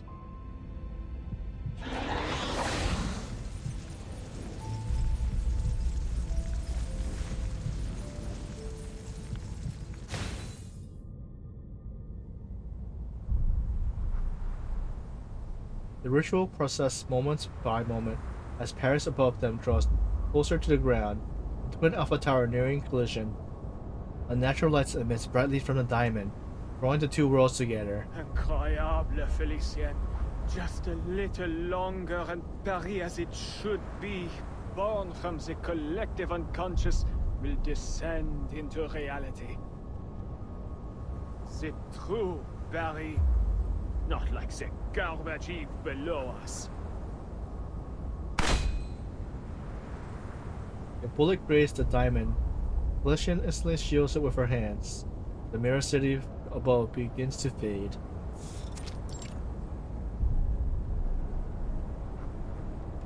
Celia? How did you get here? How are you still alive? The professor assistant stands with a gun aimed at him, but her outline wavers ghost-like, just like the reflection above them. Adele called out to me. Fascinating. Truly fascinating. Your soul should have been erased by Felicienne. I must thank you once again, my most brilliant student. Your existence confirms another of my theories. The depths of myth promises more than just resurrection, but an end to death itself. A friend of Adele's? No doubt you're as tactless as she was. You intend to stop me? Be my guest. She lifts the diamond to her chest, right before her heart. Go on. You should be grateful I've given you the opportunity. Whether you hit me or the diamond, you'll stop the ritual. Go on. You really think threatening Adele's body will intimidate me? It won't work. Her hand trembles. She fears missing the shot, or worse, hitting true. Yet, is that hesitation I see? Think about what our chère Adele would say at a time like this. Pull the trigger. Sounds like her, n'est-ce pas? Shut up! Shut up! My, have I said something wrong? Or perhaps you don't know Adele as well as you thought. Here, let me show you in a more vivid manner. The woman inhabits Adele's body, tilts her head with one hand, as if shaking loose her thought. Don't worry about me. Just shoot. Take us both out. It's what you have to do. It's the only way to break my family curse. You have to end the adventure with my death. To fall at the height of a brilliant journey. That's better than fading into some bleak, ordinary end, no? No, Celia. You don't need to do this. I'll end this myself.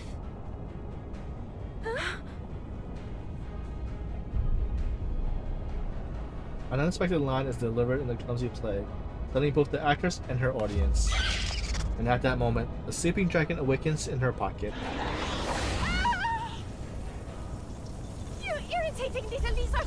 How dare you harm your own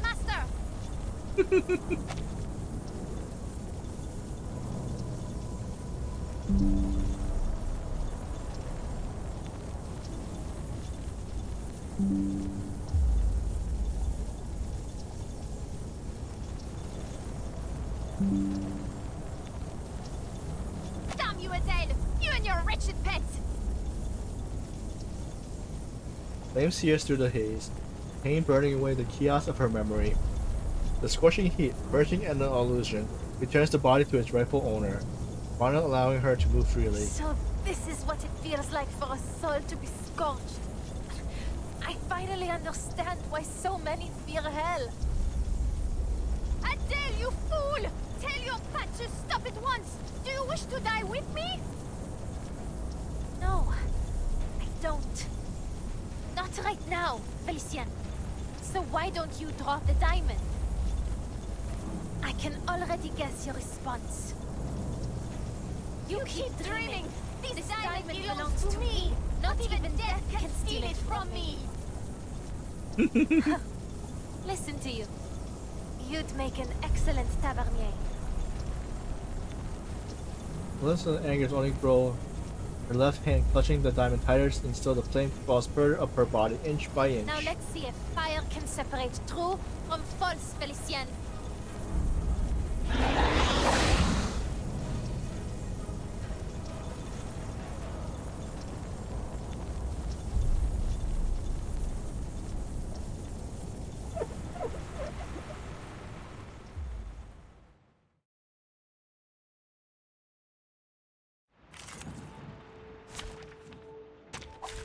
We begin with white. His trumpets sound. Can we knock her out with one of his moves? Yep. Judgment Day. Is there any more phase?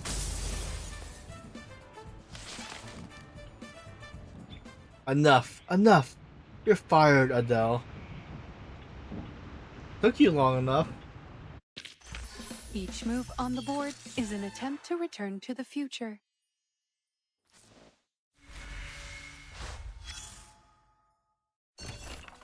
Alright, let's see what we get this time. A stroke of genius. A painter sketching in a square remembers reaching a point where his artwork was stuck in a bottleneck. That's when a young person with a uniquely inspired touch helped him finish it. The piece, it was a ziggurat cubic compulsion, now shines with the light of a new age muse. The painter believes this must be the work of some magnificent god of art who manifests to guide him.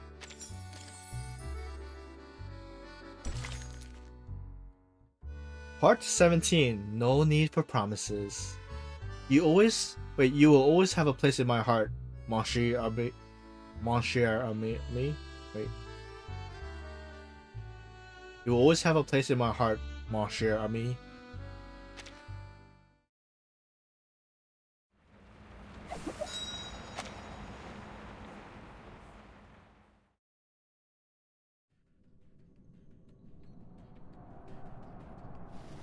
The professor writes one last line, snaps his notebook shut, and reaches under his coat. His finger grips his oldest friend, the protector Adele's revolver. personality wasn't entirely consumed. She's managed to regain control of her body. Even a spirit as strong-willed as Felicien lacks the ability to completely dominate another.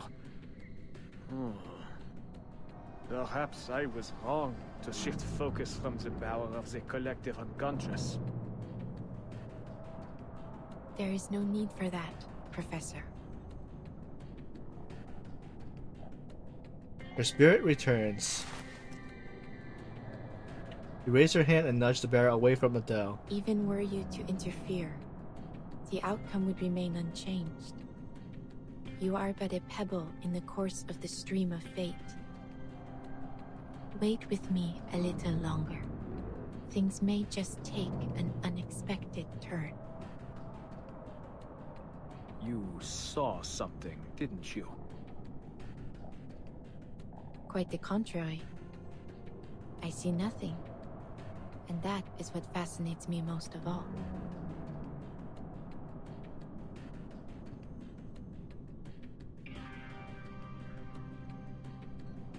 You're fired, Adele! You reckless, foolish would-be Joan of Arc! Felician forms convulse violently. Without a vessel to cling to, she's nothing but a drifting soul, a shadow. A failed actress dragged off stage. That's almost flattering. But this is nothing compared to what you did to Celia. She picks up the diamond that rolls away during the struggle. Adele, hurry! Turn your fire on the diamond! Silence!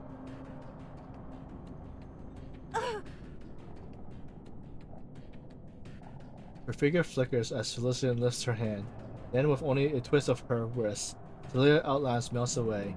Stop this, Felicienne! There's no time to check on her friend. Instead, she grips the blue diamond so hard she imagined it could break. Only the real remains, all posters to burn away to ash. This charade must finally be put to rest. Par le feu est purifié.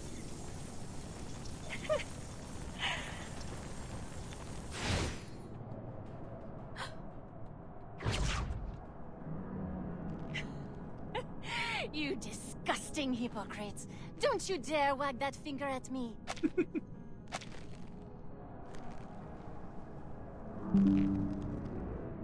You may fool everyone else, but not me.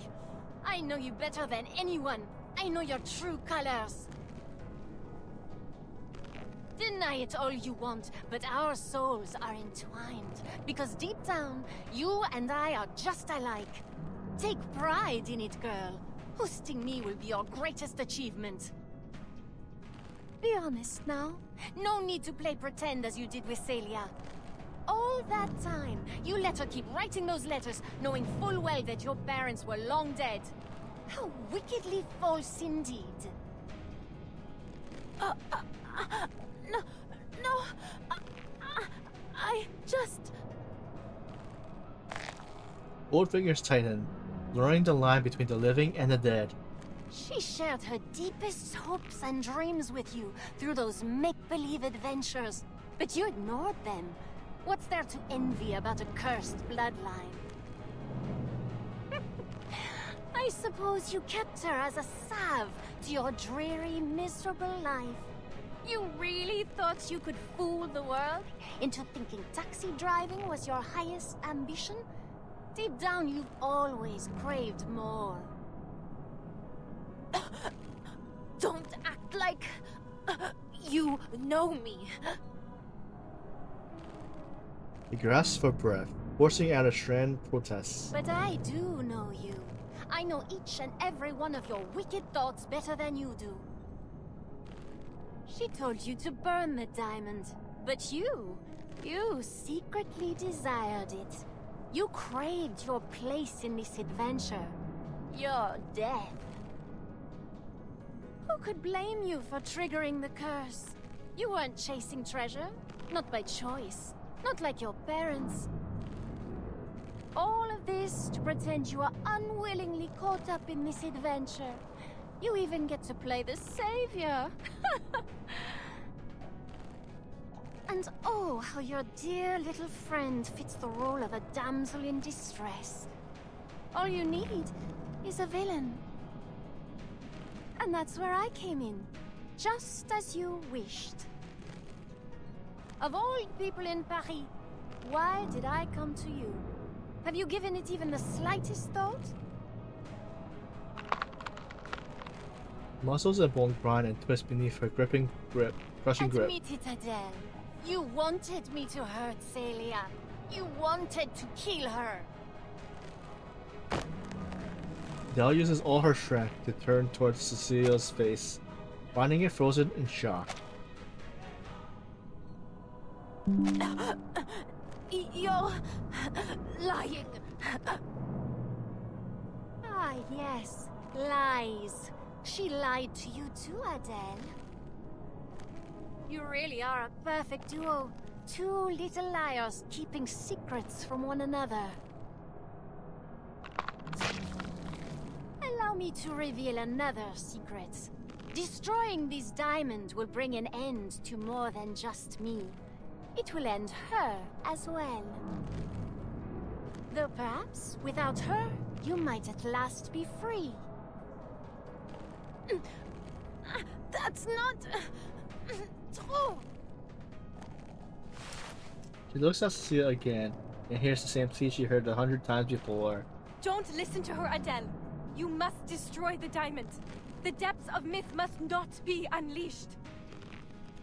Lose your friends or lose the city. What will it be, Mademoiselle Tavernier? What am I saying? I have no intention of giving you the chance to decide. I am not about to die again. She lowers her head for no other reason than to indulge in her suffering. But what she sees instead is a crooked smile with teeth clenched in defiance. Damn it! Felicity recoils, shoving Adele away. Adele, anticipating the next play perfectly, rolls twice and lands on her feet. Funny that. I'm not ready to die, either. She doesn't look back at Cecilia. Those anxious eyes burns hotter than any flame of truth. The shell of Felicity peels away completely, and without warning, a massive shadow takes form at the tip of the awful tower. I won't let you get away.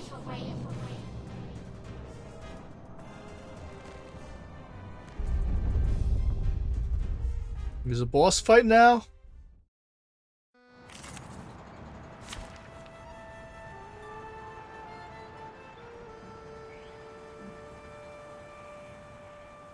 Isn't it morning for you, Sasu?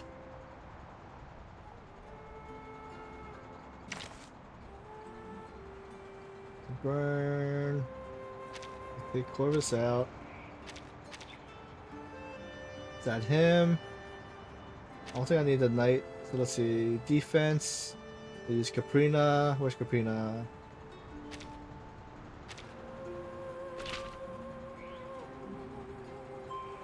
Let's see how that goes.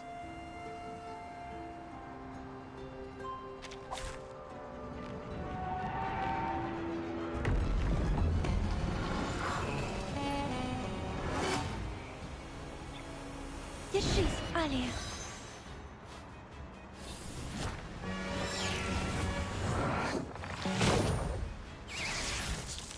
Oh, I forgot a healer, but I did do okay, we do have a shield. Do you really believe you can escape this? Escape me? Soldiers? Shape-shifting? Manus Vindicte? My dear, foolish Adele, you are but a grain of sand before the tides of fate. What good could possibly come from fighting me?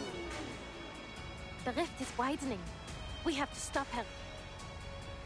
Those monsters, they're forming some sort of shield. We need to break through. Allez, Adele. Think.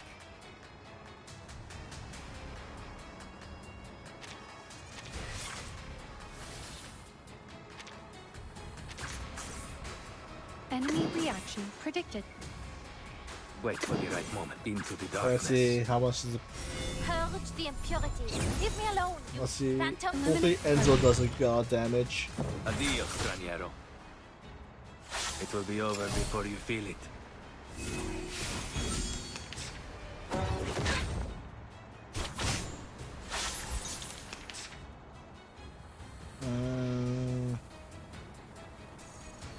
How come these both aren't going together?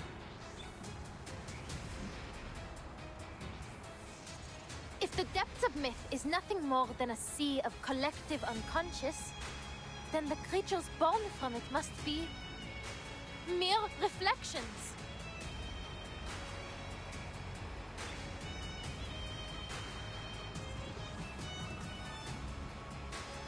Hold your breath. Give it a little flutter.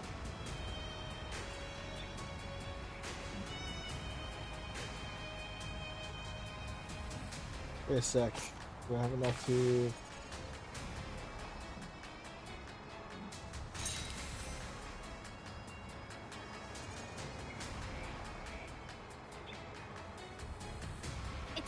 plated, no? Wait for the right moment. Into the darkness. Target square confirmed. Eliminate what is false. Non voltarti indietro. Liberato dal fratello. A fort. Is it not taking damage? Dangerous. Or am I doing something wrong?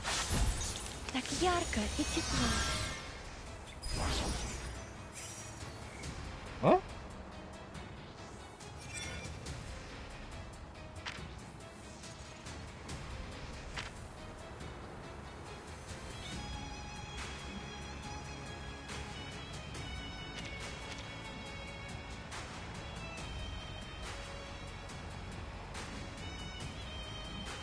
Give it a little water.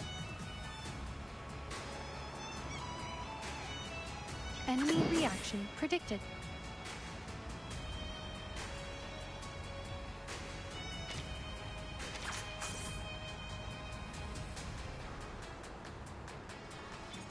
Oh wait, do I have to debuff it?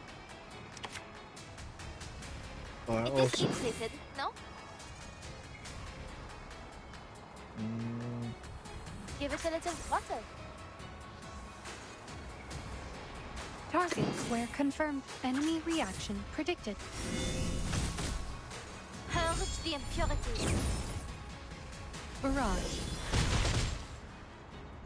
Enemy piece overloaded.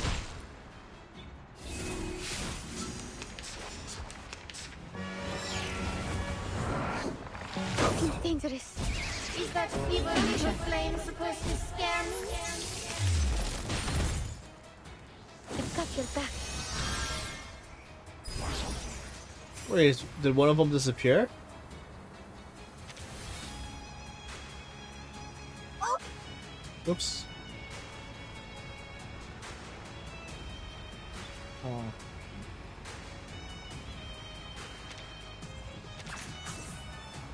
Target square confirmed. Or maybe take a deep breath.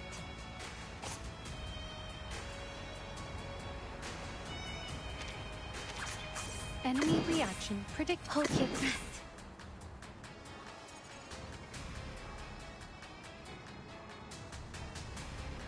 Or maybe take a deep breath. Eliminate what is false.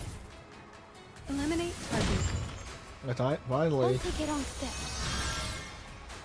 I've got your back. Let's not make a scene out Now of how it. do I get... Okay, so I guess each of the things was one of these guys, right? Checkmate. It is heat plated, no? Hold your breath. Enemy reaction predicted.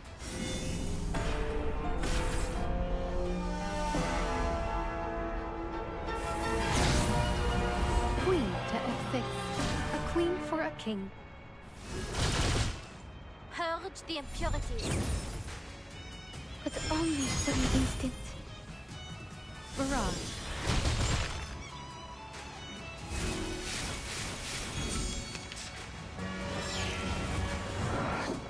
That was your last chance. Don't take a wrong step.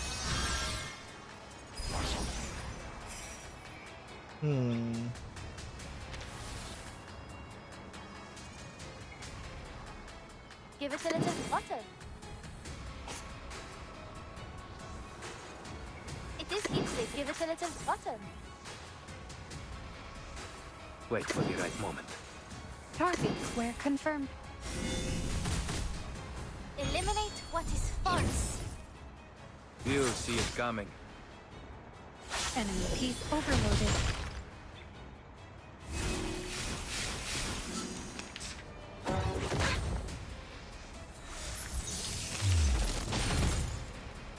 I've got your back. The other shield's gone. Okay. Let's move this over. Get that. Get us some points.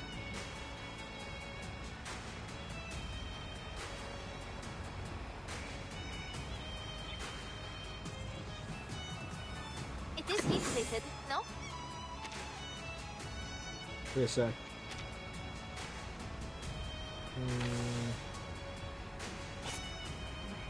Yeah, we'll do that. Well, we don't need Give it that. a little water.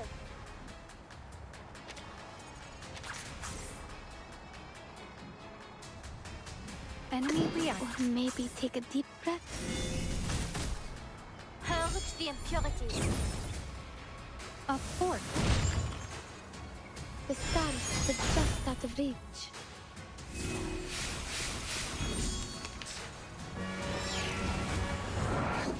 In check.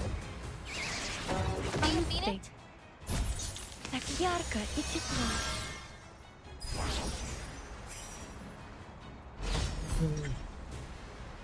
How you gonna work?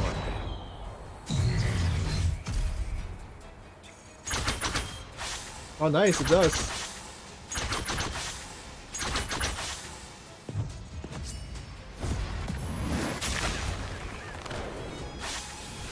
Oh no, it didn't.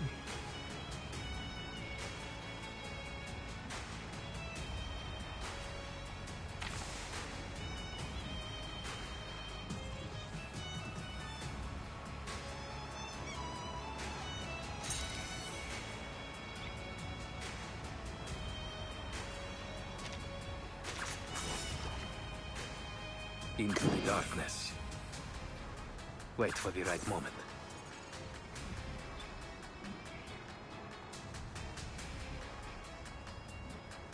Hold your breath.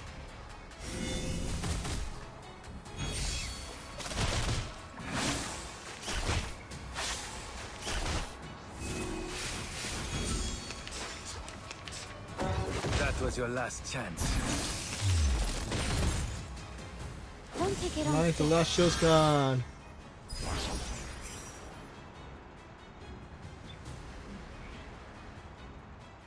What a wonderful journey.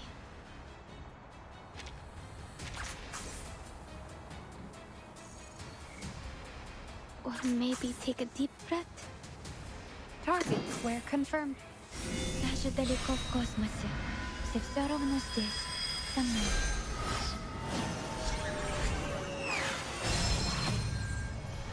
Eliminate what is false. But only for an instant. Eliminate target.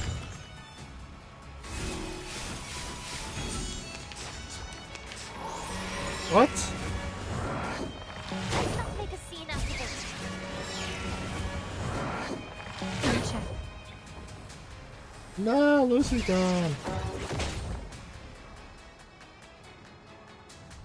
Maybe I do need a healer. I'm nobody. Just a tour guide from Paris who can handle a car. And tell truth from lies.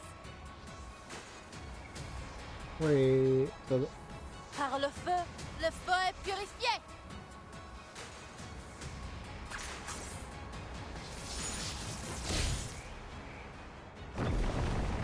oh, nice.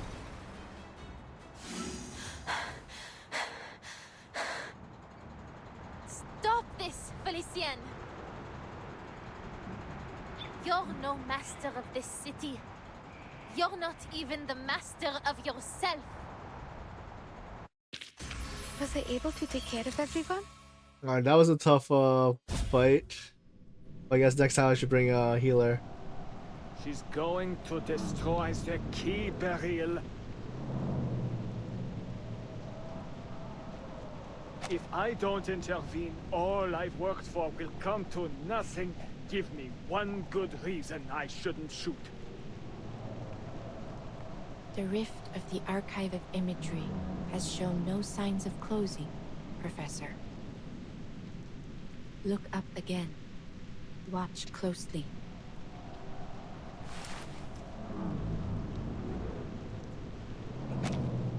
Lorette throws a listless head. The city in the sky drifts closer, edge scraping the horizon. The diamond has already served its purpose. It has torn the rift open. The depths of myth is trickling down over us as we speak. Let's see what more the little gemstone can do in her hands.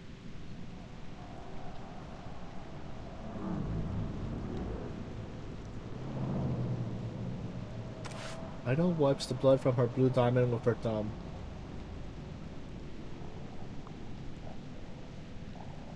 Before she decides, she has to be sure of one thing. Celia, you said you'd buy me a good luck necklace after you publish your paper. Will you keep that promise? She lowers her head. Blood diluted with tears and sweat runs down her face, dripping onto the diamond. You're too cruel, Adele.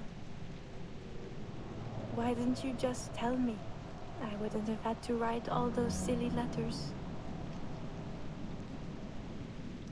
Strained, awkward smile twists her lips. Will I see you again? I'm not sure. Her eyes glance on Felicity, unconscious beside her. Time is running out. At last, Celia steps forward. Like when they were children, she placed her hand over Adele, helping her close her fists.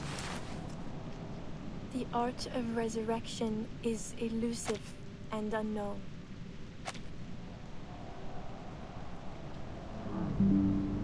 I don't know what will happen after the diamond is destroyed. What Felicienne said, it was just speculation.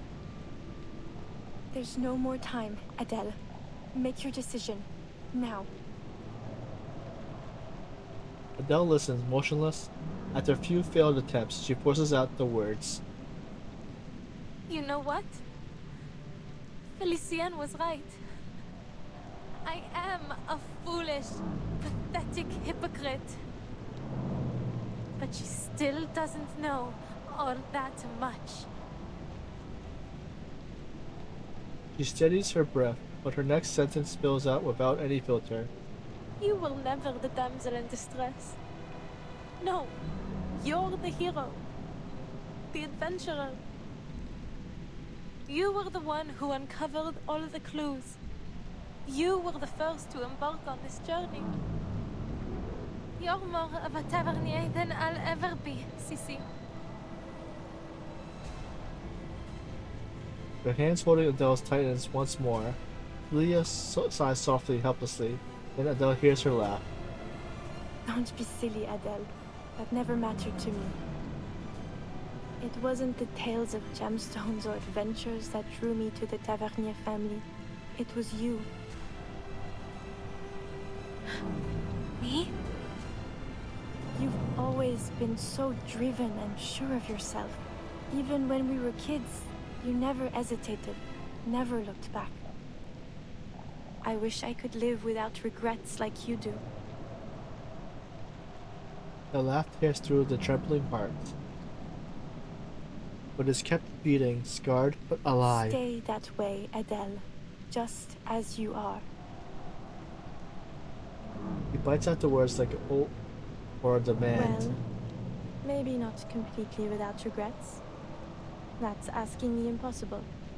But if you hesitate now, I'll be disappointed. Leah smiles one last time. So go on. Follow your art, my dear friend. I believe in you. He pats Adele's shoulder and lets go.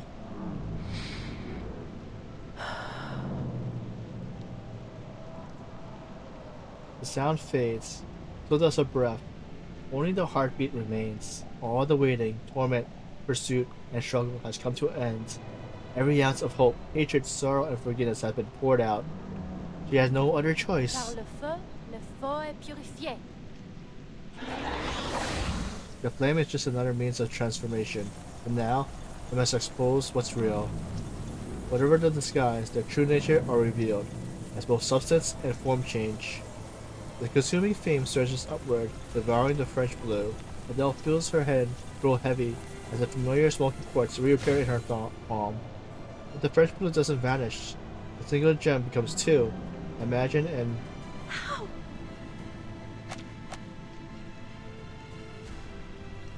Image and matters part way, yet neither return to its origin. How can it still be here? Par le le feu est purifié.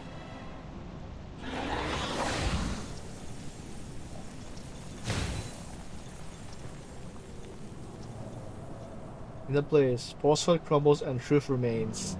The translucent blue diamond endures, proving its unshakable reality. I burned the beast of Gévaudan. I even burned Felicienne. So why can't I burn this diamond?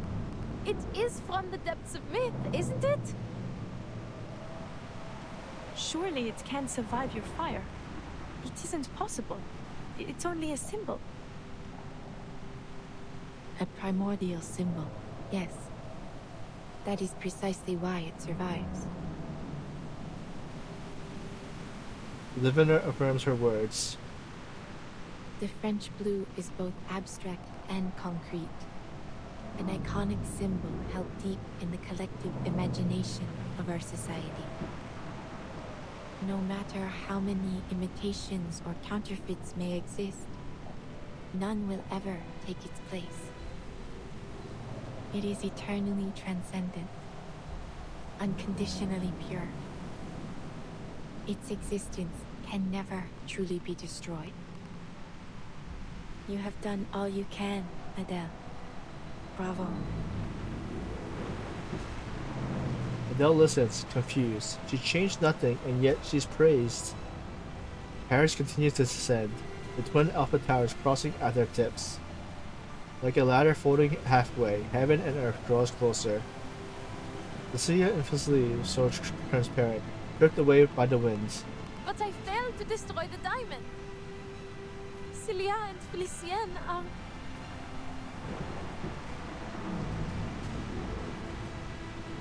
Adele can't go on, but she sees Barrow smile.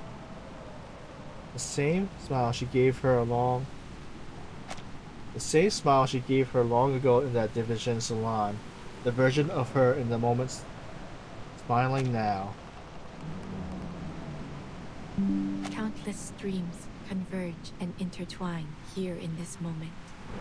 An unstoppable downpour is coming. And in it, you are a remarkably stalwart droplet. Your struggle has at last reached its conclusion. The rain. It is about to fall.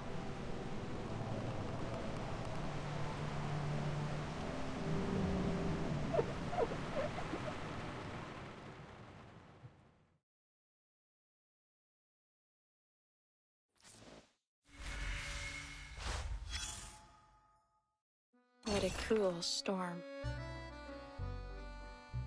So far, the story has followed along a classic direction. Broom walked the hero's journey.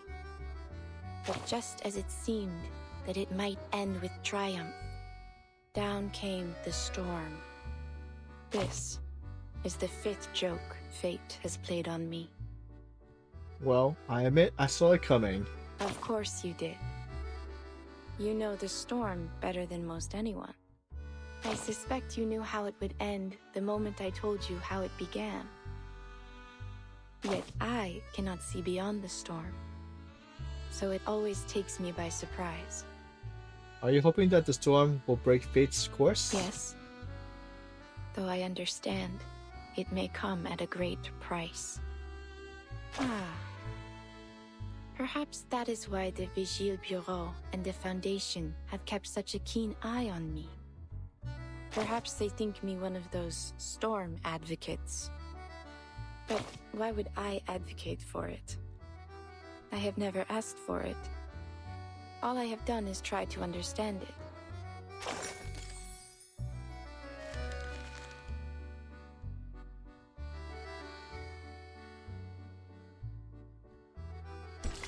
So part 18, Rain. We might just get what we wish for beneath its veil.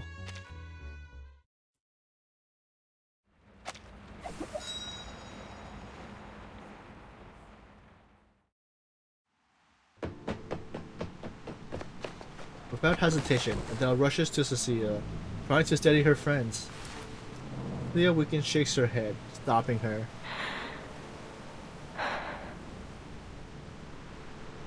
The diviner looks past everyone, towards the darkening sky.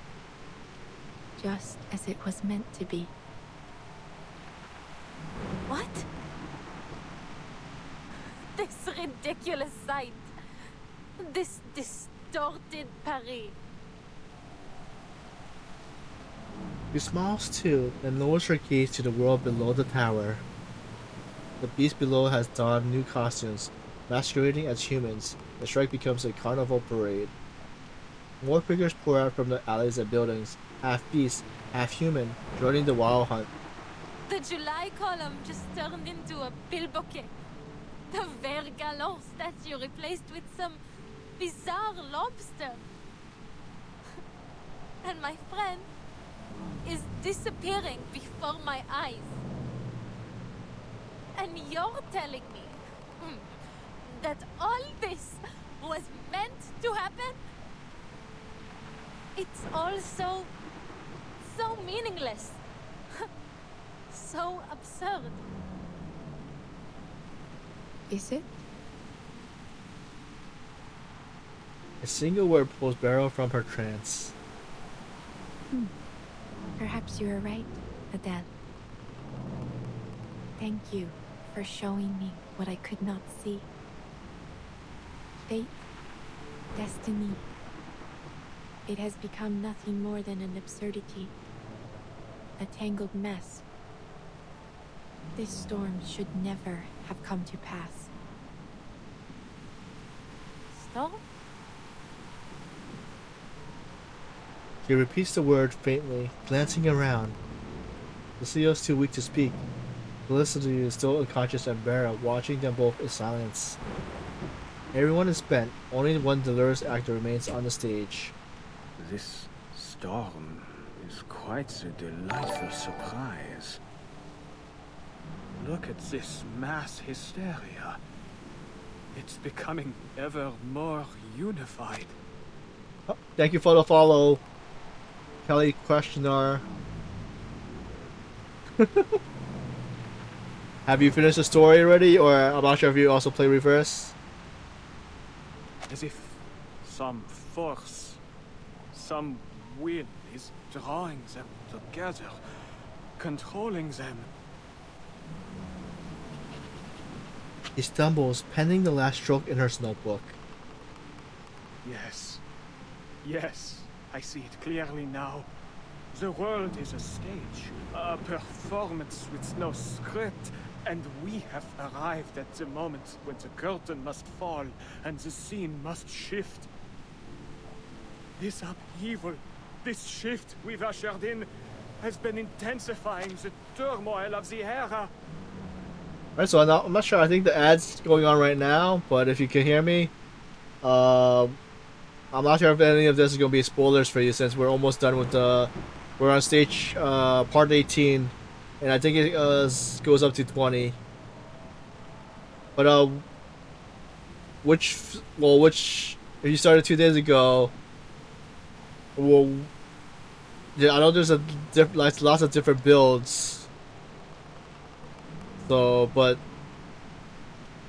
like right now, the only character that's for the banner is Beryl, but I'm not sure how she plays since I haven't gotten her yet. After I think I did 50 or 60 pulls, but no luck with her yet. What a marvelous device. It's just the spark we need to ignite a cleansing fire. With this power, we can manipulate the appearance of the storm as we please. The changes to the mass hysteria, yes, it's all obvious now. They were born from the collective subconscious. We are mere actors on this stage, for the material world is nothing but a projection of the mind.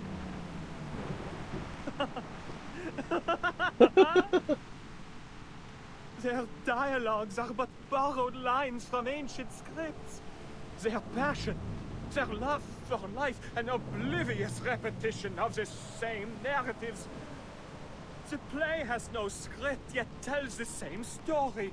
This material world It is nothing more than a flicker on the cave wall. I've seen it. The ultimate truth. The truth that even the transcendental law feigns to hide. But I've seen it now. I've seen it. The depths of meat itself will also be corrected, just as all the errors of the reality. But who decided which of these errors are wrong to begin with? Or perhaps what is right is essentially an endlessly repeated chain of errors. Is he going crazy? Laura? Oh. Okay, that stops it. Wait, no, wait, it did, okay, it did. So, have you been doing... Oh, man, have you done any of the other chapters? Because I know, actually, I'm not sure what chapters are available. But since, let's see, 2 days ago... Have you started from the beginning chapters, or did you start with this new update chapter one? Because I believe it goes for the start. You could go up to chapter 7, and then you could use these. Then after you finish the story and figure out what's going on with the storm, you can also do this one right now. But it's each of the updates have different themes, so it's not going to go based off the story. So it's a separate timeline. Lorenz Larosier bends backwards, so sharply it seems as if he would snap in two. The reflected lights of the light cities shimmering in the reflection of the maniac's joy. Beryl looks at him, pity flickering across his tired face. What's wrong with him? He has seen the fruition of his life's work, and it has driven him mad. But mad or not, none of it will matter soon. This whimsical era, along with the Paris we know, will be washed away in the coming rain. So are you not getting affected by the rain? Is this some kind of joke? Am I missing something? An era wiped out by a little rain? It doesn't make any sense.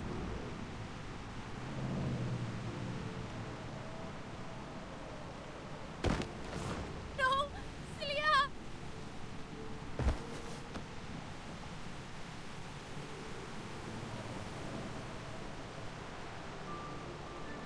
Paris.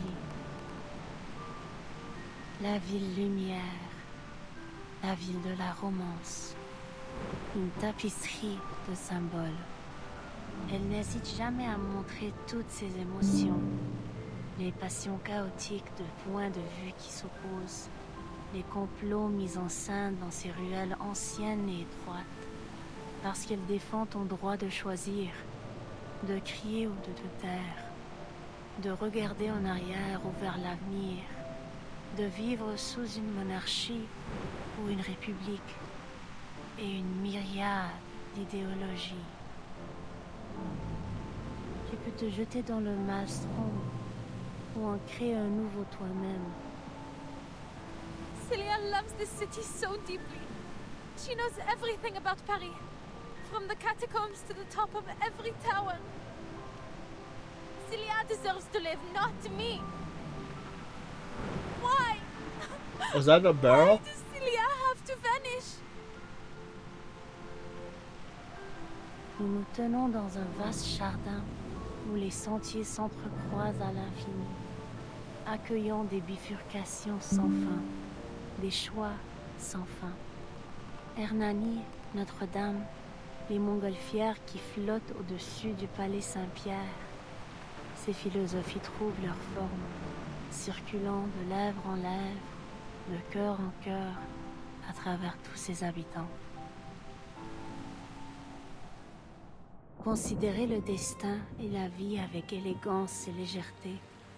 Voilà le véritable esprit de Paris Là où les rêves et les imaginaires ne s'effacent jamais. Who are Ils these t'accompagnent characters à walking travers around? tous les temps et toutes les époques, comme un festin qui voyage. Immortel, indestructible. No! Oh, she's disappearing. What BC is more gone. there for me to seek in this meaningless, inferior world? The true world, the one that matters, has already descended. Voila. See that? The clearest, most perfect water at the bottom of the archive. Now, so close. Almost within reach. In the deepest, most pristine layer of our joint consciousness. Éternellement vrai. Éternellement gravé dans l'esprit. So what happened?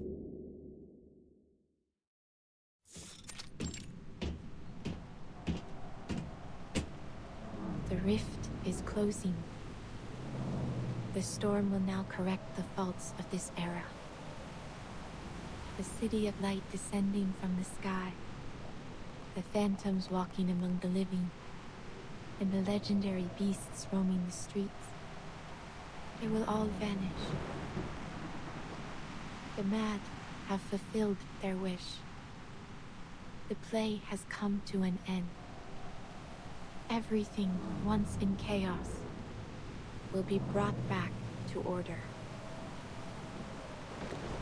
No! Beryl! A hand clamps tight around Beryl's neck, ankle. Ah, you have awakened.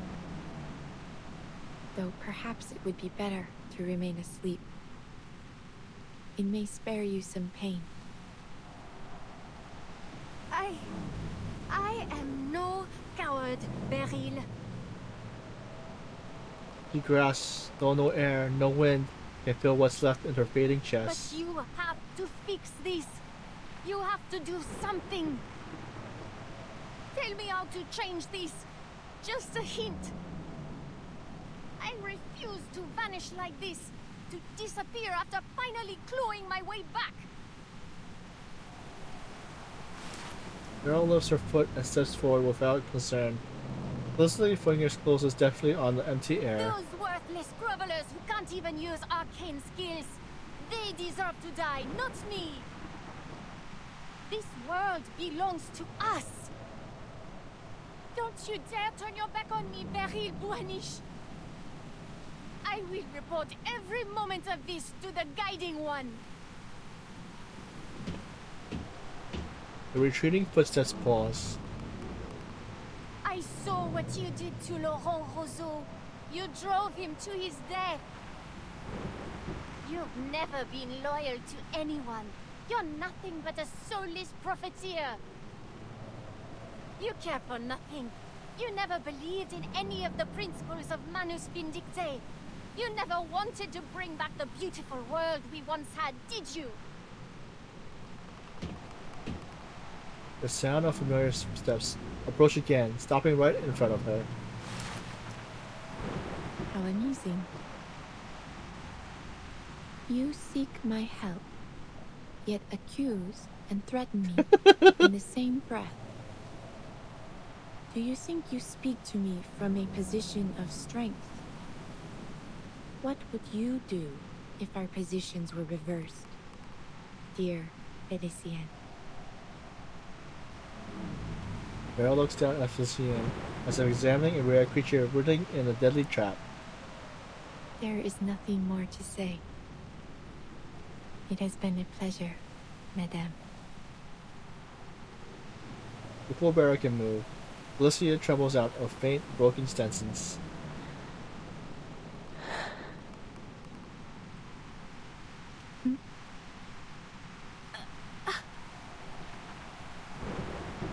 She lowers her head, throat straining. Droplets slid from her hair and vanish into the dust. Please. Please. Help me, Beryl. I don't want to die. Très bien. Little nod straight in and asks her final question. But this time, her translucent gaze settles on Adele. What do you think, Adele? Should she be saved or pay for what she has done with her life?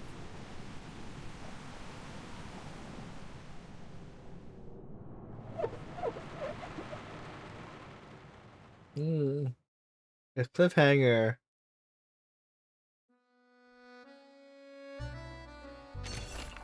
Alright, what clue do we have this time? Whale song on land. A report from a special investigator mentioned that the sound measurements equipment picked up steadily infrasound at the Chap de Mar. The frequency and rhythm matches the call of a whale, something impossible to hear in Paris. She tries to track the source but couldn't find it. So 19. The hero's journey. You are the protagonist, the star, the hero. Trust me, no one can resist the spotlight.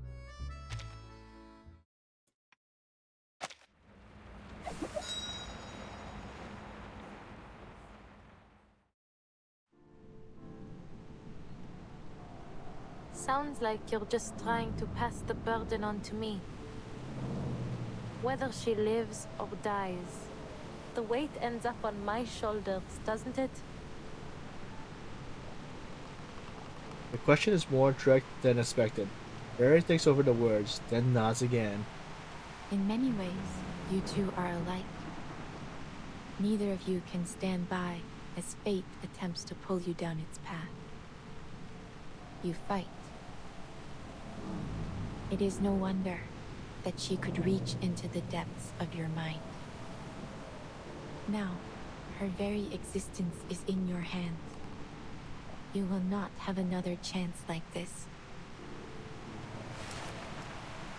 He reaches out her hand. Your friend and the original Felicienne perished in the same way. It is likely, then, that she has returned to the depths of myth. Should Felicienne live, she may become the key to discovering the truth of that realm. And in time, you may even find a way to bring your friend back. Yet, should she die, you will have taken a fitting revenge, and her torment of your body will end at last. Swear it then. Swear that every word you just said is true. One pair of earnest eyes meets another, calm and unflinching. You ask for something beyond what I am capable of. As you know, Arcanum has its limits. There is no absolute way to prove one's intentions or words, just as I cannot see all ends as clearly as I once did. Time is ticking. Give me the diamond now, or lose this opportunity forever. Adele hesitates, then raises her arm. Felicity is silent, or perhaps she can no longer speak.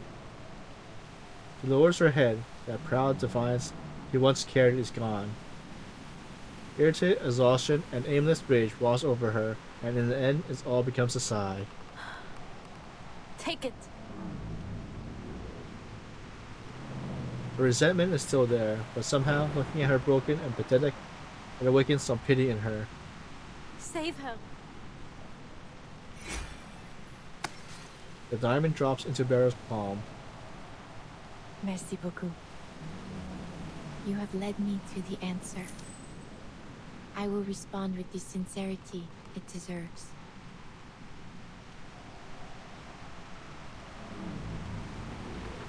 As I have said before, your fates have converged. Felicienne, your journey through the spiritual realm has reached its end.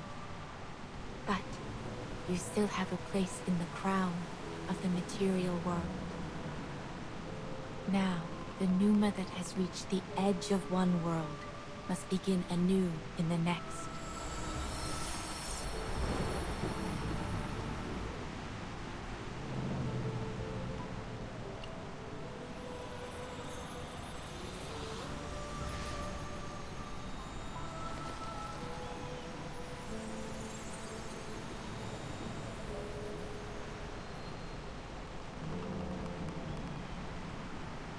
Take this, Adele, an accolade for your adventure.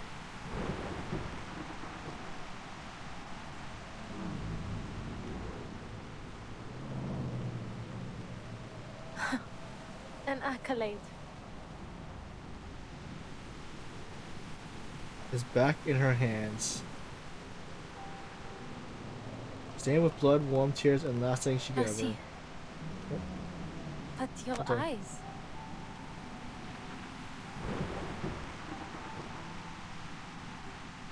Stained with blood, warm with tears, and the last thing she still owns.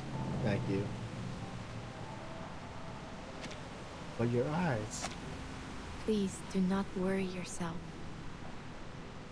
It seems I have walked this shoreline too long. I have grown too accustomed to watching its flow. The more I think I see through fate, the more vulnerable I become to it. Still, I chose to watch one final time. Just this once. She smiles and points to the diamond clutch in Adele's hand. It makes for a fine imitation. Your flame separated the French blue from the smoky quartz it had inhabited. I simply gave it a new vessel, a clear quartz. It was the best that I could manage. I hope it will suffice. And I hope both you and Felicienne will be satisfied with it. Will she wake up soon? And when that happens, will I still see her image in my hallucinations like before? You will suffer no more hallucinations. And she will awaken again. In time.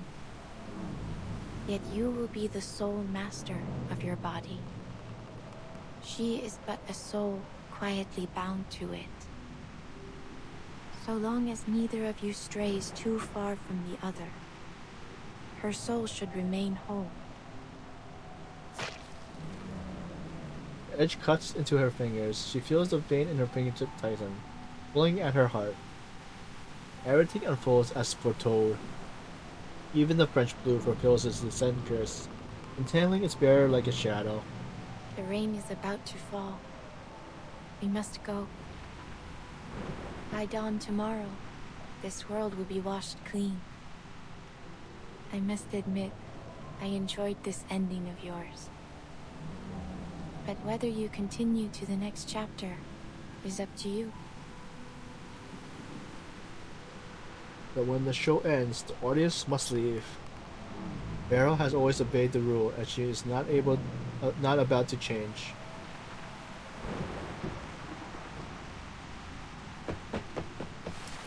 Madame Boiniche! Madame Boiniche, forgive me. Do you know the theory of evolution?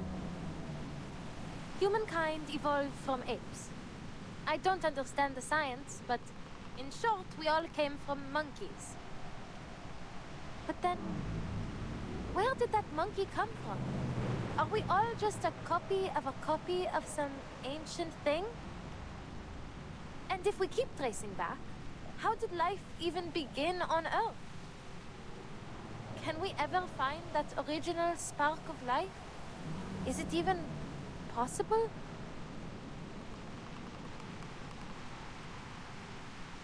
What I'm trying to say is, things rarely have a single clear cause. The birth of life is complex.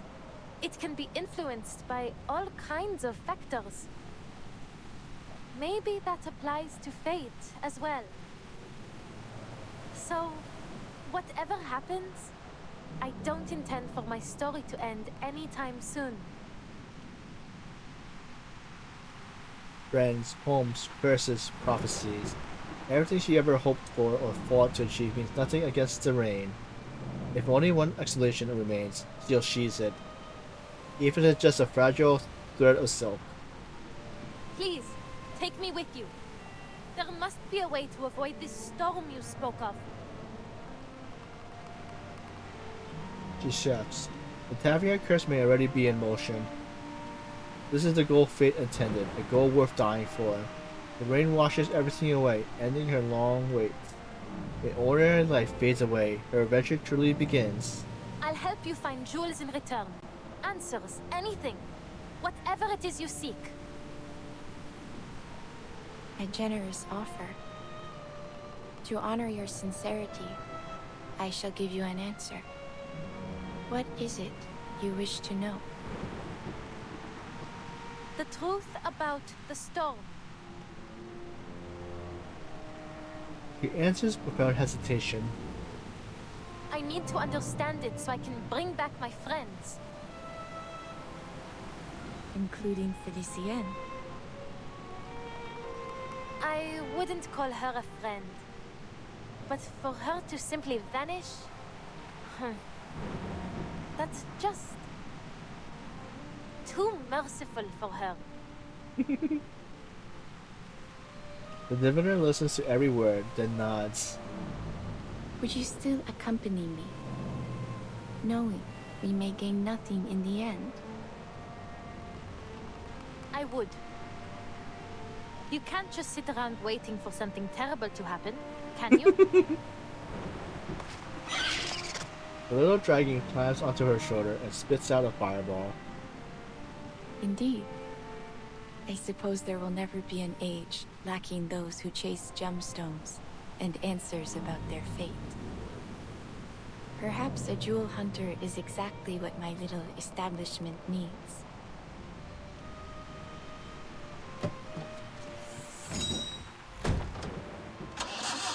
Wait, so was she one of the founding members of the foundation? Which way do we go, Madame Boiniche?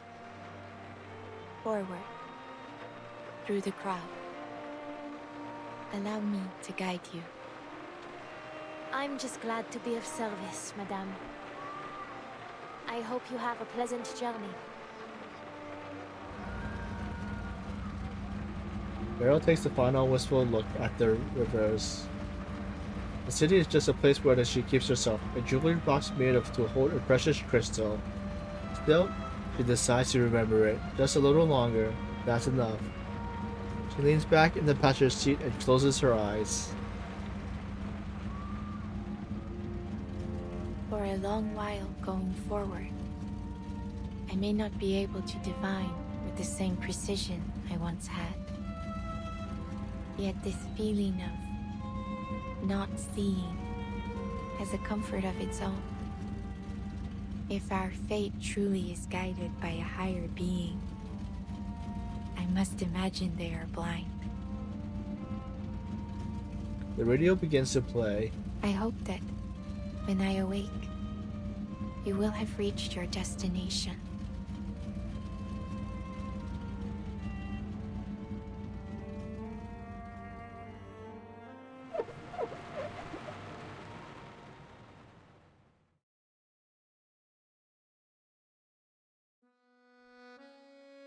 Right, let's see. On the book cover, in an old bookstore on Rue Saint Honor, a faded book draws your attention.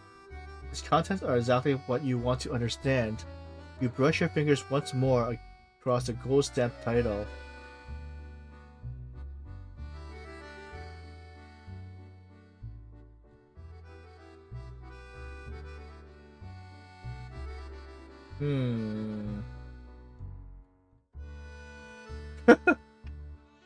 What was so long?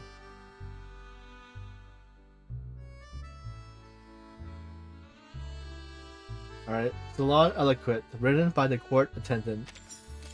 Yes, that book can help you blend into society.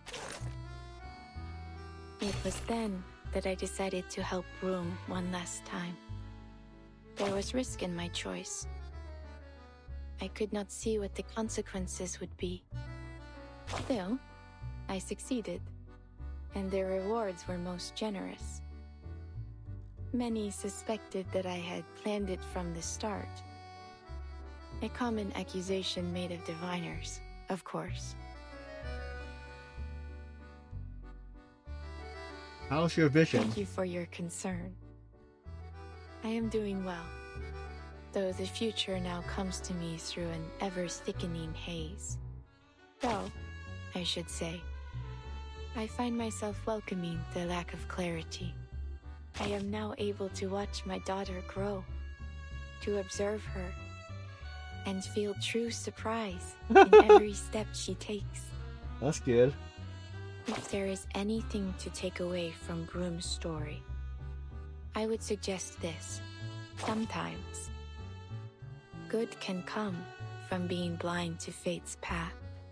How exciting it must be to arrive in this world knowing nothing, and, after a long, beautiful journey, realize just how much there is still to discover. And I believe this might be the last one in our in the story, I believe. So stage 20, or part 20, in ordinary times, sharing secrets is how conspiracy forms.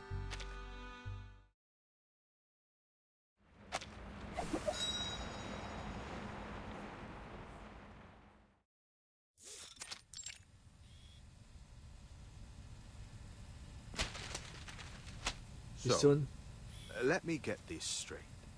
The fifth storm was brought forth by Manus Vindicte, and you witnessed the process firsthand. Based on your testimony, Miss Beryl Baunish wasn't an accomplice of the Manus, and she even saved your life. Yes.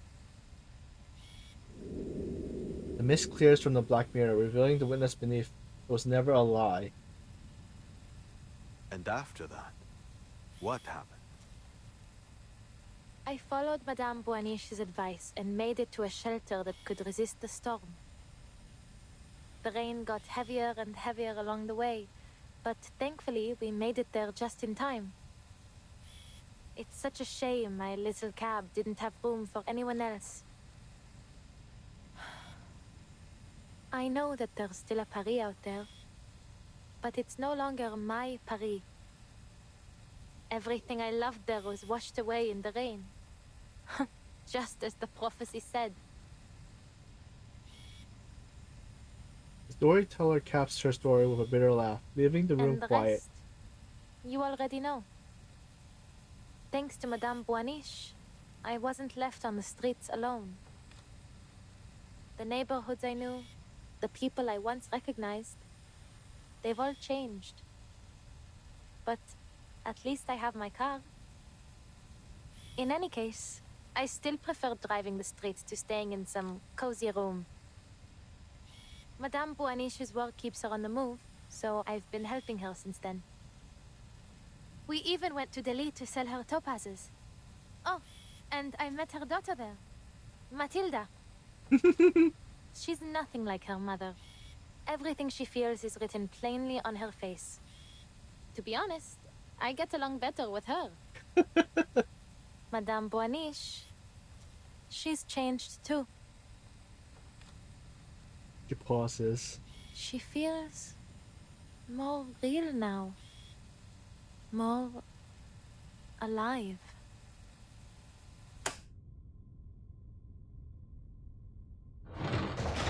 The conversation continues for some time before ending, until after the sound of departing footsteps, silence returns.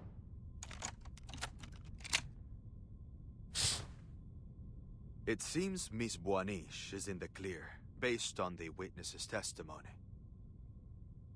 She claims Beryl Boanish saved her and has remained at her side for years. If there were anything suspicious going on, she would have noticed. I wouldn't be so sure. A voice comes from the shadow corner.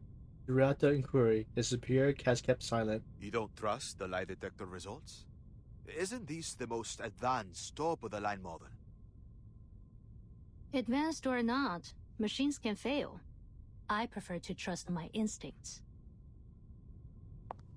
The Acubus steps out from the dark, rapping her knuckles on the costly top of the line model on the table. And mine are telling me she's hiding something.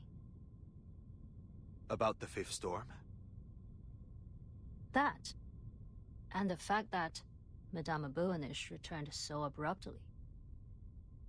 After the ninth storm, she vanished without a trace. Who would have thought? She would stroll back in out of nowhere, acting as if nothing happened, with some big revelation in hand.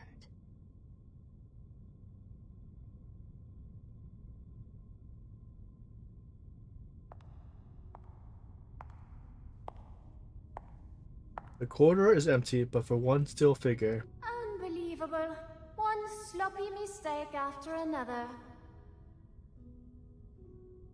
You'd have been less conspicuous if you'd just written liar all over your face.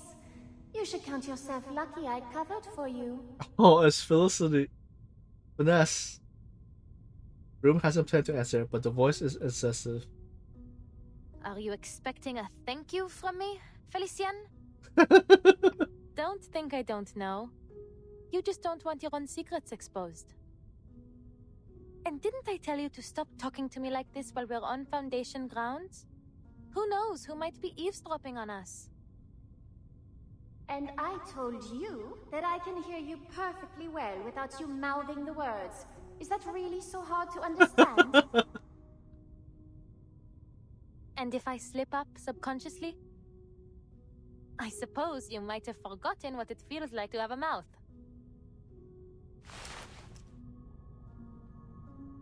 A cold snort crawls from her left hand, through her arm and rattles around her skull. Always so rude to me, while you offer nothing but praise and fawning to that woman. You ought to have listened to me, gone to meet the Guiding One and pledged your loyalty. But you didn't, because you are, and always have been, a stubborn fool. Fine. Side with the Foundation if you want. Call it ignorance, call it short-sightedness. Should I expect anything less from such rabble? But staking our lives on that woman? That is something far more than simply foolish. Do you really trust her so much?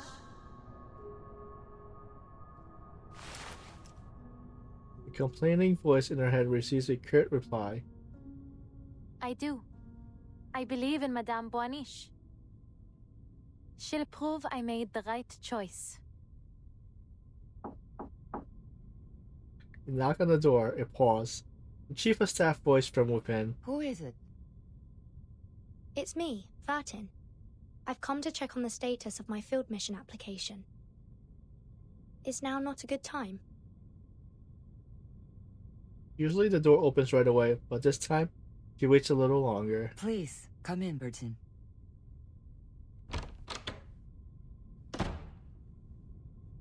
She pushes it open. A stranger sits on the guest sofa.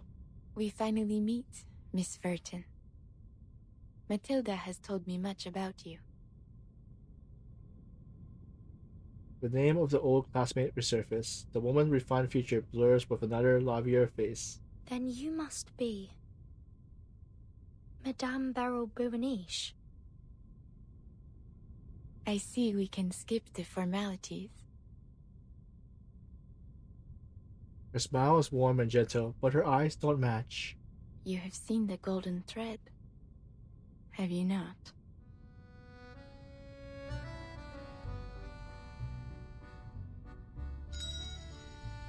A flowing feast.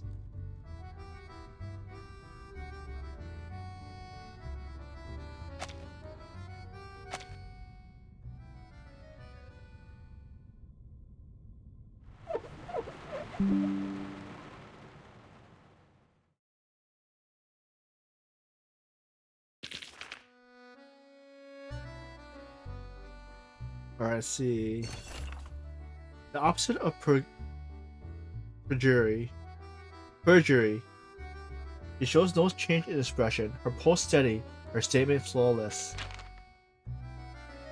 Doesn't everyday interrogation come with so much ceremony? You got the latest lie detector technology and you big guys out to see the results. Now, let's confirm your statement from the third time. I'll answer truthfully. Lawrence Rosero, a member of the Manus Vindictae, Deceive his students, including your friend Cecilia. Yes. You were forced to partake in Mantis Vindicta's activities. They took control of you. Yes, I dispelled my conscience from my own body. And Barrow helped you regain control of your body and led you out of the overflowing depths of mist. Yes, she saved me. And throughout the whole incident, you never saw Bona Banush act alongside Mantis Vindictae. No. And to this day, you haven't seen any evidence that Barrow Banush is in contact with Mantis Vindictae in any capacity. None, I'm uncertain.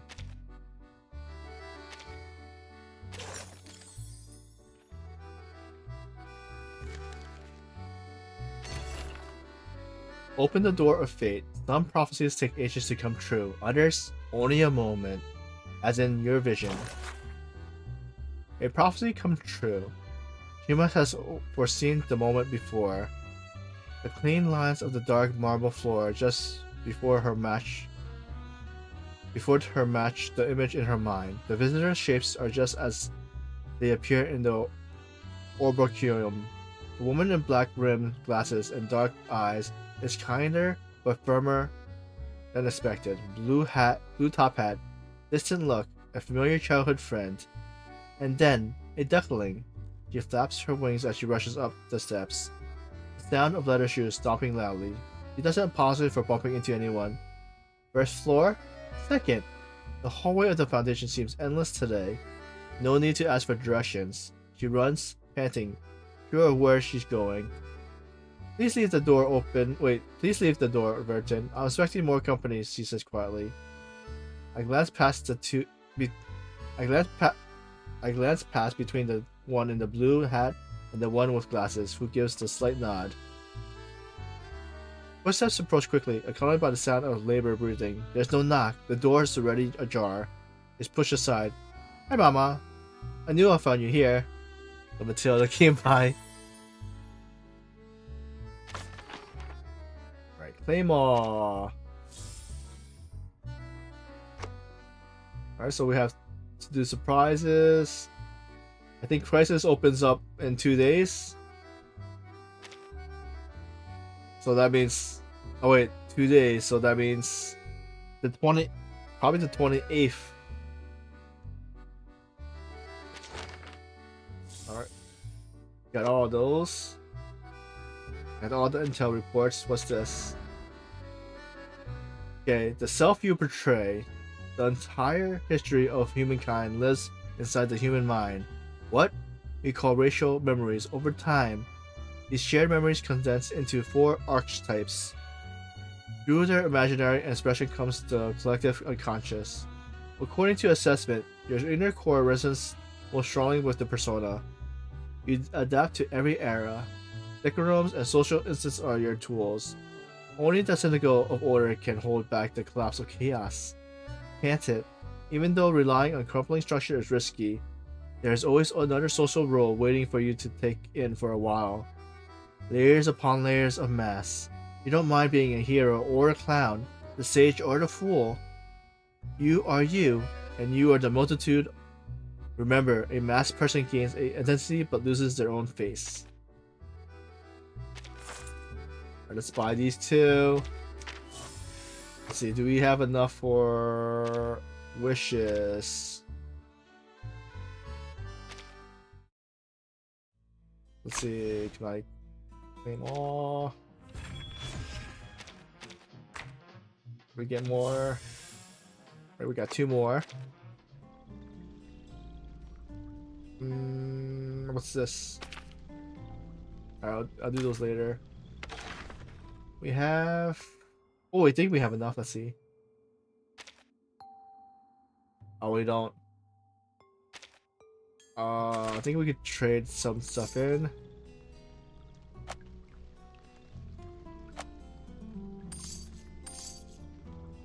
Here we got 2 more. Got enough? 10. Okay.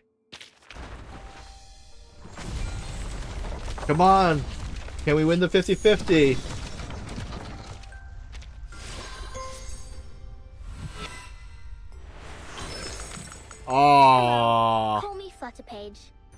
used to live in Millwall with my mum and dad and sister. We lost a 50-50. That don't... Okay.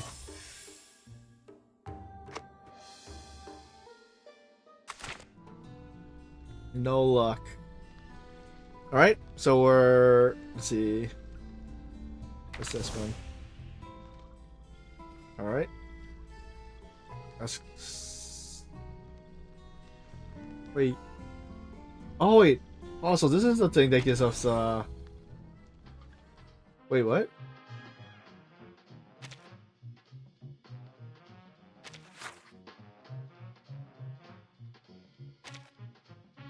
Alright, so we're choosing this one. We already have the others.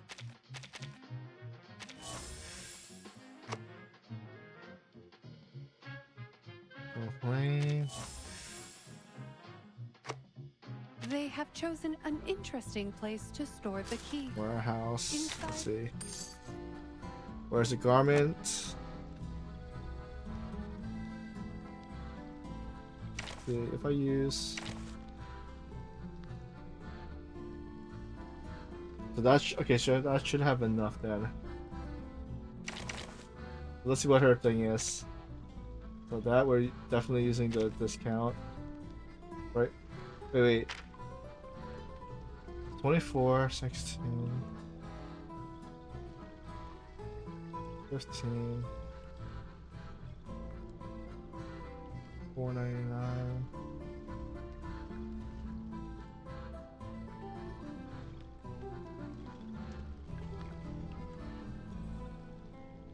Yeah, I'm just gonna like save 10 lines. Yeah, I'm gonna go with this one.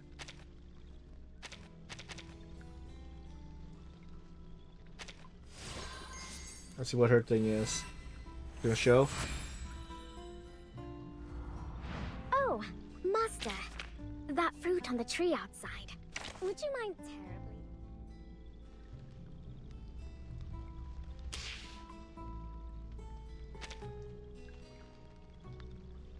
See, where's Anjanala?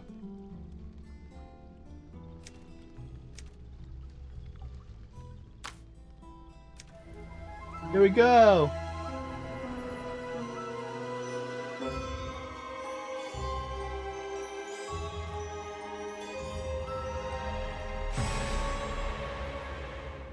For whom does the raisin ripen again? For whom are the devil's eyes closed once more? Alright.